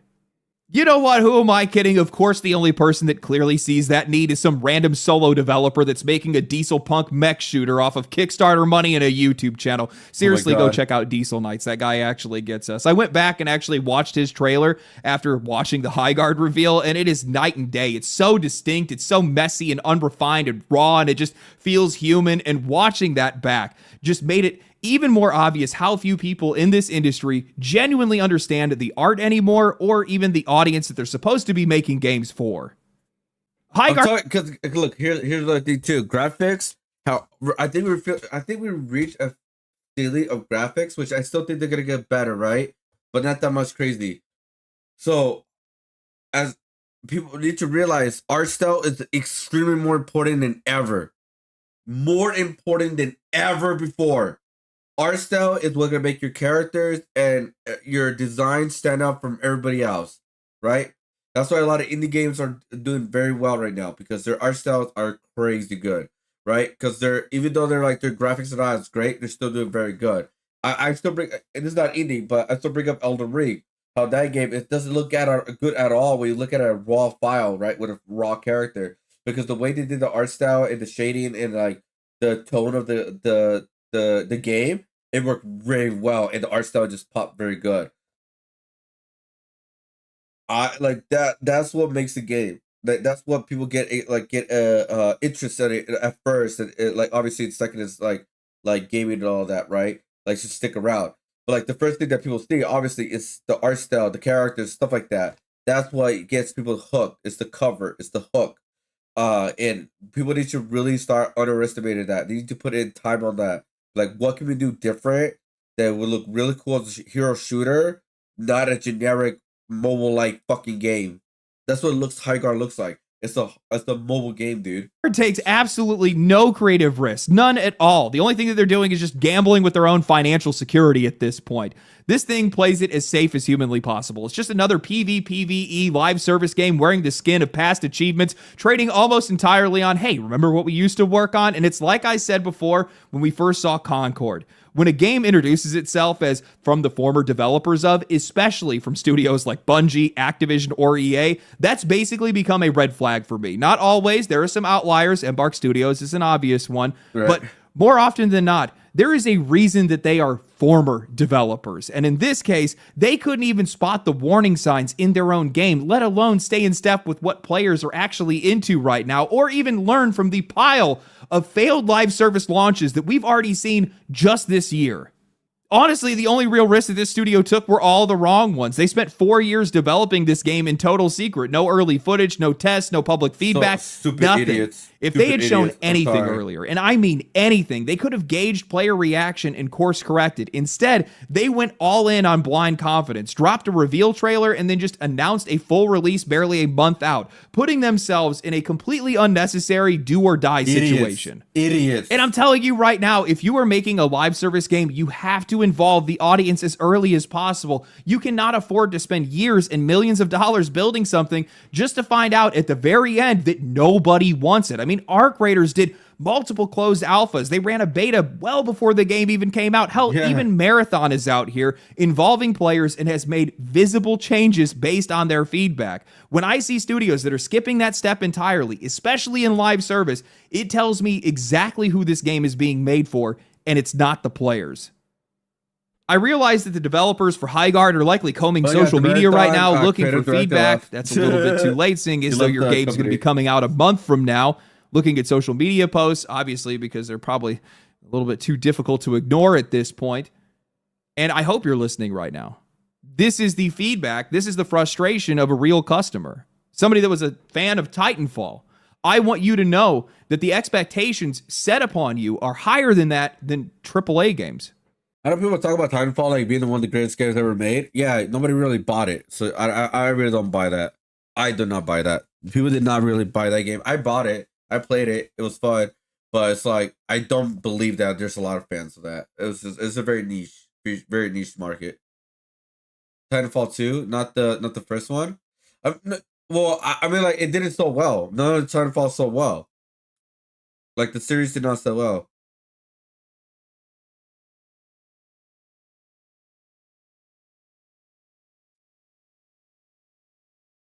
You know what I mean? Like, none of them so well at all. Like, none of them. The first one they got interest, and the second one they were hoping to like make it like go beyond like Call of Duty or something like that, but it never really so well. It just became like a cult. It became like a cult following, but it never really made what like, because like let's say they made like Titanfall like kind of clone for the next game, right? I think people will get excited at first, but then people will still not really buy it. I don't buy that. I don't buy the idea where like millions of people are gonna buy it or stuff like that. I just don't buy that. We don't expect shit from them anymore. We do expect more from you, somebody that escaped that. We expect that you're going to be trying to make something that we're going to actually want. We're expecting more from your freedom to create, not from you just to go and make more of the same. If you're trying to figure out why people are so upset, why they're so quick to just toss your game to the side, that's exactly why. We know that AAA game studios are not looking out for our best interests. We know that they're not trying to make games for us. They're just trying to make games for profit. We have the expectation that those that are operating outside of that system are looking out for our best interests, that are trying to make games that we actually want to play, that are trying to do everything they possibly can. We need that light. We need that because it's our last thread of trust that a lot of people have in this industry right now. And if you betray that, That is a very real betrayal, especially in the eyes of a lot of players right now. And if we start seeing a lot of studios that break off from AAA just to go out and essentially continue to just feed the same system, well, you're now betraying the trust that other studios deserve. What was the point? How did you think that these Temu designs would somehow draw in players? The first one was I'm blown away by that. Oh, right. How do you not learn from any of the live service failures that we've seen, not only just this year, but just over the past 5 years? Because even with like Final Fantasy VII, like the remakes, like the solely exclusive thing really held it back. Like really held it back. That's what they're promoting right now of the Swiss 2 like crazy right now. It is like released like I think on the Xbox 2 as well. Like that's why like they're really marketing right now before they release part 3 because they want people to have enough time to play part 1 on the Switch 2 and then part 2 on the Switch 2 and then hopefully part 3 on the Switch 2 as well. To get that market to play their games. That's why they're like going slow right now to wait. And how do you guys go into secrecy, developing a game for 4 years, and then just drop it into the market and hope it succeeds? You know, this reminds me of Splitgate. Yeah, it reminds me of Splitgate. They had a really cool concept. They had their, arena shooter. People really enjoyed it. And then these guys sold out and wanted to be just like AAA, killed their original game, and then went and made a live service battle royale. Stupid ass. We know what you're doing. We know what you want. We can smell you a mile away. We don't want to have anything to do with it. I've seen a lot of people already rushing to come and defend this developer and all the different developers that are working for them, trying to say that it's all fake outrage. It's just streamers and YouTubers that are feeding people their opinions based, by the way, as long as you're getting those opinions from the right people. That it's all just hate for the sake of hate. No. And what that ignores is that this outrage, or maybe not the outrage itself, but the frustration is not manufactured. It's not artificial. It is very real, and you have to be listening to it. By the way. And if this industry continues to dismiss it, if people continue to protect these developers, in my opinion, the only hero shooters they could do nowadays is like their known brands at this point. For example, I think Capcom could do a good hero shooter. I don't think they're gonna do that, but I'm just saying, like, I think only good hero shooter games now, you have to really pay attention to what people want for character designs or like their known brands, right? Like a hero shooter, DC Comics, that could probably work. It works for Marvel. Why can't it work for DC? Because they have some good characters and they have some good sexy characters. Believe it or not, that is good marketing. I'm just saying.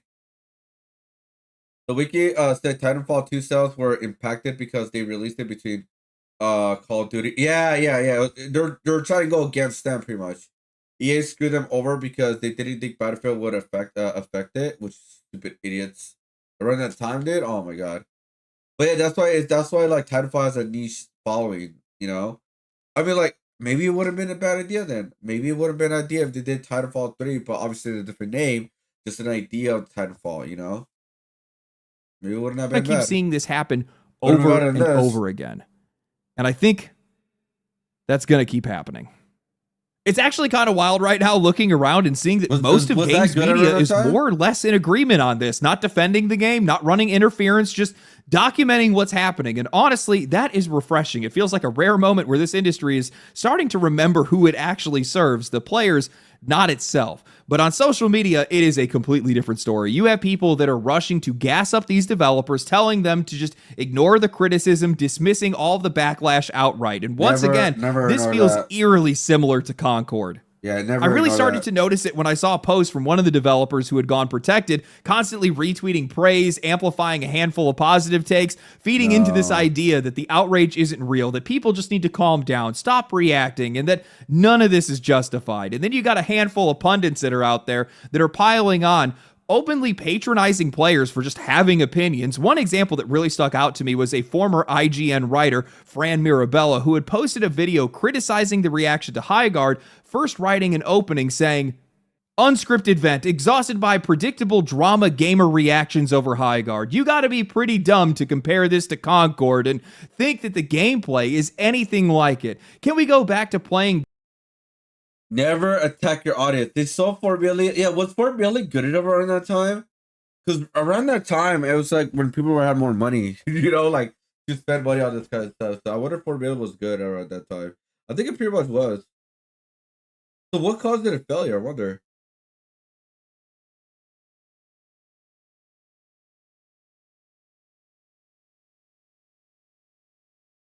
Let me see.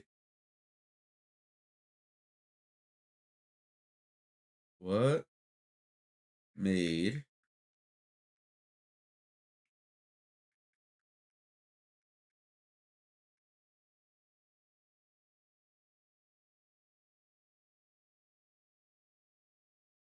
poor marketing, some design choices like step skill gap to challenge casual players. Let's see.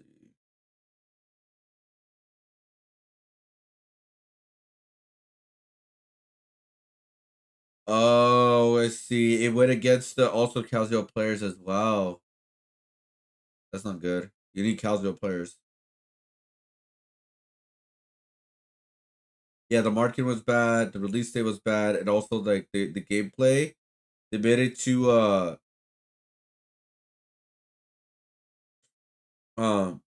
guess they made it too competitive, which sounds weird, but like you need those casual players as well. Games before we place 50-50 bets on their doom and trashing the artist's vision.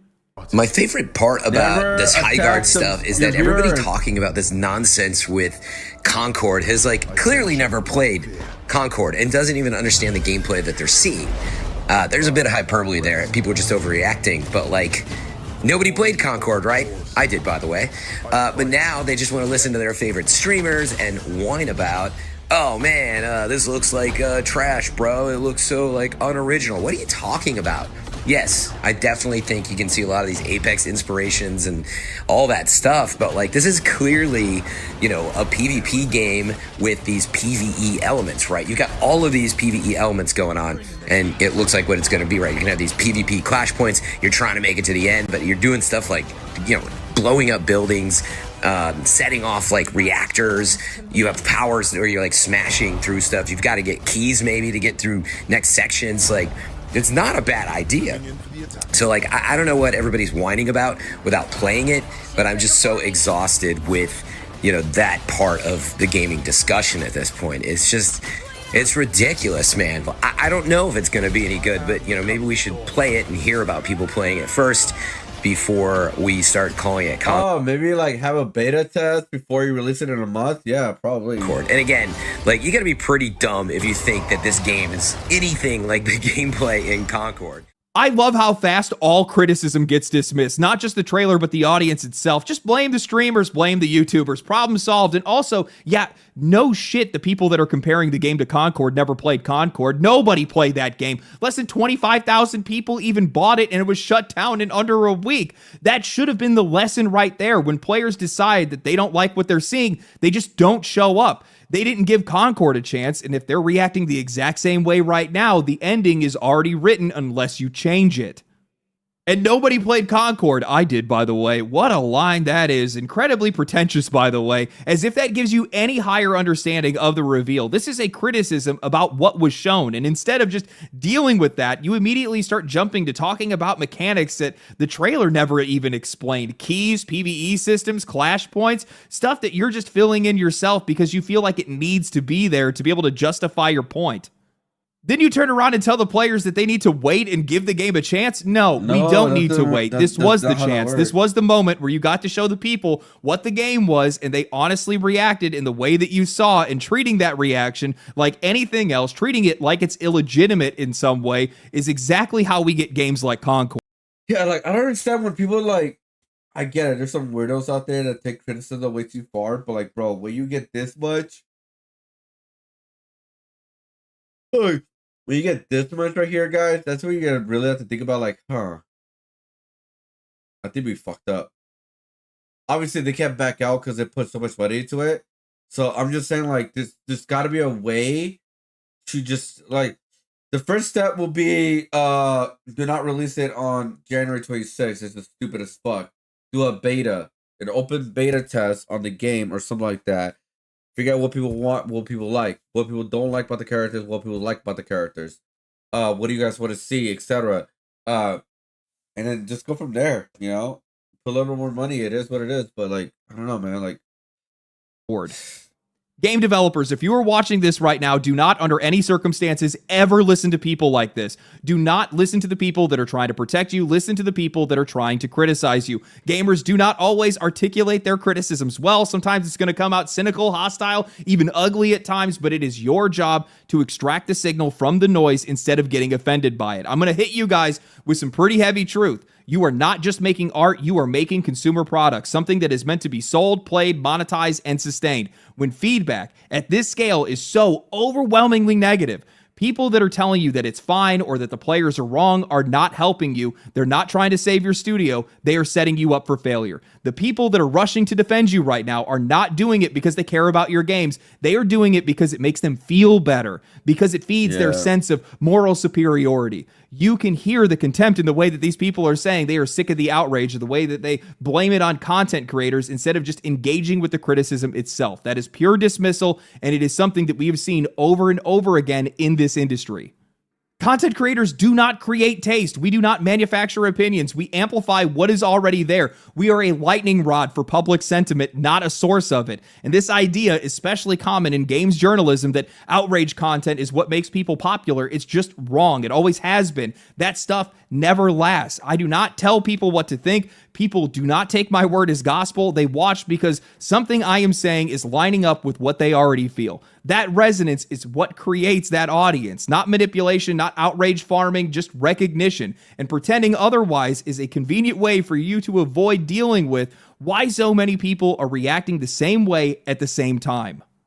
This is just what modern customer feedback looks like. It's loud, it's messy, it's uncomfortable, and if you don't learn how to deal with it honestly, if you hide from it, or if you just let other people explain it away for you, your game is going to fail and your studio is going to follow. The real danger here is not the players, it's listening to platforms and pundits that do not carry any of the risk, that don't ship the game, that don't rely on the retention, that don't eat the consequences when the players walk away. And we already have the evidence of this. There is a growing pile of failed games and shuttered studios that followed that exact advice, ignoring the backlash, dismissing the criticism, trusting these narrative managers instead of the audience. These people that gave the advice, they're just fine. The studios weren't. So if you're a developer right now, understand this clearly. Listening to players might be uncomfortable, but listening to pundits who do not suffer from your game's fallout is how your games die. I've talked about this in a lot of other videos, but live service right now is an incredibly dangerous space to step into. I understand why studios are chasing it, the money, the visibility, the upside when it all works, but as this industry continues to get more crowded, as more teams step in to keep copy and pasting the same designs, as attention and spending get tighter, these games are going to come under harsher and harsher scrutiny and far more visceral backlash, and these guys are earning it. We have watched this exact thing happen in open world games. They were sold as the future of the industry. Every single publisher needed to have one. Then everyone also needed to have several of them at one point in time for some odd reason. And over time, the ideas dried up. The worlds got bigger than the actual games deserved. Everything started to just feel like busy work, and players just checked out of it entirely. Not because open worlds were bad, but because the industry wouldn't stop flooding the market with hollow versions of the exact same thing. That's where live service is right now. Players are tired. Yes, there are successes. I'm not denying that. Marvel Rivals, Arc Raiders, Battlefield 6, but look at where most players are spending their time right now. Older games, familiar games, things that they can trust, because the rest of the market is just imitation piled on top of imitation, and players can tell when something is actually being made out of the love for the genre or the audience. They know when that game is being made for their wallet, and once they clock that, they're gone. There is such an insane desire for players to be wrong today, and I find it so disgusting because it's coming from a place of pure entitlement and narcissism from an industry that has largely not had to deal with feedback or pushback at this scale. And I've seen people talk about how gaming discourse never used to be like this, that it's all just Twitch streamers and YouTubers. That is such a lie. YouTubers. I worked at GameStop many years ago for like 4 years. I can guarantee you that these conversations have always been happening. They were just happening in private conversation and also in forums. But now, they're on a public stage. They're plastered in front of everyone in glorious harmony and unison. And these guys just don't know how to be able to deal with that. You have to understand that players today will do anything they possibly can. They will say anything they can to make sure that the games they want to play come out and the games that they don't want to play disappear. I do my best to try to communicate in these videos that any of the topics that I discuss or how I even discuss them is never coming from a place of spite, usually. What I'm trying to do is make sure that the games industry understands this is just the nature of discourse today. This is the nature of customer discourse today. And they have to get it through their thick skulls that you need to be able to just face this, understand it, listen to it, and then turn that into valuable feedback for you to be able to make games that people actually want to play.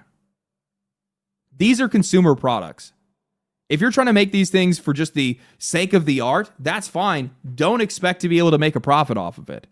I'm not saying that the art can't exist. Obviously, I want the art to exist. I'm somebody that appreciates the art side of a lot of these games, but if you're just purely making it for the art, do not expect to make a profit. And definitely do not prop it up with a live service model where you need constant engagement for your game to be able to stay up and for your studio to be able to stay open. I'm sorry, but looking at a game like, I almost said Concord, looking at a game like High Guard, they sound the same. Oh no, don't. That is a game that's being made for profit. Pure and simple. Everybody can see it. You do not make a free-to-play game if that's not your aim. Everybody knows that. And artistry is definitely not the aim for these guys. Otherwise, they wouldn't have made the characters look like they do. So I don't know what you're talking about there. My best advice for High Guard is when this game goes to its release, make that a beta instead, and then push the release indefinitely until you can get a handle on what player feedback is, on what players are actually looking for, until you can actually get some heroes that people are actually going to be interested in. Now, I could be wrong. For some odd reason, this could come to release and it ends up being the best game ever because these guys just somehow found the perfect mix of mechanics and gameplay, I guess. I'm not really too sure, but looking at the state of the discourse, the feeling that I got from watching that trailer, this is looking like another game where I'm going to make more money off of it than the game is. Damn. Anyway, hope you guys enjoyed the video. If you guys... He's going to make more money off of it than the game. I mean, you know what's crazy? I think a lot of people made more money than fucking Concord. But making videos about Concord, like, that's freaking funny, dude. Like, that's hilarious funny. Because, like, yeah, why can't people just pay attention to what people want? You know? Like, they should have been talking about this game like a year ago. So at least they had like a whole year to refine it and make it better and fix it, you know?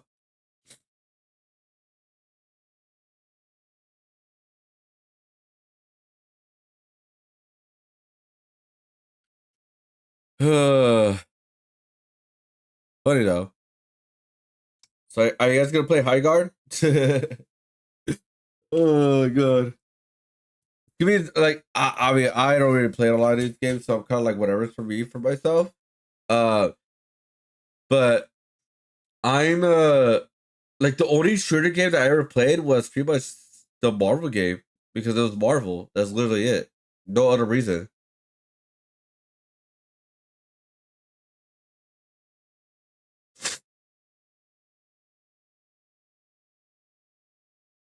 Venom skin? Is this the ice cream one? Mommy surprise. Oh yeah, they made a look. He's ice cream. That's so weird. This! He's got a tutu! Oh, why they gave him a tutu? I think he's got a pink one and a yellow one. Oh no! Oh my god. It's the weirdest design ever, dude. They're having fun with it. Oh my god. They're having fun with Venom. Like, it is what it is. No. Venom. I wonder how much that Venom costume actually sold. Gummy surprise bundle. Yeah, I wonder how much that Venom costume actually sold. You guys would be very surprised. At the end of the day, they're just having fun with the designs. Is that all designs great? No, but they're just having fun with it.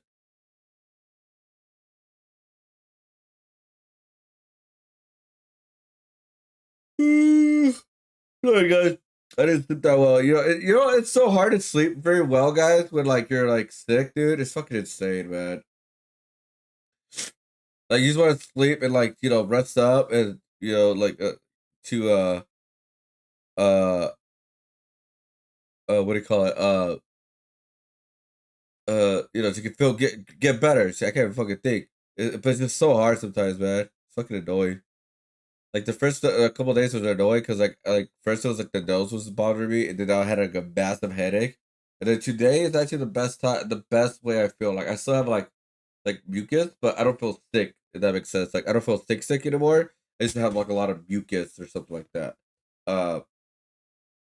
And yeah, it's just fucking annoying, man. I really hate it. Oh fuck! I forgot to watch the Mexican Mafia. We could save it for tomorrow. Fuck! I forgot to watch the Mexican Mafia hotel meeting. The conflict with the Barrilla gangs. Forgot all about that, dude.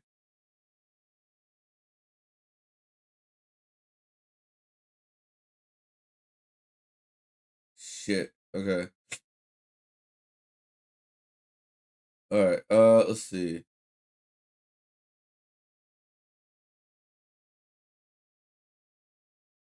Last meals. The price of self-respect. That's an hour-long video. What the fuck?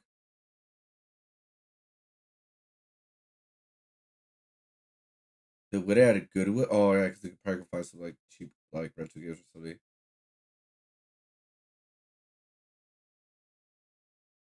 Yeah, I already saw the good rapper. Yeah, Be With No Money is no longer making music supposedly. I heard it. I thought it was gonna be like a marketing side. It could be still a marketing side, but I was like, yeah, I heard he's no longer making money music or something. Let's see. All right, should be good.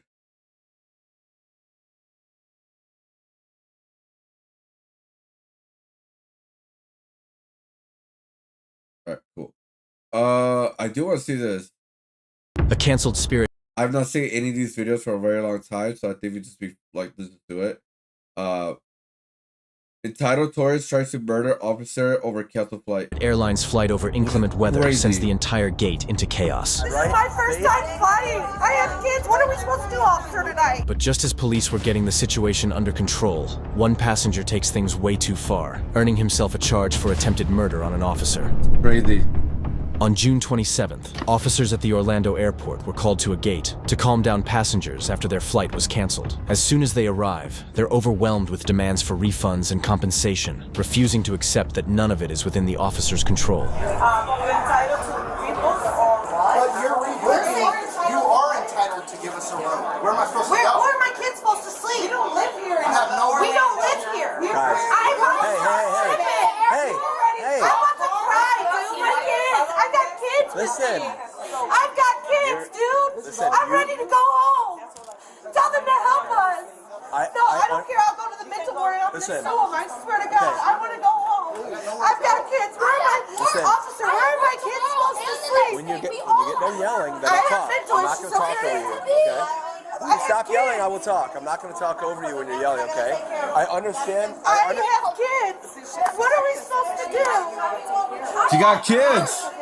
We have places to meet people at life. Like, I get it, it's annoying as fuck, but things like this happen. I mean, I had to deal with the cancellation or, you know, way lower layover and stuff. I mean, I was annoyed as fuck, but I didn't threaten anybody or yell at anybody. I mean, hey, Shadow or Hado could prove that. I was annoyed as fuck, but I kept my composure for the most part. You know, I didn't yell at anybody. They kept changing my time at the airport. I was getting pissed off, but I just waited and waited and waited, and I kept my composure. I didn't threaten anybody. I didn't yell at anybody. I just kept calm, and then that's it. And I still got fucked over when I got there because we went to what was it, Whataburger, and we ordered like a chicken sandwich with an apple pie. Motherfuckers, they took forever on the chicken sandwich, and they forgot about apple pie. Fucking piece of shit. But still, I kept my composure. Like, calm down, man. It's not. It sucks, but it's not the end of the world. We have little kids that need sleep tonight. I can't get her name because she's not even showing it. Excuse me, ma'am, what's your name? All the faults were because of the airplane. Excuse me, in the leopard shirt. What's your name? Let me also say on their side, right? This is my first time flying. I have kids. What are we supposed to do, officer, tonight? You tell me what we're supposed to do. We're supposed to sleep on the floor in here?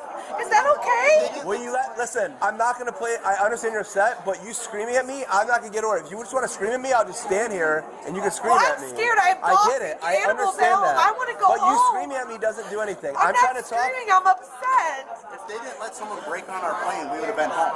They let somebody in, Yeah, they break put somebody on our break plane. open the doors. I'm suing, I swear. Right, I'm but- stressed. Security measures around here. Where are the security? Okay, I want to All right. hear what this guy has to say. Let's hear. I get that you're upset. You screaming and yelling at them, and I'm not saying you guys are doing it. Everyone's doing it. When people threaten and say things like that, right? I'm not saying they're. Nobody's threatening anybody. We're done. I'm not talking anymore.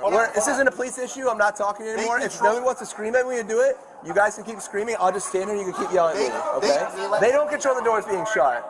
GOA controls the doors being shut. FAA controls the doors being shut. Spirit Airlines does not control that. They Okay? let more people on the plane though. Without tickets. Okay. What I'm saying is, these people that are standing right here, right, do not control that. So you screaming at them doesn't do anything. I see you screaming. Not to help You us, can none scream of at us. me all you want. It's fine. They're not It doesn't helping bother us, me. though. They don't run Spirit. They don't run Spirit, right? They can only do what they're allowed to do. So if they ask their boss, hey, can we do this So to we help have these to sleep people? on the floor at the airport, I right? don't know Me and the what to tell kids. you. Can I'm I not ask you a gonna tell question? you. Me and the kids got to sleep on the floor. How would you feel if it was your kids? I mean- Let me ask you a question. How would you feel if it was your kids?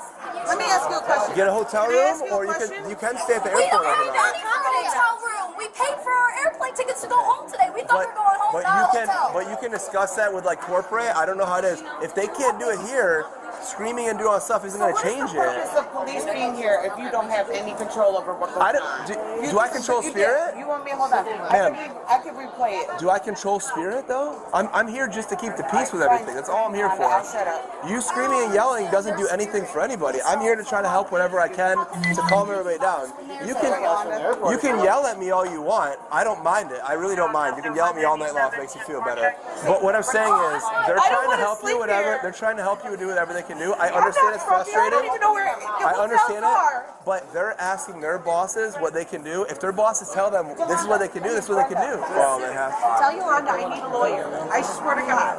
I need a lawyer, Julia. They always say they need a lawyer, but never sue. Because you know how much money it costs to do something like this, dude? And like, it thinks like shit happens like this, and it sucks, but you know, just gotta deal with it. I'm suing. I swear. What I suggest people do sometimes is if they give you a refund, right? I'm just giving you alternate options. If they give you a refund, try going on your phone and seeing if there's any other airlines that can do it. And your main focus needs to be, right? Okay, you want to go home right now, and I know everybody wants to go home. That should be your main focus.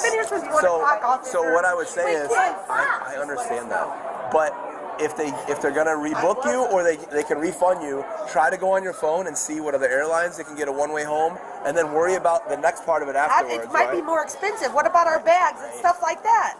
That's unfair. That's unfair to us. It's not about my problem. Can you please stop talking? Because I'm getting pissed. Can you stop? Just shut up. Airlines are expensive. We have 5 people. Ain't doing shit. So stop talking. Control the airlines. Please stop talking. I'm literally going to go to jail today. We got work tomorrow. We got places to be. We're obviously not going home. So it's like gonna be all Yes, everybody in this line is all bitching about Spirit Airlines. The whole flight. This is why you don't flight Spirit Airlines too. By the way, I look. I was lucky enough to go to Texas twice. Thank you, Shadow. Appreciate it. But there's one thing that I was not willing to do, right? And I'll accept like, oh yeah, I can't go anymore. And that is like, I would not fly Spirit. I would not fly Spirit, dude. I just would not, dude. I cannot do it. I would not do it. I did before, you know. I'm like, no, bro. I just cannot do it. No. Spirit is one of the worst places to fly. It really is. It really is. But it's like still, you're still not making it. You're not making things better by yelling. It's just making things worse. Oh, I forgot to make it short. So all these people are missing something, flights or something, all these... I don't know. I'm assuming so, and also Frontier also has a bunch that are canceled over there too, so they're gonna be upset in a minute too. New York flights, because they had a storm or something? I don't know what they're doing. So So what was the they had an issue with the flight originally that they couldn't? Yeah, so it was delayed, but it canceled due to weather. Okay. So like it's on our contract of carriage and everything, but you know we give them the policies and everything. They're responsible to agree to that. They're responsible flyers and stuff. Right. I mean, it's beyond your control when it comes to it. Oh, it's weather, bro. That happened to me. It got delayed like so many hours. How many hours was it? Like 7, 8 hours? Bro, that happened to me. I dealt with it. Motherfuckers, you have to deal with it. The fuck? Shit happens. Because at the end of the day, they can't control the weather. The fuck is wrong with you? Move on. Figure out a way. Else, but I understand the frustration. We've all been there. I understand. They're more upset about the hotel room. Yeah, every person's having a problem. Every single day with Spirit, though. Like, holy cow. Moments later, tension rises once again as passengers realize there are no available flights for the rest of the day. This is crazy. Y'all gotta stop lying. Yeah, see? Hello, don't try to betray us. We deserve this shit. Okay, I'm done being yelled at this whole time, and so are they. You just told me. I got it on camera. Okay, good for you.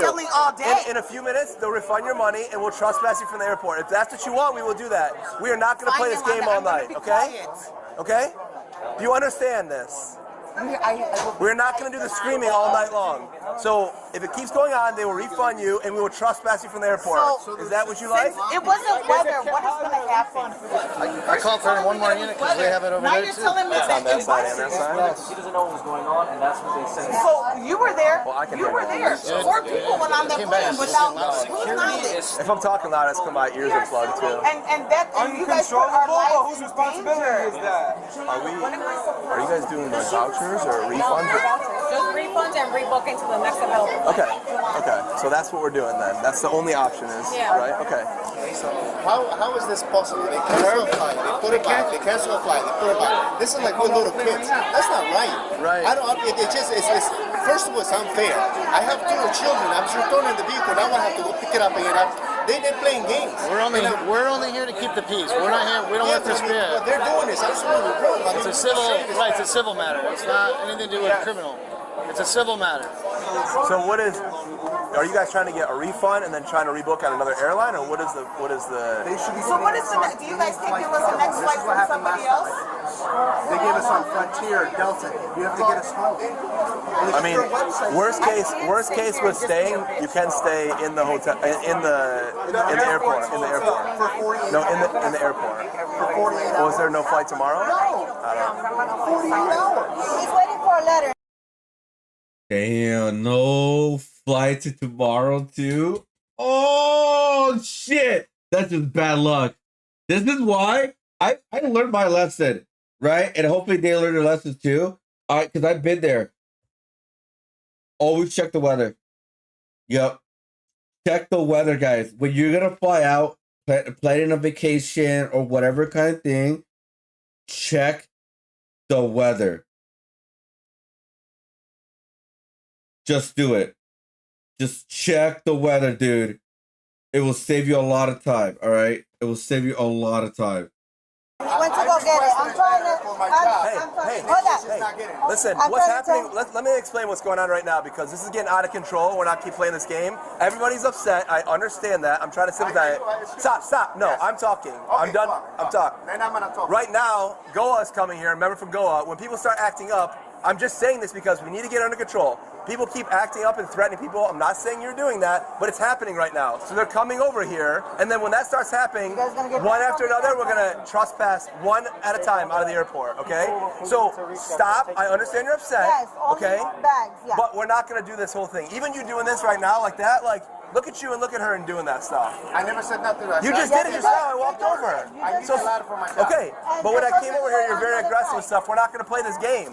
People are just going to start getting trespassed at the airport in 2 seconds when they start happening. Just one day. No, it's 3 of us. Oh, but it's separate of the other. So I'm going to have Landside come over, and I've already told everybody, I'm like, the next people that keep doing this stuff, they're just to start trespassing people out of here or moving them out because they're like pushing on the plexiglass. I know they're upset, but they're like pushing on the plexiglass. This big guy right here is like in this lady's face like this. I'm like, we're not gonna sit here and play this game for an hour. If you guys can't control yourselves, one at a time, you'll be trespassed from the airport. That's it. Right, and unfortunately they need to put their foot down and not. Well, they're trying, but these people are like, I mean, they're screaming at me, telling me all kinds of crazy stuff back there too. So. I got those little cards that you saw me give them and tell them. But they're canceled twice. Yes, and they're trying to rebook them, but the only option is these people. The only flight that's going out is not tomorrow; it's the next day. So they're upset, understandably so. But the only solution that Spirit can give them is the manager saying, "We can only rebook you. We can't refund you. Can't do whatever. Like maybe you could do corporate." Just from what I understand, if the flight is canceled, they're supposed to rebook or refund. I can see. Yeah, I understand the frustration, but there's like 3 managers back there, and they're like, "Listen, all we're doing is we can rebook your flight." But people are like, "I want my money. I want this on top of that." Right? And I understand that. Everybody's Okay, this guy right here, he's assaulting me. Okay, I have to Listen, he doesn't. So the counters are closed for right now. Okay, the counters are closed now. The counters are closed for now. Oh, I'm glad they're closed now. My man. Listen. Why are we on this stuff right now? Listen. Touch me. Listen. Everybody can't act right now. Refund and I'll be on my way. We're closed now for temporarily. We're temporarily closed for now. They're not doing anything at the moment. And I'll be on my way. Bro, don't touch me, bro. Don't put your hands up. Don't touch me.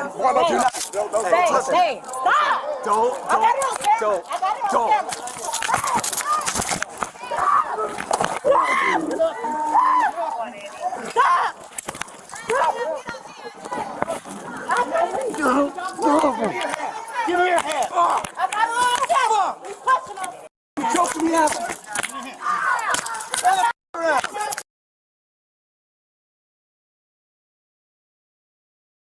And he's going to jail and no flight list.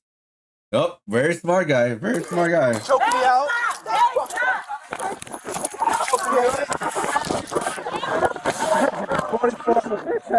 44. Call for help.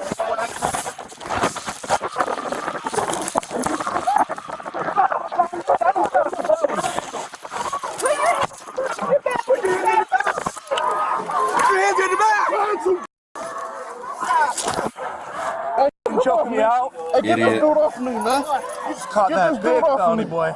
Get this dude off me, man. Y'all go to jail. Y'all go handcuffs. I got a disability. And I'll go to jail.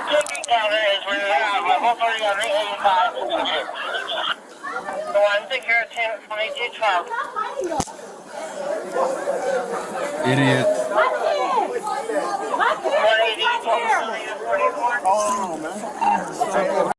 Well, they're going for the next family member or foster care at this point because one of them's going for attempted murder, and you're going to jail. Stand up. So dumb. So dumb. So dumb. My leg broken. I'll walk you outside. My leg is broken. Stand up, man. I'm gonna stand up. My leg broken. You're not getting broken. Stand up. Stand up. My leg is broken. Stand up. Jackass. I'm gonna stand up. My leg is broken. Hey man, my pants is falling down in front of all the street.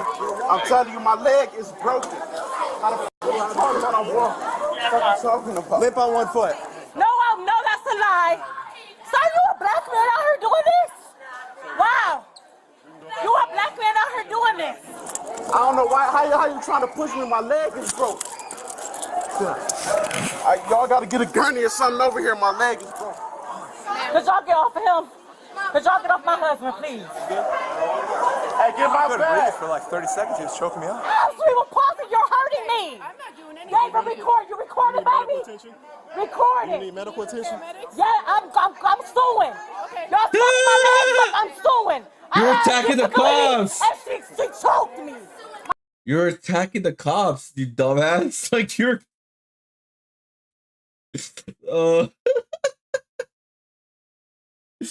Oh, you can't make this up. I never got it on record. She choked me and she grabbed me and I sprayed out of this movie. 5, 6, 7 times. Yeah, also me, I need to be out of these handcuffs. You're hurting my arm. No, you cannot be. I know. Well, you're hurting me. Quit pulling back. Get the handcuffs off of me. Quit pulling back. My kids. Give them, let me get my kids. Quit pulling back. You always try to use the kid as a Let me defense. get my kids. No, you go to Let me jail. go, son, get my baby. We'll get that. I gotta get my kids. I know, we'll get them. I don't want to leave without my children. I'm begging you to let me go. Let her go, man. My son over there. Stop yelling at us. Stop. Man, y'all got it on record. Thank you, please. Text it to me. I have a disability. She's No, you're being an asshole. don't drive me. I hope y'all got that on camera. She choked me and I was already in handcuffs. Right there. Yes, she did. Yes, she did. Y'all have no camera. Thank you. She dragged me in the house.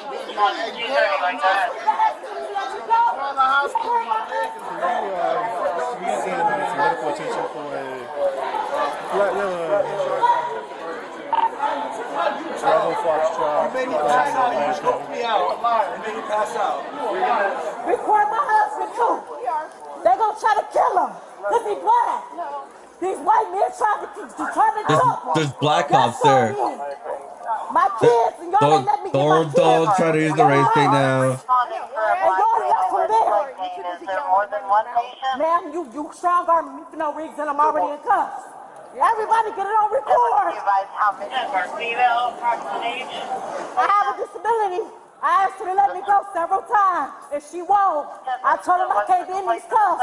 I'm going straight to the doctor. I have a lawyer. Baby, I got bread.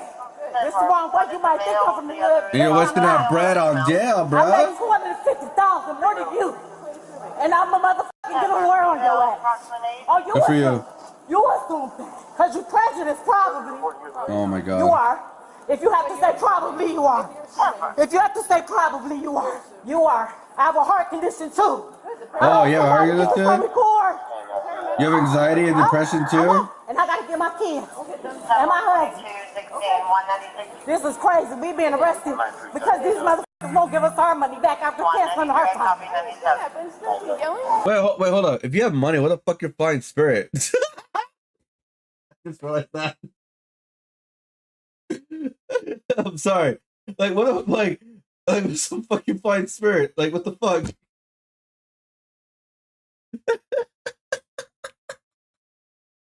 I'm sorry, guys. I'm sorry.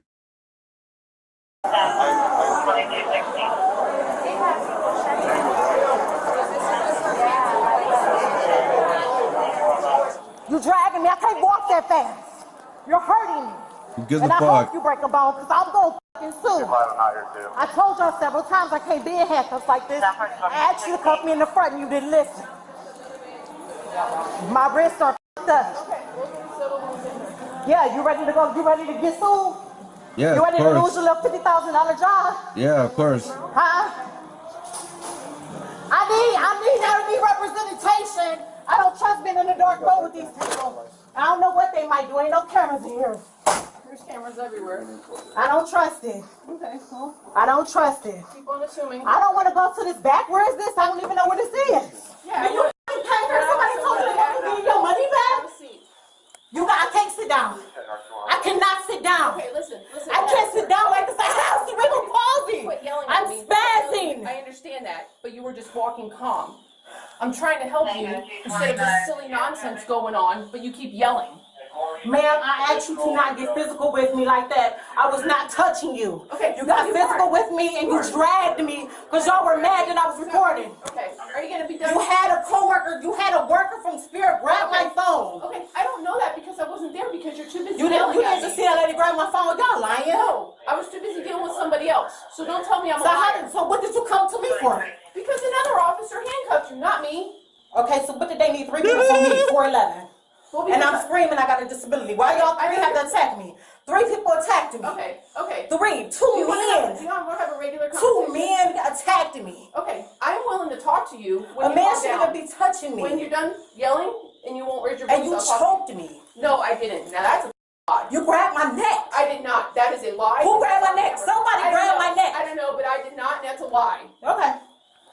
So when you're done, calm down. I cannot sit down. I need you to take this off of my hands. I'm not taking anything time I'm for your spazzing. I understand. This is on camera because I It keep is. telling them I'm spazzing. It I is. have It cerebral is. palsy.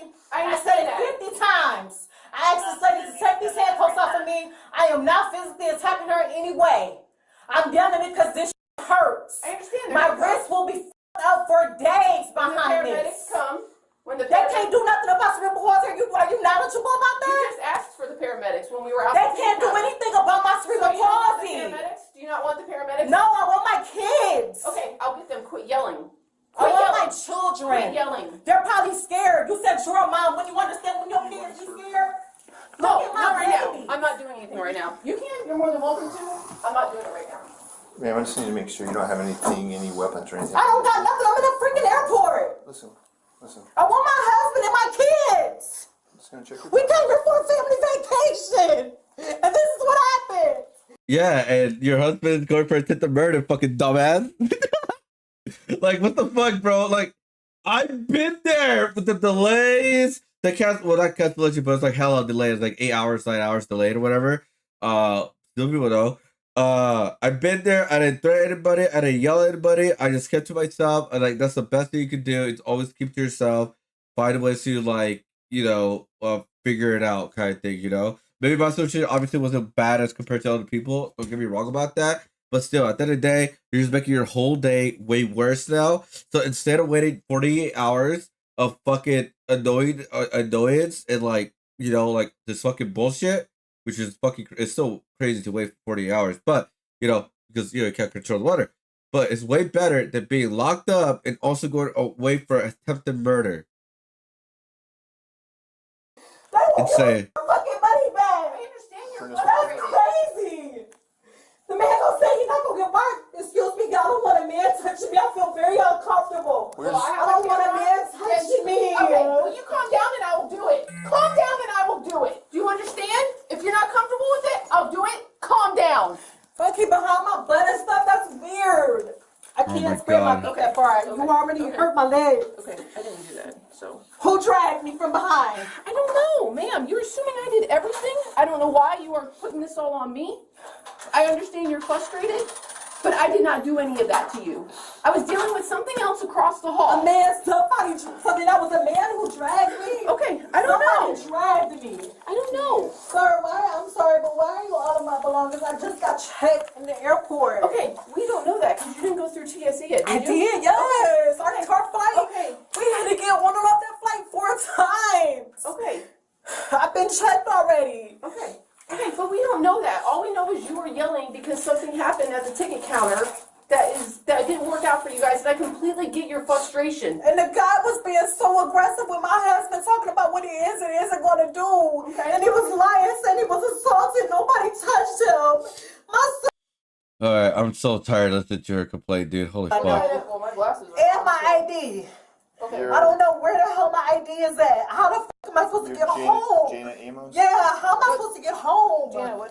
I'm probably gonna try to kill him. There's too many black men getting shot up for no reason. Oh my God, here we go. Me and my children, we're a family. Y'all gonna tear a family apart. A working family. No, we don't get public assistance or anything. We work our ass off. Okay. Spare him. We're not fucking bums. Out here doing nothing. You're acting like a bum. We just asked for a fucking refund and the man told us what he's not gonna do. Yeah, no more because they're closing it down because everyone's going crazy. You guys totally my wrist up. My fingers are freaking numb to my fingertips. And I scraped it out the whole time. Whoever was driving me did not care. And I was not hitting anybody. I was trying to make sure that I saw the cop punching my husband in the face. I saw it. She saw me getting it on camera and she snatched my phone. This is what I'm talking about. This is why I told my son I do not want him to become a police officer even though he wanted to because I don't trust it. That's insane to hear to see. Now he glad he saw. Yeah, she's really, really dumb. Then I turn around and divert my attention away from what I was initially dealing with to see what's going on. I did not see anybody punch your husband, just like I did not choke you out like you said I did. Well, who choked me? Somebody grabbed me by my neck. I did not, and I don't know pushed what me happened. down So don't towards say the I computer. So who did it? I don't know. Now nobody's. I'm glad there's cameras in here though. I'm so glad that I'm the person that I am and I have the ties that I have. I am, because we got to get those cameras. And his uncle is a lawyer too, a well-known lawyer in Ohio. A judge, actually. So let me. This is going on the news. Okay. This has to go on the news. This is insane. So can you? I was dragged. Okay. Can you tell me? Can I learn a little bit what happened at the Spirit ticket counter then?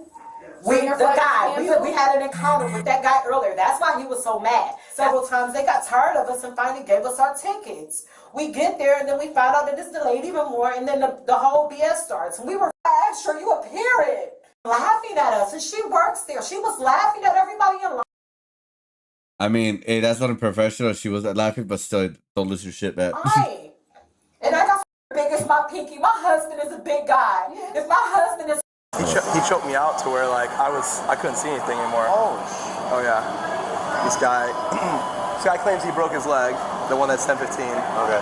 He reached behind the ticket counter, like they were screaming at each other. I was like, all right, we're closed, everything's closed now. And he was like slamming their keyboard, right? And I was like, I pushed his hand, I was like, bro, you can't do that back there. He's like, don't touch me. He did the hit.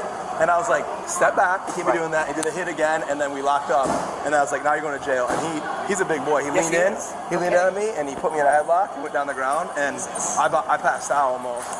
Like I was like, it was there. I think somebody got his arm back in the last second. Like Zion and then the girl. Yeah. And then his wife jumped on his back.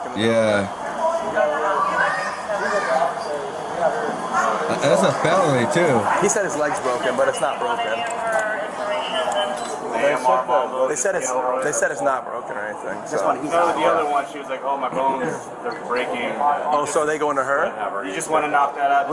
Yeah, for sure. If they're asking. Yeah, do we need to fix those? Because those are. Yeah, well, those were in the midst of the. up pressure on this side. Yes, it's close. Right with and follow. Do anything about it, but I want it documented that I do have a disability. You can't do anything about cerebral palsy. I don't know nothing you can do about my cerebral palsy because. Are you wanting to go to the hospital by ambulance? No, I want my husband and my kids though. How am I supposed to get to him? How am I supposed to get to my kids? Well, we're just the fire department, so we're just here. Insane. Yeah, we're just the fire department, so we're just here to check you out medically. I don't know why I bought it. This state attacking me.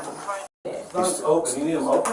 Women. Just stand up and turn around. I don't trust them. Stand up. He's the only one here right now. Stand up, turn around. He might rape me or something. I don't trust him. Seriously? Yeah, I don't trust him. Do you want these on, or do you want? Do you want these on? No, I'd rather just be numb because Okay. the number I get, the worse the case is going to be. I screamed out several times. I have a disability. I told you guys. I asked you guys nicely to stop grabbing me. Stop. Oh my God, she's so your stupid. last chance.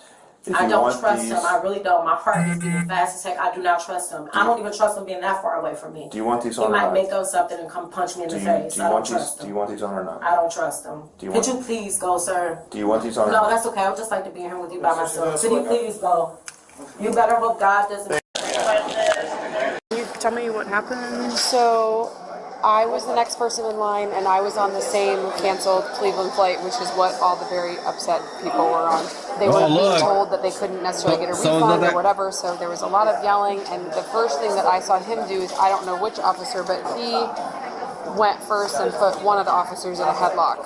They brought him down, took 2 or 3 officers to bring him down. I'm not sure what happened with his wife or partner. You could kind of see when his ankle or foot, just by them having to, I mean, he was very fit, very big, very upset. So he definitely was the instigator. It was pretty scary. You said you had video? I did take a video. Can I just I know that's record it terrible with- that I took a video. Can you go one more time? Yes. Start again, so I can see it. Good? Mm-hmm. Damn. Oh yeah, he's fucked. Look at that. Look at her. She's jumping on the cops too. Oh, yep, they're fucked. They're fucked.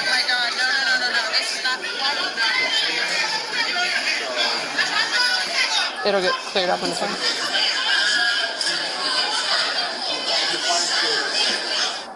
Teacher, thank you for what you do. I couldn't do it. I cannot do what I just saw there was absolutely scary, so I don't know how you guys do all that.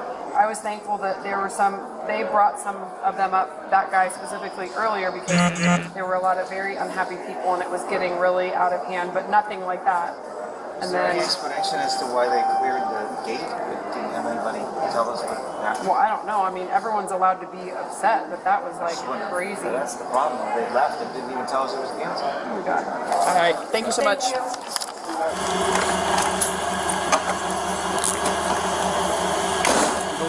Hi. I'll meet her. Yeah, his leg's not broken. He's a little bitch now.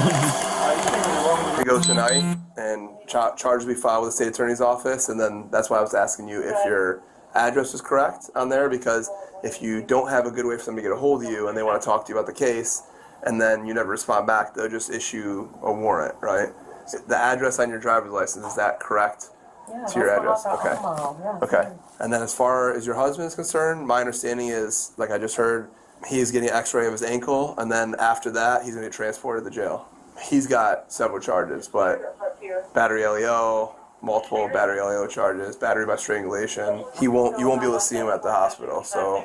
Why? Because he's under arrest right now. You can't go in the room with him or anything. So there's officers there with him right now, and then the officers will be switching out Make it for. out of there alive? Oh my That's what I'm really god! concerned about. So let's grab, guys, if you want to help your mom grab all your stuff, we'll head out and we'll talk outside. That's what I'm saying. I never want you to be a police officer ever in your life. Well, I'm not going to go back and forth, but we're not going to. I'm talking to my son. People need to be accountable for their actions, right? Talking to my son. It's not right to say those things like that. No, it's right. The employee said that he was being attacked, but he wasn't attacked at all. And you guys ran and attacked my husband based on what an employee said. Do you see the back of my hand? You attacked him. Okay. All right. After what an employee said. All right, ma'am. I just don't appreciate when people tell their children stuff like that. The suspect was charged with resisting arrest, battery on an officer, attempted murder of an officer, and disorderly conduct. If you enjoyed this video, please leave a like. What a fucking idiot. Hopefully he doesn't get out for a while, dude. I haven't been watching the videos in a very long time, guys. She makes $250,000 and yet she chose certified. It's like, what the fuck? If you cannot mentally handle a cancellation flight, you have no business flying. Exactly. Like, flying is a stress, man. Flying is it's a stress thing, dude. Because anything could go wrong at any point, any time. That's why, like, I really don't want to do a lot of art shows over, like, or other states, because they could anything could happen. That's why when you fly other states to do shows, you want to get there at least 2 to 3 days early, because anything could happen. Like your flight could be delayed to the next day or the next day, or you just don't know. That's why you got to get there early as possible. Yeah, you always gotta check the weather too. Always gotta check the weather. But yeah, flying the cheapest airline and expect the top tier service as well as fuck. Is that how people are so mentally unstable nowadays? I mean, I understand, because right now, living right now, it's fucking, like, not that great overall, you know? Like, because, like, with money problems, you know, the whole shit kind of going on, and it's just one thing after another kind of thing. We just haven't gotten, like, oh my god, we finally got some time to breathe, you know? But yeah, man, it's like never threaten people, especially at airlines, dude. At airlines, you never want to threaten, because now they're on no flight list, bro.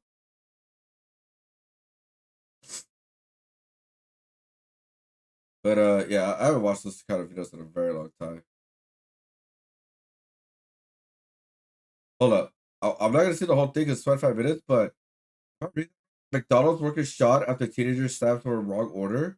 Ain't no fucking way, dude. Are you kidding? Are you fucking kidding me? This reminds me of, like, of the how somebody died over a Popeye's chicken sandwich. That, bro, what is wrong with people, dude? Why are people? Damn.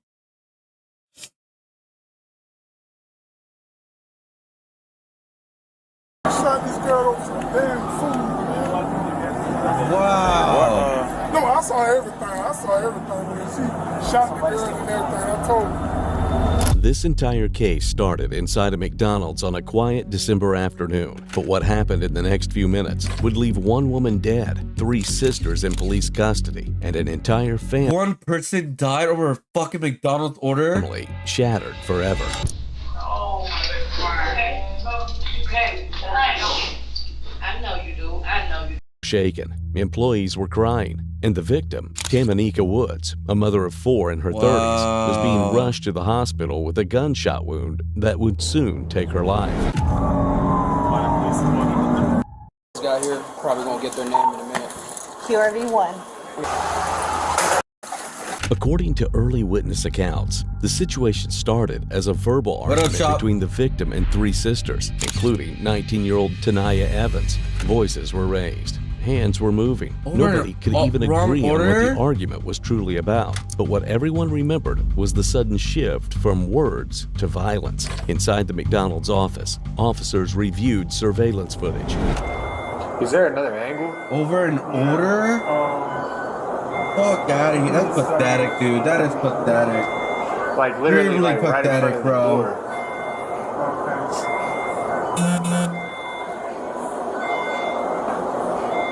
Like where everybody's standing right now. Is there a camera there? Oh. Where you stay? And you was there during that time. What happened out there that led to this event? From the beginning, so we were in the drive-thru line, ordering food, trying to place 2 orders through the drive-thru. One for cash, one for card. They informed us that since they're short on staff, that they're only, I'm doing straight from like, I don't want to miss nothing. Okay, I appreciate that. They informed us that they're short staffed, we can only do 1, so we put all our orders together, and then we went to the window. Our order wasn't complete when we got to the window. We were trying to tell the lady we wanted to add more food to the order. And she explained to us that she's new, because it seemed like they had, the lady who first took our order seemed like she had a little attitude or whatever. So when we went to the window, it was a different lady, and she explained to us, oh, we're sorry, I'm sorry, I'm new to working or whatever. And she was like, oh yeah, we all understand, because at first we thought it was attitude or whatever. So we paid for our food, went to the second window to receive our food, and we looked in our bags, didn't have everything in it. So we went inside to tell them with our receipt and let them know that all our food was not in our bags. So, like, fast food people don't like remaking their food or whatever. So I guess they seemed like they were a little, attitude or whatever, to make the food. And then my sisters one of my sisters, let me not miss this, would lead to okay, so we were still waiting for our food. Then somebody in the back said, can y'all, why they still here? And then one of my sisters made a comment and said, if we had all our food, we would be gone. So then, after one of the ladies in the back said that, the lady who was in the front register, I guess she catch drift of all the emotions or whatever. And see, my sister was like right here. This is, where people stand, and this is their, whatever. My sister was right here getting the sauce from their inside, and the lady from the cash register was like, back up, doing this like this. And she had an attitude, and I'm not sure what my sister said to her. Then the lady who had got shot was saying, she had spoke up and said something and was telling the girl, like, I already know, like, girl, so basically, like, trying to stick up for the register lady. I'm horrible at telling stuff. I'm sorry. So, then,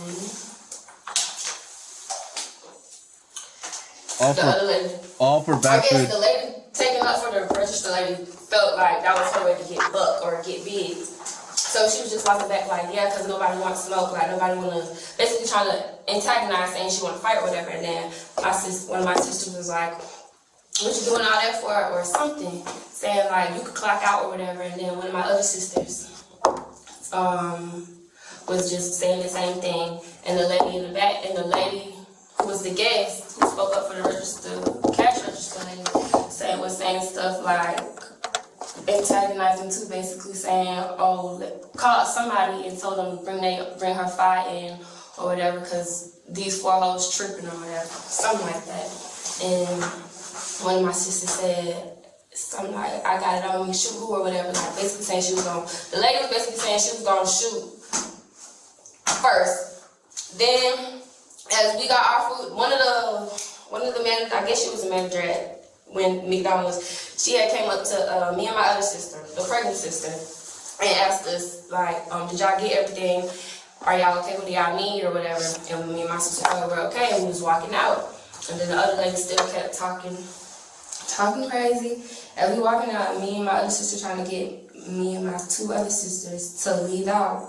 And then next, the lady who told somebody to go get their file. Had walked up to one of my sisters. And when I looked, I saw her hand. I don't know what she did. Her hand went like this, and my sister's hand went like this. So I turned around, put my foot down, and tried to grab my sister, because I ain't gonna lie, you know? So, and next thing you know, I just heard, bop! So I'm thinking, I'm looking for my sisters, and then I'm just thinking it was a lady that did the shooting, because she said she was gonna shoot first, and then... she's lying. This man holding your sister, did you see him hold your sister down? Or what altercations transpired between them two? I did.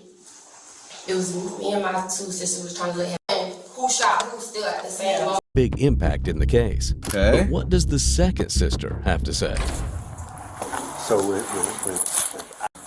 mind you, they already missed. They claimed that we had fake tunnels, but we didn't have fake tunnels. We had was somebody that worked there? Yeah, they was like, we had fake tunnels. We had fake tunnels. Y'all never gave us fake food money and our change. You know what I'm saying? Okay, so when y'all give us our food, what? Mind you, in the drive-thru at first. So now it's fake money. Okay. Y'all give us our food. We done got half of the food. So we started telling them like, we missing this, we missing that. So they getting attitudes and shit, but y'all should have had it right. So we like, all right, we just gonna come in the inside. So we come in the inside. We standing at the counter. I'm standing like this way, but I'm just standing on her too. Got into it, and this was so crazy. Okay, here we go. There was so many of y'all. Like none of y'all. I guess it could have happened so fast. Cause none of y'all stopped to the one. We didn't even know my little sister had the gun on her too. Got into it, and this was so crazy. Then before my sister even pronounced that she had a gun, later already called for like, yeah, I had all y'all whole widow, all four of y'all, the exact what kind of house I had. That's why we keep asking for the camera. She like, she started calling people was coming in there. She like, I had y'all whole shot. Woo. So then when my sister turned and she was like, hell, who shot? And tugged on her like, I got one too, like type shit. So the lady was just steady whoop. So mind you, by this time when they arguing, I'm still walking back and forth to my table back over there to my table, get my food and shit. So the lady started putting her hand in my face, doing all like this. So I pointed back on her face like, stop putting your hand in my face, like doing her hand like that. She mushed me 2 times, and we started fighting. Then when me and her started fighting, then there's some guns went off. The first one did not say about the fighting part. So when the gun went off, everybody just started running. I turned back around because I ain't see my sister come outside. So the person did not talk about the fighting. All right, let's do hold up. Here you go. Detectives began asking questions. She has this to say. Lawyer. Alright. And that's for a lawyer. Okay. Alright. GNL Investigator Francis, the Investigator McCowan. We definitely want to talk to you about everything that took place today. Just want to ask you a few questions. But before we do that, can I get your first name? Tonight Evans. Spell it for me. T''IYAEVANS. And what's your highest level of education? Some college. Okay. And no more. Your first language? Go to prison. Okay. And I'm not asking you this to be offensive. It's just standard. Okay, just to make sure you understand. Okay. So I'm gonna read you your Miranda rights before we ask you any questions, and we're gonna make sure that you understand. Okay. So understand. If you cannot afford a lawyer, one will be appointed for your statements. Do you understand? Do you understand the rest? Mm-hmm. But let me ask you again, do you understand these rights? Do you wish to talk? Do you wish to talk to us at this time without a lawyer?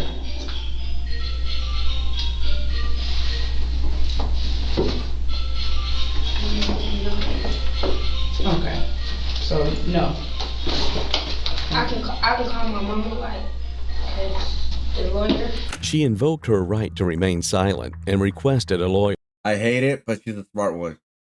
And a dumbass one too at the same time, because she's the one that shot. Let's see. Okay, here we go. Over the phone. You are gonna be. I need a lawyer or something. Okay, so listen. Don't write no statements. We've been talking to lawyers already. They're gonna come down there and talk to you tomorrow. They said do not talk over the phone. Don't talk about it over the phone. You are gonna be okay. No, you're not. She go to prison. Yeah. The fuck? You killed someone. Milo and Apple are home. I want to come home. Yeah, you ain't going home, bitch. You do. I know you do. You just got to calm down and stop. Renee Rockwell is your lawyer for the time being. Oh, they want to talk to us. All right. You got my number? Nobody. Let's see. Sorry, guys. I'm trying to add like more stuff for Village. Yeah. For Spider-Man. Okay, you got mama number, you know about her? Yeah. Okay. Apple number 2? No. Yeah, you need to take my phone number. Did they charge you yet? The man, the investigator came and said murder, aggravated assault. In possession of firearm during commission of a felony. In possession of firearm during a felony. I don't got a felony. Murder is a felony. Oh. You're not a felon. You're not. Are you stupid? I'm not a felon. What? Bro, she's dumb. No, murder is a felony, so you can't have it. Murder is the felony. What you said, Marty was there. Marty was there. But she's not a felon. No one said she's a felon. Did you get charged by a convicted felon? Is she dumb? She killed someone. Oh, but she's not a felon. No. No. Oh, murder in the process of committing a felony. Yeah. Hello? Yeah. Don't say that. You okay? It's alright. We already got some money to pay for that shit. Very good. You should keep your head up. They call my phone. All right. I love y'all. Love you too. No thinking. Yes, no thinking. I love you too, twin. Don't say. The moment she heard her mother's voice, Denaya broke down. All the shock she'd been could be felt more by the family of the deceased. How y'all doing? For them, yeah. Okay, How y'all doing? How y'all doing? My name is Austin Burley. Now no longer funny. Department. That's mom. Yo, what about that? What is that? That's mom, okay. They told you what's going on? I want to see my baby. I need to see my baby. Okay. So right now it's a homicide investigation, okay? Let me close the door. So it's a homicide investigation, okay? With a homicide investigation, there's a lot that goes into it, okay? Your child is unfortunately deceased, so she's considered a victim, okay? We have a lot of investigators and officers on the current scene of the incident, and they have to do search warrants and collect evidence and detain who they need to detain to make sure that we're doing everything correctly, okay? Your child has been worked on here. The Amy is here, but I've been told and given strict orders not to allow you guys to see your child until everything is completely done with the investigation, and I've been told by the lead investigator. Okay, once they do what they need to do with their end, you'll probably receive a phone call, okay, and letting you know if you can see your child and identify your child. But I'm just an officer. And the lead investigators are currently working your child's scene right now on the RDA. Okay. They have both suspects? Right now, I'm not sure what's going on the scene. I was rushed to the hospital with your child to make sure that she was getting treatment. So I'm not sure what's going on the scene right now. Okay. Okay. But I just wanted to make sure I reached out to you and tell you guys my condolences. You know, stuff like this should never happen. You know what I mean? But once the lead investigator gets enough information, you guys will be notified, specifically you, since you're the mother. So do she leave her contact information? Do they have anything? Did you reach out? We guys on scene? Once I got there, the ambulance gone, I left. So you didn't speak to anybody? No. Okay. You have can I get it? You got name and information? Yeah, I'm gonna put it in our chart here, but I don't know how that works. Well, can I get a spare piece of paper Yeah. so I can get her information so I can make sure she reaches out? One family lost a daughter. Another watched theirs be taken into custody. And a moment inside a fast food restaurant. A moment that could have ended with people simply walking away. Yeah. Instead, for turned fucking into a food. shooting that changed every life All in that for room. fucking food. By the end of the night, Never Tanaya Evans was charged with murder, aggravated assault, firearm possession during a felony, Yeah, and she's going to theft prison. by receiving a stolen weapon. want her to go to The prison. sisters She's were an adult released too. without charges, but they remain tied to a tragedy. Hi, I'm Lisa Figueroa of the Florida Defense Team. And Damn, dude. Yeah, she's going to prison for a very long time. Like a very. Unless they could only prove like the worker was the aggressor in some way, but there's no way you could like justify a shooting. Like there's just no way. I just saw the title, guys. I didn't mean to click on it. I don't want to go down this path again. But I was like, over a fucking McDonald's at a place you get to order wrong every day, pretty much. Yeah, I want to go home. I'm sure McDonald's worker wanted to go home too. Like, yeah, temper problems, anger problems, all this kind of shit, dude. It's insane. This wasn't a wrong order problem. This was just a wrong upbringing problem. 15 years for taking a life for food is not enough, right? Like that is utterly fucking insane.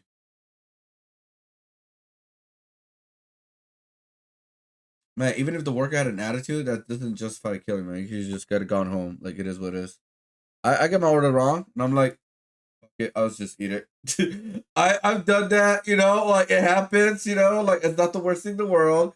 Like I got my order wrong, and I'm like, you know what, fuck it, I'm just gonna eat it. Like I'm just gonna eat it. But if there's something missing, either I just forget about it, or I just go back and like, hey, I ordered here, and I was missing this. All right, cool, done. That's it. But yeah, we're done. I'm not gonna go back down that path of watching a lot of videos, and especially watching the crime videos and stuff like that. But I just saw the fucking what do you call it? The fucking title, dude. I was like, what the fuck, dude? Over a goddamn burger or whatever, Yeah, she ain't gonna eat McDonald's for a while now. Oh my god. They're making an SR figures art with Luffy on. Oh my god, that is crazy cool. All right, I'm not getting there, obviously, but that's pretty cool. They're making a Lakers Luffy. That's cool.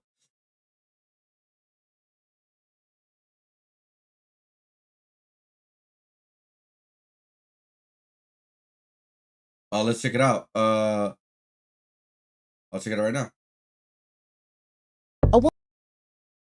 Hold up. SR figure. Figure arts. Let's see. Luffy. Let's see. Laker. Luffy.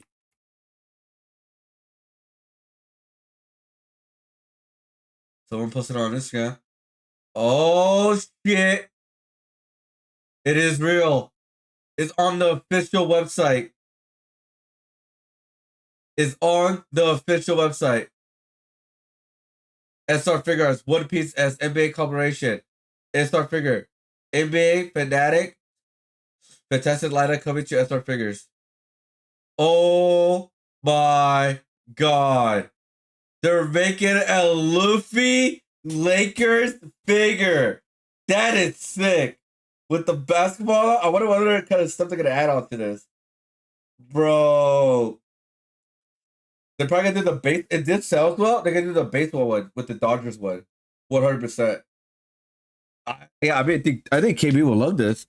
If they make this into like exclusive figure, that oh my god. You know what the worst thing is gonna happen, guys? If they make this into like a place that you have to go to LA Laker game and then you can buy it there. That's gonna be the whole really bad thing. But we'll see how they do it. Because again, it's the collaboration figure. That is crazy. That is awesome. Like I'm not like I cannot afford it. I'm not even gonna go that route, dude. I am not even going to that world, bro. That is crazy cool though. Short form content is mostly a waste of time. It should take up at least 10% of your time as a content creator. I agree with that. That's why I only do 2 shorts a week. That's it. That's why I only focus on 2 shorts a week. Also, my new strategy is put it there a narrative and try to connect it to my long form content, pretty much.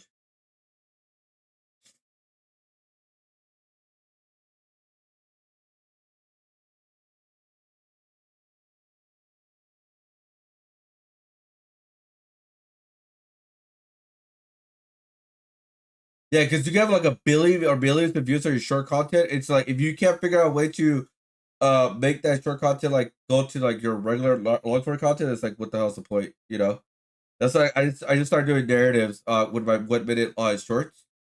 just narratives of what I'm working on and what I'm doing and that kind of stuff. Arcade OSCS announced they will give Sunny a second chance to grow as a better person, stating that they will be removing her from the girl as entire drama. So crazy, like, you know what's so crazy? The W Alchemist been having way more fucking drama than like bloggers community in recent time. Like, holy shit, dude. It's like it happens to any streamer at this point, you know? To not give someone as they have fucked up. When Ortiz oppressed her sister Evelyn for tipping $5 on a $250 tab, and says it is unprofessional that the witness confront her about it. It was weird, but what you got tipped. Because when, okay, $5 is actually insane. Like, it's actually insane. But when I, like, every time I go out, I literally, like, I make sure that the waitress is, like, being nice to me. And then literally whenever I'm eating with somebody, I always tell them, like, we need a tip, we need a tip, we need a tip. But if you're not going to be a good raider, nice and, like, whatever, you can't expect a tip. And honestly, tipping culture is insane because I don't think other countries. Oh no, she is right. Tipping culture is 100% insane. Yeah, she's completely right. Are like this insane about tipping culture. Yeah. But again, $5 is insane. I think she could have definitely tipped more. Or I always tip, honey. I always tip. I always click. What is it? 25%? 25, 35, 50. I always click whatever's recommended. I think you can expect tips or whatever, but for a waitress to come out on stream and try to embarrass her on stream. I mean, the waitress already did like the damage. To be honest, I'm gonna be honest. Like, the person tips $5. It is what it is at that point because like you can't just go up to her, hey, where's for all the money? Like, you can't do that. Like, it is what it is. It sucks, but it is what it is.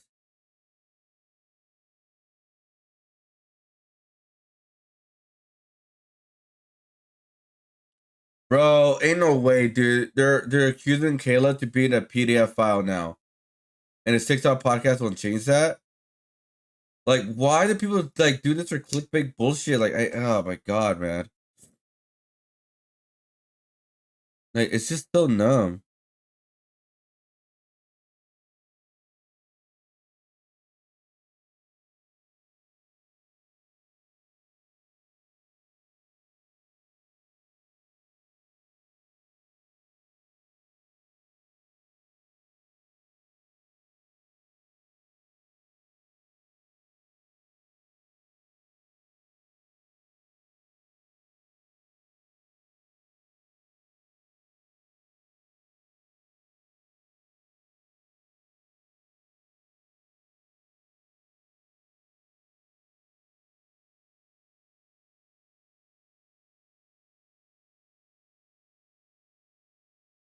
Ugh.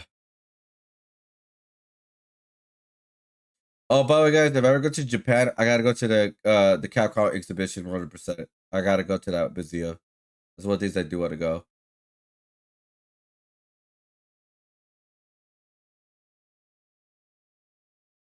Oh, that's cool. MTA is adding state-of-the-art facial recognition cameras that activate take pictures of people who don't want to pay fares instead of a ticket. Yep, Big Brother's coming for us, guys.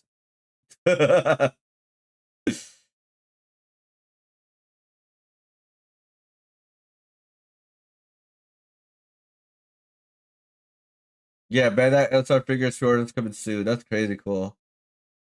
I wonder who's gonna. I wonder if KB is actually gonna buy it. You think KB will actually buy it, guys?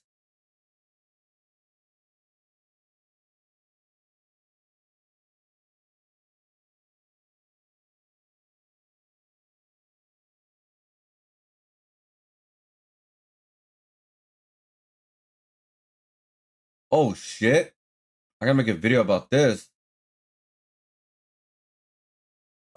Actors who vote to refuse digital scanning on set has concerns grow over AI. Equity members voted overwhelmingly for the refusal, which could have a big implication for the UK film and TV industry. What the fuck? They wanted to scan the actors? What the fuck? Noon today, Thursday the 18th of December 2025. The final turnout was 75.1%. And 99.6% of voting members voted yes.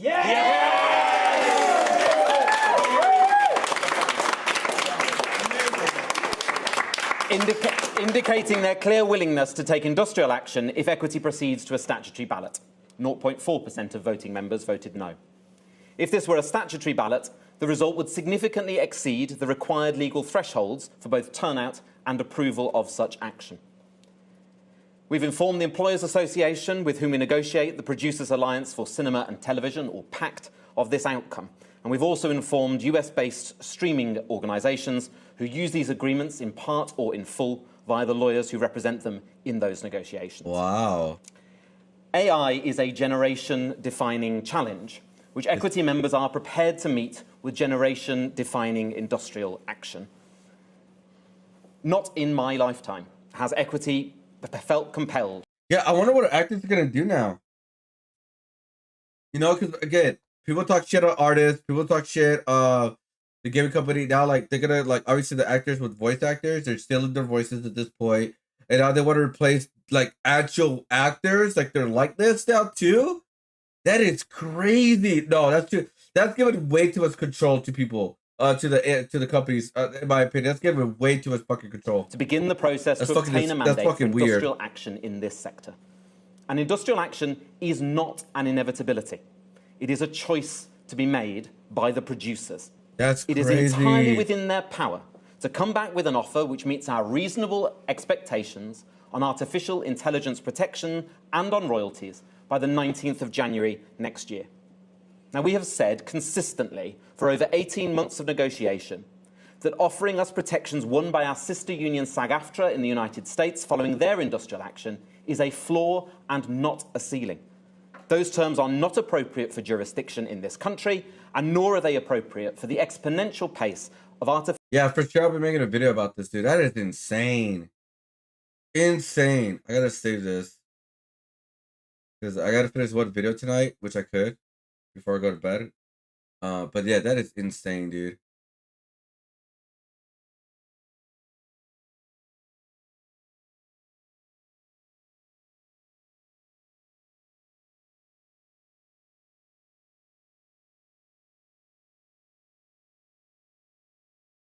Yeah, I will. For sure, I'll be making a video about that. 100%. Like, what the fuck, dude?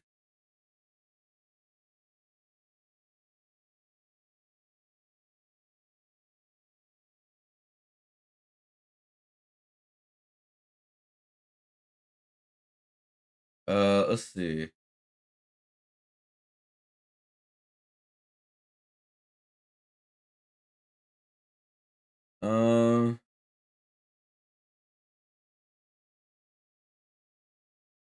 Wow. She deactivated. Wow. That's like, she never said anything.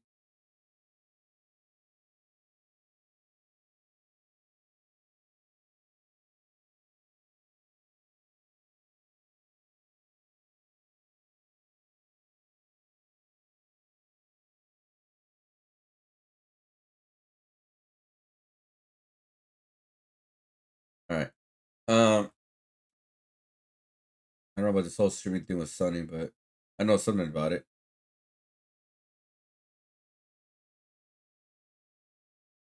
Let's see.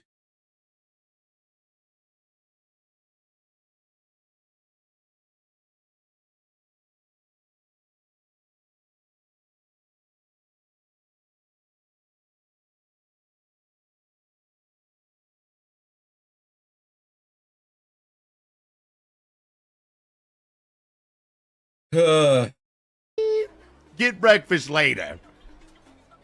Oh yeah, one more game and it's like 5 hours later, dude.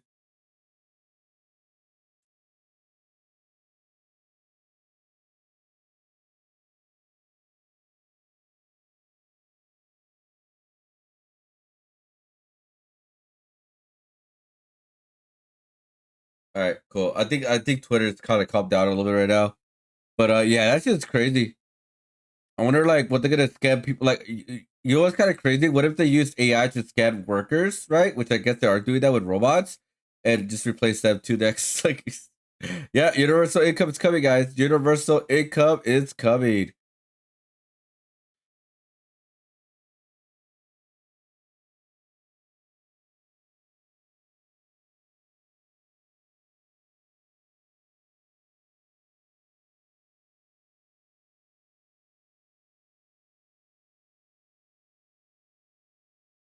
Let's see.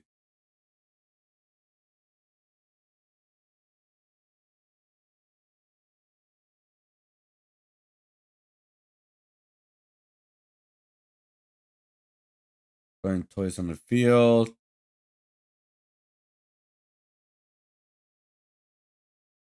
False. Let's see. This is false story designed to stoke fear clicks for updates on YouTube. The Kickstarter didn't reach out to verify this posting, so here are the facts. This channel was shared correctly for violations that had nothing to do. This is not. Oh, what the fuck's going on? Okay, hold up. The T. This is like important because I have a YouTube channel. I could get banned at any point, anytime, guys. What story? YouTube banned a creator for putting a business email address in a description. This moderation tool flag is direct users to another site. This show asserted violations that had nothing to do with the business email. The vast majority of content moderation decisions were reviewed on X have been correct. We made a mistake and we owned it and we worked hard to fix it. Oh my fucking god! Oh my god! Yeah, so the guy supposedly got banned because they had a business email on like the subscription, like to reach out to me or whatever. Which I don't see that as a big deal, but I guess they treat that as like what do you call it? Like it like links to a different website. But like I do that all the time. Am I allowed to, like, because I see every YouTuber to do that? Am I not allowed to do that? Then oh my god, I gotta delete all of that now. It's gonna take a while, but I thought we were allowed to put our links like, oh hey guys, I stream here. But I'm looking at some channels I look at because I just realized that I could be in trouble this whole time by AI.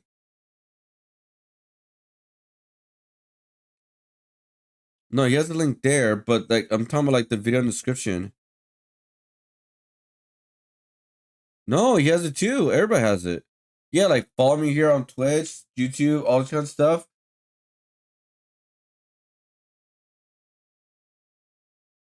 I don't know. That's weird. Very, very weird. I don't know, man. That's fucking strange.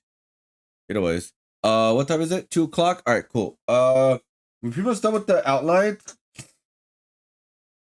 The one thing though I'm trying to figure out to add is more villains in some way. So we have the black suit in the middle, guys, right? We have his with a camera. He is a photographer. He is photographer. I hope I said it right. I had a Wolverine and Daredevil, Venom, Green Goblin, and also Dr. Octopus, MJ sticker. And then I added the black suit because like most iconic suits ever, and the Daily Bugle. So I'm just trying to figure out like I feel like and Fantastic Four. He has a close relationship with Fantastic Four. The bottom part's gonna have with great power comes with great responsibility kind of thing. But I'm just trying to feel like maybe I could add one more like villain of some kind. I just trying to figure out who though.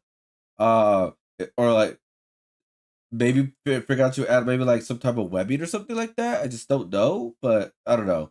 But I like the design so far. I think it's one of my cleanest ones so far. Like kind of I did this kind of quickly too, so it's kind of cool. Let's see. But yeah, I think we're done for this for right now, guys. We'll be back on this next week. We're gonna work on this tomorrow. We're gonna work on something different. All right, guys. I'm thinking about today. So I'll be working today. And I'll be watching SmackDown. So I'll be streaming around 9 or 10 o'clock. My plan for today's stream is to do a traditional painting. I don't know what yet. Hopefully, I can figure something out before we could. Because I've been wanting to do a traditional painting or even a color pencil art piece. So stay tuned for that. I'll see what I want to do. Either original or I kind of want to do an original piece right now because I feel like we haven't done that in a while. like in traditional sense, like painting or colored pencil. So I'll let you guys know. I'll let you guys know what we're gonna do, and I'll figure it out. All right, guys. So I'm gonna call you here because I'm gonna work on a YouTube video, finish that up, and then maybe record the new one that I just got right now, and then yeah, be ready for later on today. All right, guys. Thanks for hanging out with me today, guys. Check it out with the comic books. So far for the comic books, guys, and everything with the Funkos and all that, we are looking at approximately selling with the fees taken out. By the way, with the fees taken out, we're looking at about $460 so far. So that's pretty good. And these are like the only ones I added, like the money wise, are the ones that are selling right now on eBay. Not like, oh, I could barely find sales for it. No, the ones are selling on eBay, and that's not including anything with the Pokemon stuff because that's what I'm gonna add on next to as well. So we have 460 with the Pokemon stuff. We should be able to get maybe 200, so we'll be at 660. So that's really good. Obviously we're still 40 and yeah 40 away, and so I still have my other comic books, my bigger hitters comic books I'm gonna sell. So we're gonna do that. But yeah, we're gonna post all this stuff. I'm gonna post this up like tomorrow when I wake up. Because I want to sleep around 6, and I want to wake up around 2 o'clock before I go to work. I will upload all this stuff on eBay and get that selling going, and hopefully get another commission going. And we're gonna continue going from there, all right, guys? So thank you guys for watching, guys. I'm working my ass off to make this happen. Because I'm trying to raise up the money fast as possible to like just pay my debt off or not even borrow the money at all. But yeah, because we're only need one part away, guys, and that's the GPU. After that, guys, all we need is the Windows 11 thing and the power supply. But for honestly, that I could wait until later on. I'm just trying to get like the most important parts right now. Like for example, we got this right here. Like holy shit, we got it like a pretty like not that crazy price. It was still crazy compared to what it was like a couple like months ago, but luckily I got a discount for this one. And then and luckily I a $150 reward thing coming from Frontier Internet, which is like a Visa card, and I'm gonna use that to like pay some stuff off, and then also gonna get like I'm actually getting paid from YouTube, which I'm super grateful. And so with YouTube, it's fine paying me because you have to make like 100 plus. And so I'm finally getting paid with YouTube, and I'll use that money to also pay off what my debt right now. Because right now I'm in debt overall about 3,500. It happened like again. I'm not super proud of it, but it's because everything happened overnight, guys. Not because of the PC, by the way. I need to buy a $1,000 part for the car. I'm That has no lie. I have to pay. I have to literally pay $1,000 part for the car, and also I'm paying for the brakes right now and smog check. So I'm taking care of that. I'm taking care of the smog check. I'm taking care of the brakes already. I got that money ready. I already put that aside a long ago. Now I gotta save $1,000 for a part. So that's why I was gonna borrow only $1,000 for my dad. Now I'm borrowing $2,000 for my dad. So. Because the other parts of the PC, I got that covered. Remember, I got 8 weeks to like save up and pay it off and work my ass off to pay all that off, right? So it's like we're good though. It's not over stressful. I'm just trying to like the one thing I'm just trying to like do right now is I'm just trying to pay my dad back as soon as possible because I don't want to feel like a deadbeat. You know what I mean? But again, this is just like. Again, this is like a privilege thing at the end of the day, by the way, guys. Me getting the privilege to get a new PC, so I'm not trying here to complain or anything like that. That's why I'm selling my stuff. I'm not, that's why, guys, at the end of the day, this is why it's one of the reasons why I buy these collectibles, because, like, what, I do like these, but not the Funkos itself, but, like, like, certain, like characters and stuff, or, like, my comic books and all that. The reason why I buy this sometimes, when especially if I get a good deal, is because I know there's a chance there'll be worth something in the future, right? So that's why like we're literally could raise up close to like $600 like by next week. It's so like, oh, that's really good. So I'm super happy about that. And like I said, that's why I buy these collectibles sometimes, right? Just to get this money going, you know, like it's the good investments, you know. And then I do have some money reserved still with some other stuff. And yeah, we're doing good, guys. We're doing very good. I'm super excited. I'm nervous still at the day, but I hope you guys enjoy the artwork, guys. we did finish the artwork, which is the Robin one. I'm not 100% liking the design fully yet. It was an experimental coloring, guys. So let me know what you guys think about this right here. You guys see any potential of this, like an art print or maybe a sticker? Let me know. Again, I'm not fully like on board on it yet. Maybe it's a color. Or I gotta figure it out, right? But yeah, that's what we are right now with this one so far. Yeah, we'll see how it goes. We'll see how it goes, and hope you guys enjoyed this one. I really had a lot of fun making it, and we'll go from there pretty much. All right, guys. All right, thank you guys for watching. I'll see you guys on the next stream, and I'll be back later on today. All right, guys. Bye, everybody.